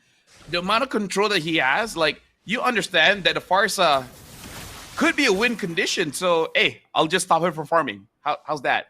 How about I go 2 minutes and 30 seconds and make sure the Farsa does not have all? That's impressive coming in from Agi. Yeah, this is actually a really bad position for 3v because they basically are losing every single lane. There is no lane prio on the map at all for them. And that gives Leon so much freedom. They're trying to contest Little once again. Mino is level 4 before Shinra. That's how bad it is for the Farsa here. Look at the minion denied again. Oh, Shinra only just hit level 4, 3 minutes into the game. And Farsa is a hero that needs to hit that feathered airstrike timing ASAP because you can really affect the map. That has slowed down their tempo to a crawl. Yeah, that's actually a big, I would say, goal waste because now Van might not even be triggering the roam passive because he might not be the poorest guy in the team. It could be Shinra. I think it is actually. Oh, top lane, Vi in some trouble, being ganked by the Joy. Petrify comes out, Vi trying to go back to the Tower Throne of Ruin, going to be used, but he's still stuck, has to use the Flicker. Just barely gets away. Oh, but look at this, Lamage getting ganked. Might actually go down, and it's going down. Question mark? It's still taking a long time. He gets first blood before he eventually goes down. Well played to Lamont. A honorable death there, and Zhao Silent has to get away, and they were able to take Hunter down. So that's also a big deny here. Looks like the people that are getting punished are basically the main burst coming in from the team. So Lamont should have no problem with this X-Borg now that the main threats are not a threat anymore. Water even stealing away the purple buff from Hunter. Did use the retry for it though, so that might affect their ability to contest the turtle, but considering how much of an EXP lead they have, it's still going to be difficult for 3v to try and contest. You can see they're walking up, they see them in the river. Y walks in, Throne of Ruin, completely whiffed, beautiful disengage from Leon. RWM comes out into the AOG, Van somehow gets the turtle, but the fight is still in control of Leon Esports. Vi eventually goes down, Lamaz drops the Faraga armor, but Hunter can no longer pursue. At least getting something there, but now Agi does have that glowing wand. Hunter with the war axe. At least we can see that the Minotaur should be tanky enough to make plays for the team. Now it's all about getting to that point where you can deal damage. So honestly, this is good because it shows that 3v is not getting snowballed on, right? Like, yes, your early game is very slow, but eventually you'll get there. So this is a very good showing from 3v. Yeah, as long as they make sure they don't fall too behind in farm, they'll be a-okay. And the net worth lead is still only about 1k for Leon right now. So neither team can afford to feel too comfortable. Looks like they're playing around here, understanding that Jinzu is there. And no longer do we see Leon being super oppressive. And Water here clearing the wave so fast makes it so that there's no more freeze. Shinra is able to get the farm. And this level lead is still bad. The gold lead is still bad just by mid. But based on what we see in the previous 2 games, you can make a comeback, right? So all you just need is like 16, 17 minutes of the game. By that time, you have your core items and you can make a play. It is definitely possible. So we can see there's a lot more discipline on the map right now. Neither team willing to be too aggressive, which is basically what both of their namesakes have been throughout the first 3 games of this series. We're reaching the point where they fully understand the stakes. Van getting chunked just a little bit, but should be able to heal up with the motivational roar. And now actually almost full HP heal up with the regen as well. So now the turtle is up. Looking at all the ults, everyone has basically everything. And Juviana is making his way down. A fight might ensue here. Van taking way too much damage. And look at that Black Dragon. Turtle dropping low. Water secures it. Feather Strike not able to steal it away. Van, unfortunately, gonna get turned into roast beef. And 3v will just have to cut their losses there. Yeah, I would say that's a big mistake. Taking all that free damage from Lamage ensures that they won that turtle. So big mistake coming in from Van. He should not let that happen again. Definitely not. Vi now gonna be targeted by water. Electrifying Beast comes out. Not quite enough to kill, but enough to force him back and apply pressure. In terms of the goal lead, it went from 1,000 to 3,000 there by getting the turtle and a kill onto Van. So I think 3v, they need to restructure on who has to be the front line. Because I feel like Van can, but Shinra has to back him up. And now Joe Sidon taking quite a lot of damage coming in from Lamage here. Yeah, Lamage is hitting that point where the X-Ward just is so annoying, and now the RWM locks down the Minotaur. Minwa and Fury knocks up 2, but the rest of the team cannot back up. Flicker is a good timing, but the Black Dragon form finishes off the Minotaur. Flicker forward, Throne of Ruin comes in from 5, picks up 3. Juviana gets locked down and pelted away with Feathered Airstrike. Oh, Lamage might be a little bit too in front there, but looks like Vi is not going to be using the Gleam, able to get out of there with the Firaga armor. And now 4 kills to 2. This is a game that 3v can definitely come back into, but Water getting that Holy Crystal, that is something you have to look out for, because even Vi was basically half HP with a full combo coming in from the Joy. Maybe now with the Holy Crystal might actually do enough so that he is no longer in the fight. Holy Crystal is a very scary timing for Joy, and the magic defense on 3v is not actually that strong yet. Vi went for Oracle first, only just picked up another Silence Robe. So if Water gets on top of Vi right now, even the Alice might not survive it. This is the dangerous time. The good thing here is Lamage is far away, but you know after he deals with the minion, he's gonna start coming in. So Van has to be careful. It's weird to say, but as a roamer, you have to take care of your HP. You cannot trade that much, especially because you are using a Flash of the Oasis. You need to be there to heal. So it's a good thing that Vi is the one tanking here. Vi is the one being the front line. But look at that, Joy is already starting up the Lord. How will 3v respond to this? This is gonna be a full 5v5 brawl here. Jinzu is already quite low on HP. Throne of Ruin gonna be used. Flicker forward, right in front of the Lord, into the Lord. Knockup Hunter secures the Lord away as 3v reverses the fate. Jinzu goes down, but they've lost 3 members in an instant. The burn damage a little bit too much. Water with the double kill. And that was good. That is what we were talking about. You just need a little bit more time and a very good setup, and you can turn things around. About 1,000 gold was gotten by 3v. Look at this engage here. Lamage trying to do his best onto Van, but Vi able to get that crucial Throne of Ruin onto 3 members, allowing Van to get in position to actually use the Minimum Fury and then knocking up 4. Juviana was far away, and they got the crucial targets, but Water able to get a double kill. If Water did not get a kill there, 3v could have actually went for more. Oh, here comes Jinzu from the flank. Juviana taking a lot of damage from the Feather Airstrike. AOG forces the cancel, forces the flicker forward. RWM also going to be used, and now Leon looking for some vengeance. They draft forward. Petrify finds the kill onto Shinra, but they're also going to be abandoned by the rest of their team. It's going to be a double kill for Hunter. Yep. So now this is good. I don't know whether the Minotaur did not have the Minoan Fury just yet. That's why he couldn't use it to save the Farsa, or Shinra was already saying, you know what, let me be the bait. They will come here for sure. When I'm about to die, just use it and then get the return kill. Either way, that was still a good trade. But now we can see that Hunter is not going to be the one to take down Lamage, at least not alone. But 3v, they are in the game here. There's basically no goal lead anymore. Yeah, absolutely. I feel like that was actually a pretty big throw from Leon. They still had an advantage even after their previous blunder, but they were a little bit too desperate to get kills and try to snowball off of that again. not realizing that the shutdown gold would be more than enough for 3V to bring themselves back into this game. And now it is going to be 50-50, no notable advantage on either side. But still, the Lord is going to come up, and Leon has to be careful of that Minotaur. It's very weird, but you got to kill off the Roamer first. The game-changing ult is not the only thing. The heal as well.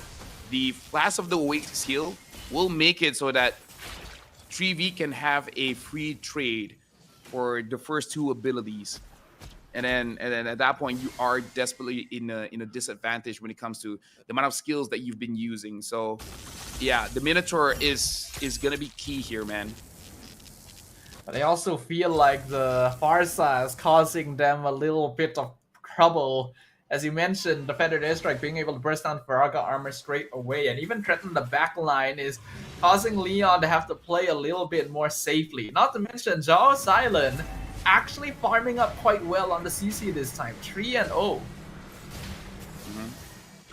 Right now, looks like the Black Dragon form is used just to zone people away. But look at that, the Lord is there. They want to prevent them from coming. This is how they want to take the Lord. They just want to make sure that they're not even there. Lamaj is trying to delay, but 3V doesn't care. They're just walking straight through. Lord is in retribution range. Minun Fury comes out, Water secures it, but Joe Silent already finds Mega Kill in the backline. He's invaded and Agi is down. Juviana also trying to get away, but CC is online. Lamaj flickers backwards, but Joe Silent is there waiting for him. Water trying to hold the front, looking to melt down Van. Will be able to finish off the Minotaur, but the backline has already been dismantled by the CC. Joe Silent is now officially a problem. Yeah, we were talking about a CC, but this time Zhao Silent is doing well, especially maybe because of that Minotaur, creating enough space for the CC to actually get the damage onto the proper targets. And the fact that they killed off Agi first in that fight is a very big help as well. But still, the Lord is on the side of Leon, and down bot, it looks like the Joy from Water has to get away, but still, amazing engagement. Like, as a roamer, I'm feeling very Minotaur right now. Honestly, Minotaur is looking to be a pretty viable pick nowadays, since he's a lot more difficult to remove. Even if he's not able to do the damage, he's able to stay long enough to wait for the right timing to pop that Minun Fury. Leon still has a slight lead for now, but 1k at this stage really doesn't mean anything. It can still go either way. Is a lot of pressure here for the junglers, really, because you know that once you die, you're not just dying just like that. It's Lord disadvantage, it's objective disadvantage, but look at that, Zhao Silent goes in. Now the OG comes up, knocks away the Minotaur. Minun Fury and the Flicker are going to be used to escape. Throne of Ruin comes in, it stacks up completely on Leon, but they're tanky enough to survive it. And now the last Insanity comes out, blows up Van. They are going to back this off here. I would say that was forced, and I don't know who made that call. It was a lot of chain crowd control coming in from 3V, but the damage just wasn't there. It was still a very good try, but now they should know where they stand when it comes to the next team fight, where they can catch a lot of people, but the damage is just not there yet. So maybe before the Lord spawns, they might want to wait for one more item on the damage dealers. The question, I just don't know what item are needed. I don't know if the Divine Glaive has already been done by Shinra. It should be. It should be, I believe, but with a little bit more time, they can guarantee full build on basically all of their cores, and when that happens, Leon's gonna have a hard time keeping up. We can see that Juviana not really able to 1v1 Zhao Silent anymore. The 3v does still have to watch the map a little bit. The minion wave is pushing up top, and they don't have an inhibitor there anymore. Yeah, and we remember we already had a game where the minion ended the game. Notably the one in Brunei, where we thought that the turret could actually clear the wave, but not so. The Lord now has spawned. So now all of the ults are up except for Juviana. They're still missing the Black Dragon form here for Leon. Lots of respect being given to Lamaj. She's definitely playing an MVP game right now for Leon as the front line, just constantly burning away at Vi and Van and not allowing them to freely walk their way in. Lord going to be taken by Water, currently at 50% HP by providing vision. Meanwhile, in the mid lane, Zhao Silent on top of Aki drops the Eve down to 40% HP. Aki gonna need to recall there, which means 3V might have the numbers advantage. But there is still a lot of threat here coming in from Leon, because just now Water did pick up the Wishing Lantern, so even the tankier guys is gonna get bursted down quite a lot here. Lamanch has to be careful, his far away team, but now Agi there to back him up. It's gonna be full HP. Look at top lane here. Looks like Joviana has been spotted, but not gonna get punished by Hunter or Zhao Silent. They're really taking their time here for this Lord, because this is 17 minutes. Everyone is basically on equal grounds. In fact, if they delay it a little bit longer, we will reach the max evolved Lord at the 18-minute mark. 3V, they see Water at the bottom of the map clearing the wave. They're gonna try and blitz this right now when the enemy jungler is not around. But Lamaj and Jinsu doing such a good job. Zhao Silence will chase down Agi and finish him off, but they bought enough time for Water to come back and rejoin. AOG cancels the better airstrike. It's gonna be a 50-50 on the Lord. Take Min with Fury, knocks out Water! He gets taken down! And Hunter secures the Lord for 3V Esports. Now they're dismantling the remnants of Leon. Lamaj going to try and run away, but it's a godlike streak for Zhao Silent. 4 members dead. Jinsu, the only one left. He's trying to hide away, trying to buy as much time as possible, since this might be an opportunity for 3V to bring us to a full series. Yeah, looks like they're just gonna go all mid here. They're gonna clear the wave. Someone's gonna tank it up and then try to end, because Agi is up right now. Can they deal with this? Can Agi defend? Yes, he can. Yeah, he pops the RWM. He's able to clear the minion wave in time. That'll give them the space for the rest of Leon to respawn. Hunter actually has to be some careful here. He gets shut down. That's a mistake there. Jinsu finishes off the Lancelot, and that means that Leon can actually hold back this Lord quite easily. Ooh, the game just keeps getting better and better, man. I gotta say, I don't know if this is the case of Caster Curse. What we called the previous draft, we're like, oh, 3V is gonna win this one, Leon wins it. Like, I don't know, man. Everything that we say is just becoming the opposite. I'm looking at CC, and now CC is becoming a monster, getting a monster kill. And then there's just too many crowd control from the side of 3V that realistically, there's no way that Water was gonna secure this Lord, man. And even if he does, he's not gonna do it alive, because the damage as well as the control coming in from Vi, from Van dies, sure. His KDA does not say the impact that he has. 0, 6, and 5 numbers does not explain the amount of utility Van has been providing for his team. Yeah, his presence alone is making it so difficult for Water to walk in and melt people, to take objectives. Even if he doesn't have any kills, he's a Minotaur. He's not really meant to do so. Just being able to stand there, get the heals in, and tank damage matters so much at this point. And with both bases now cracked open, one lane available for pushing, we have no idea how this will actually end. With 20 minutes, it legit is going to be the final battle soon. Because even though Leon... Oh, hold on. Zhao Silent might actually get taken down by Water. Oh, Winter! Going to be used. Water very low. He switches to the immortality AOG. He flickers out of it. He's trying to escape as much as possible. Juviana finds him, but he has so much shield. He switched to a Rose Gold. Meanwhile, Throne of Ruin going to be used. Catches Jinsu. Forces out a Winter Crown from Agi. The damage is being done. This might be the final battle. Who comes out on top? Vi ties the back line. Doesn't have the Throne of Ruin anymore. He's going to be abandoned, surrounded by the rest of the team. Oh, There's no, minions! There's minions in the base! No! Go back to the base! No! They need to defend this. There's so many cannons there. Can they clear it in time? They send 3 people back. I think they should be able to defend this, but they will buy in exchange. But man, that was close.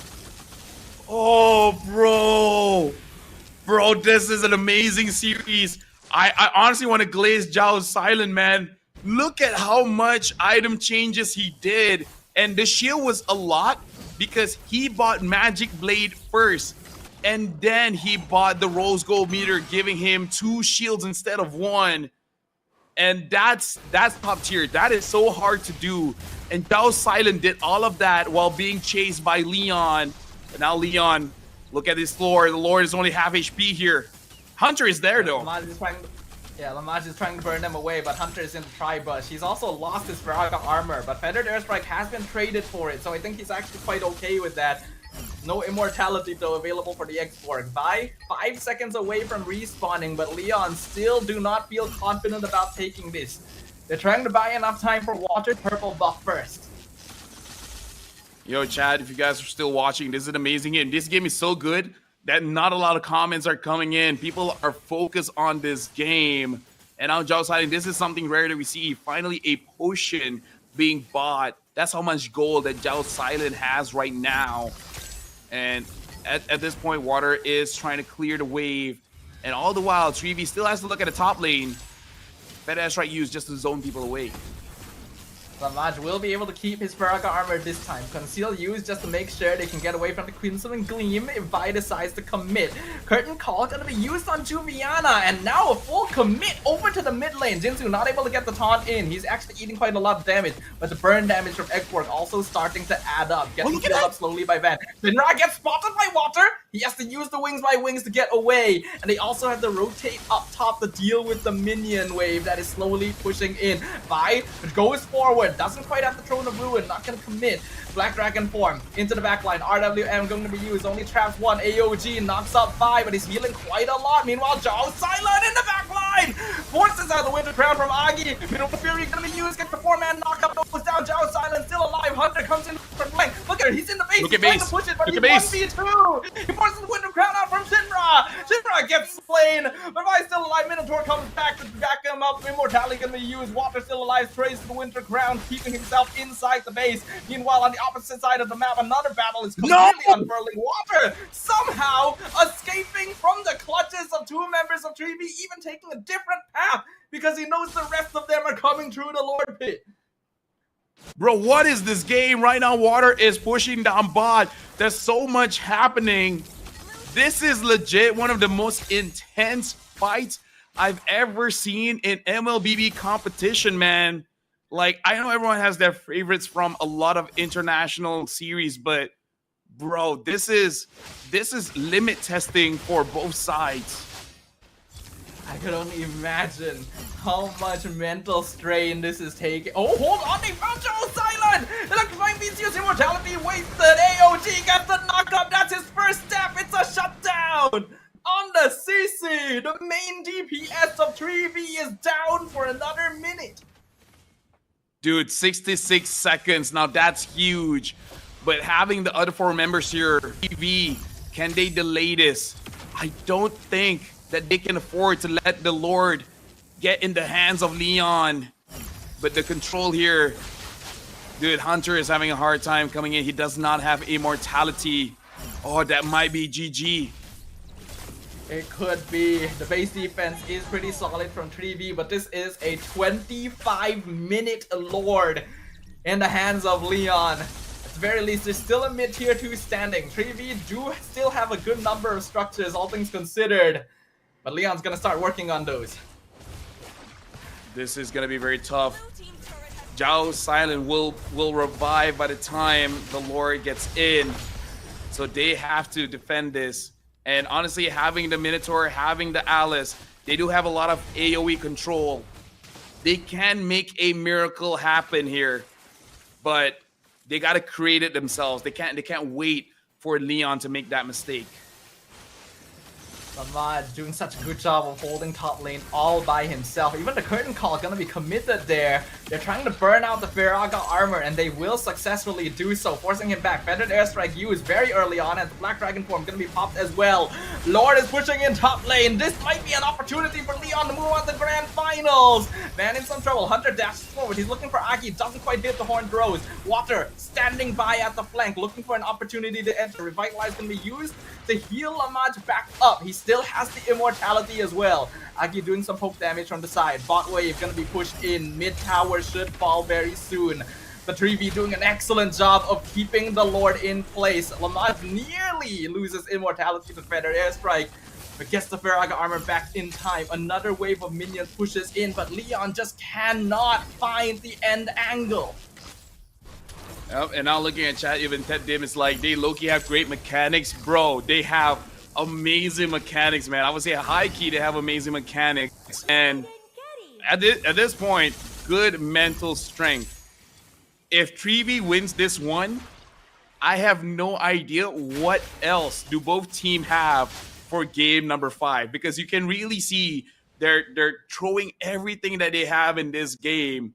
This is going to be a battle of stamina, man. Even if Treevee wins this one, what is game 5 going to be looking like? That is the concern, isn't it? I feel like every bit of energy and stamina is being expended here.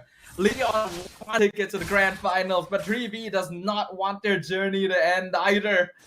We are approaching the 28-minute mark. The next Lord is just about to spawn. The base looking very empty for 3B. Hunter in some trouble when Beats comes out, but Band able to stop Water in time. Keep their jungler alive. They need him. The Lord is here. Ooh, I think Shinra maybe accidentally pressed the ult there, or accidentally canceled it so fast. But either ways, the Lord is there, man. 28 minutes. I can't believe the game has lasted this long. It's gonna last over 30. Oh, they pressed too early there. We're forced to flicker out. RWM doesn't quite lock him. Minwen Fury gonna be used alongside the AOG. Revitalize comes out. Water gonna lose immortality. He's in trouble. He dashes out into the jungle. Water is still alive. He's trying to find his way back to base. And meanwhile, Lamaj as well as Jinzu holding back the rest of 3D from chasing.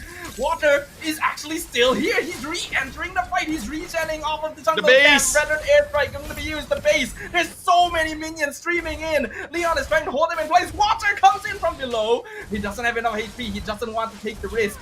Meanwhile, in the front line, Zhao silent. He's been holding on for so long, but he will finally fall by wanting vengeance. But the damage from Agi and Lamaj actually a bit too much. They are without CC for another 60 seconds. Hunter goes in, gets pulled back by the fire stakes, but he cannot continue. Dude, like, this fight keeps on extending and extending and extending and extending. It's 29 minutes and the game is not over just yet. Water showing an amazing mechanics on this Joy. And this is being very, very scary, man. Like, both these teams deserve to be in the Grand Finals. Heck, I feel like I'm watching a Grand Final game. Oh, Water, even just by hitting the Lord, he almost gets taken down. Oh, this is very risky coming in from Leon, man. Water has no HP. Yeah, he's not able to continue this anymore. Lamaj doing God's work right now, holding back 3 people all by himself. Vi at the same time trying to open things up. Water unfortunately not going to be strong enough to take the Lord, and without a marksman, it's going to take so long to kill a 30-minute Lord, because by the way, this game has lasted for half an hour. And now look at this. Look at Water. Water is waiting. Water wants to end the game now. He wants a backdoor.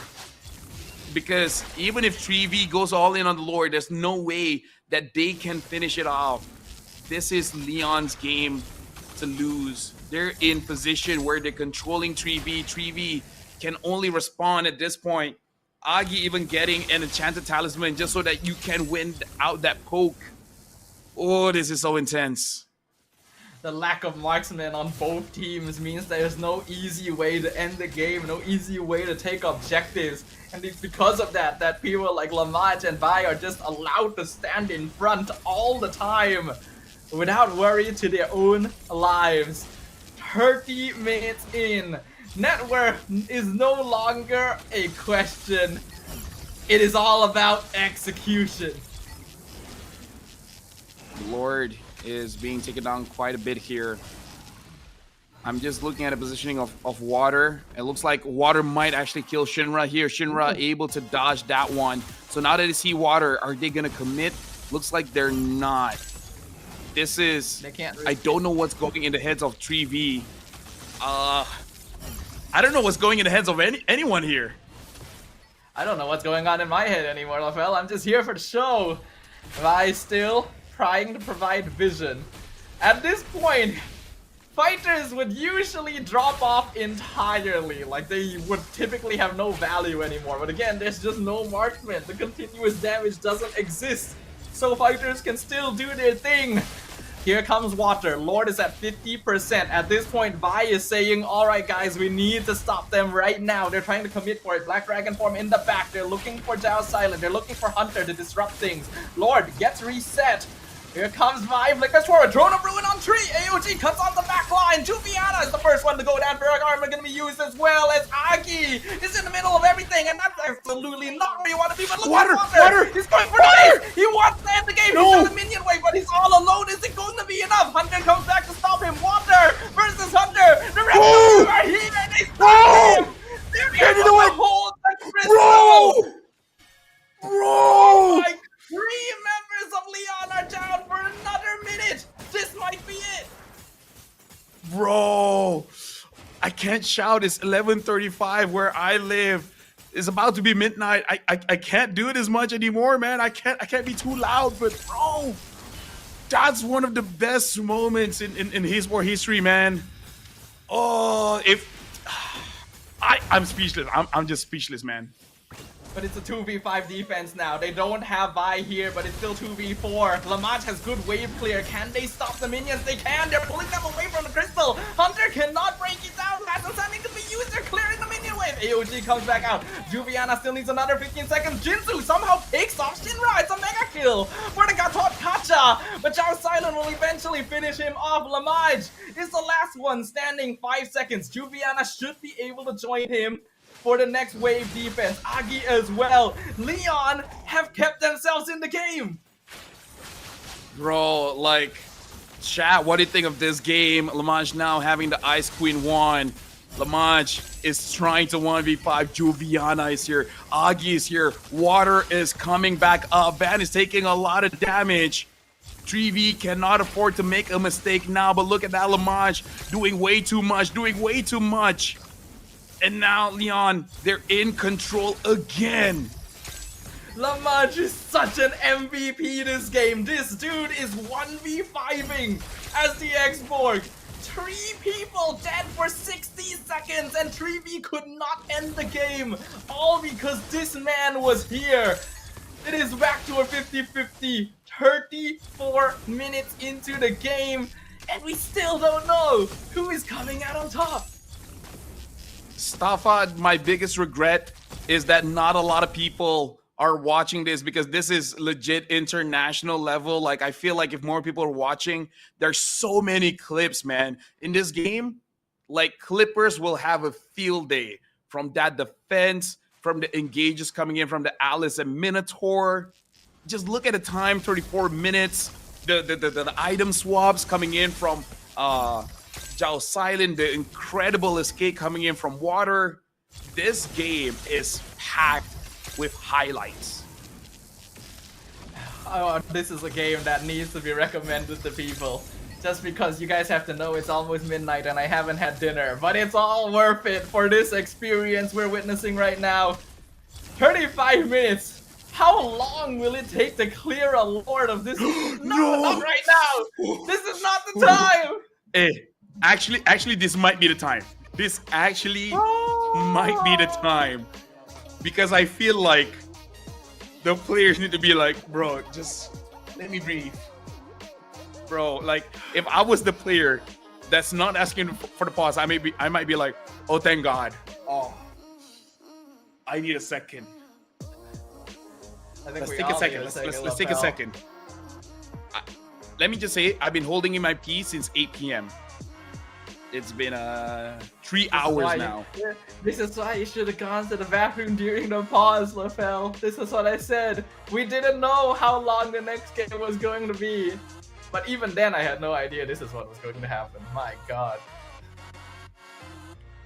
Oh, bro. Chat, what do you guys 4, think? By the way. Oh, bro. We've just been, oh my God, we've just we've just been informed by production that the pause is because of battery issues. They've been playing so long. I can't blame the phone, man. I can't blame the phone, bro. This is... They didn't pause because of a technical issue. They paused because the game lasted so long. They had to plug the phone in. Bro. Dude. I hope Moonton is watching and they get as many clips as they can, because this is the best way to promote the M Challenge Cup, man. This deserves recognition, man. This deserves recognition, chat. And you know what? Shout outs to chat for watching this. Shout outs to Timor-Leste. Shout out to Laos. They are becoming a region that MLBB fans have to look out for. Dude, I can imagine what Saigon Phantom is thinking watching this on the other side of the bracket, man.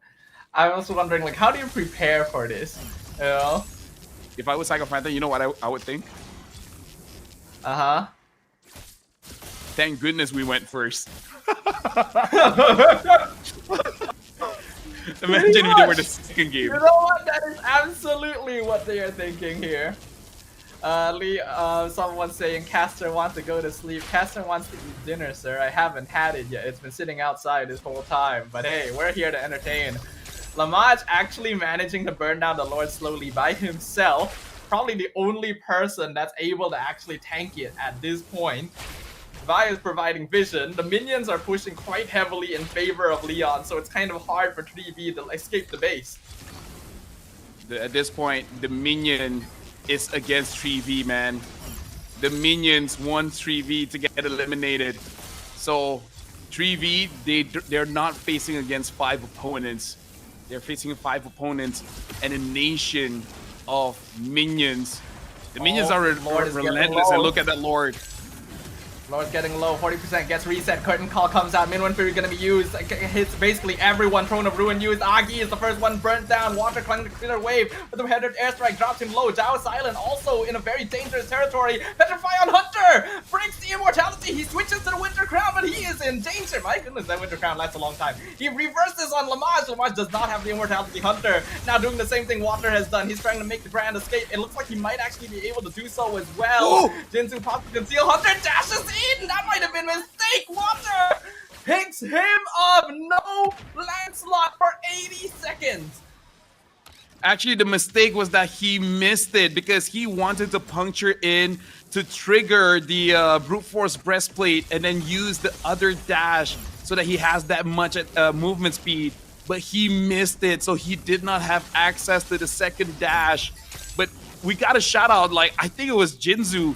He saw that puncture come in, so he dodged it. Like that's something very small, but that's big brain mechanics, man. Water trying to engage on Zhao Silence. He knows he can't risk that fight. Just going to try and do some poke damage for now. Lamaj is basically on Lord duty. This man is locked to this pit for eternity until the game ends. And Vi is stuck watching him do it. The rest of them just have to make sure their base doesn't get backdoored. Staffa is almost 40 minutes, Staffa. Will this be MLBB record for going for a full hour? I wonder what the longest game is. Oh, Lord is very low. Curtain call comes out on Water. He's in trouble. He's getting chased out. He gets watered down. Killing spree for Zhao Silence. AOG comes up. They get the Min 1 Fury as well. The damage is being done. Last Insanity going to be used. The Lord is so low. No jungler is on the map. Minions bot. They're both dead. Throne of Ruin on tree.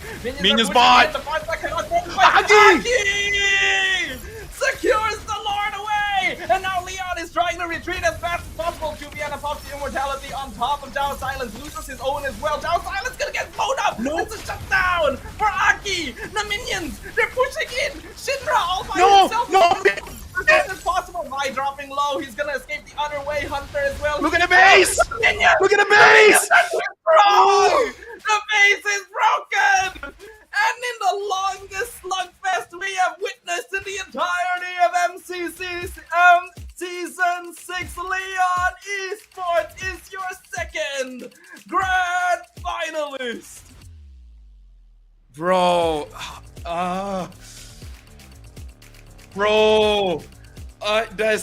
there's so much emotions. There's so much that's going in my head, Staffa. I will need time to actually like digest this. Like, that was a good game. I kind of feel like Leon did a little bit too much in terms of the taunting because, bro, that is one of the best games of 2025. And Trevi, they look very disappointed because Timor-Leste almost went to the Grand Finals and maybe eventually going to the wild card. But they should not be disappointed. That was amazing, but that was a tough loss to take. Respect must be given to both sides here. Emotions running wild, the mental and physical drain of playing a 40-minute long game with no end in sight. Agi definitely deserving a bit of a shout out at the end, securing the Lord, getting those kills, but Jinzu emerging as the MVP. Honestly, anyone could have gotten MVP this game because everyone was playing out of their minds. And someone did point out in chat that Leon survived because Jinzu pulled the minions away from base, giving an opportunity for them to actually stay in that game. I give full respects to Trevi. I give full respects to Timor-Leste. Like, they lost here, man, but now I want to see more coming in from Timor-Leste. I hope this game inspire other teams to work their butts off because they've shown that they can do it. They're very close. They're very close here, Stafa. Just a little bit more. It's definitely been a massive improvement from before, but games like this truly push you to the limit. There were definitely mistakes that were called, leaving Shinra alone to defend the base, especially after the Lord was stolen and the minions became empowered, was just too much to ask of a lone player. Not to mention, they kept trying to keep the fight going in hopes that they could turn it around. If they had sent more people back to clear the waves, they could have at least tried to hold on to the next Lord, but it's really hard to blame anyone at this point. But honestly, Stafa, if I was in that position, I don't think I can blame the man. But right now, we got to look at the brackets here. Saigon Phantoms and Leon, this is going to be the rematch, and this time it's going to be a best of 7. And honestly, Stafa, in that kind of situation, I think there was nothing else they could do. Like, the reason why I feel like Trevi should not feel like disappointed, because I really feel like they did 200%. They gave everything that they got, and then a little bit more, and then a little bit more after that, and then some more after that. I think they had nothing else in the tank, and that was a beautiful game. It was definitely not perfect by any means, but you know what they say, being perfect is not important. What's important is doing the best you can, and that is what both those teams have done. My heart breaks to say farewell to 3v Esports, but that means we have officially our top 2 of the M Challenge Cup Mekong Season 6. On Sunday, we will be witnessing a best of 7 Grand Finals between Saigon Phantom and Leon Esports. Yep, so that's it from us, folks. We'll see you guys Grand Finals in Sunday.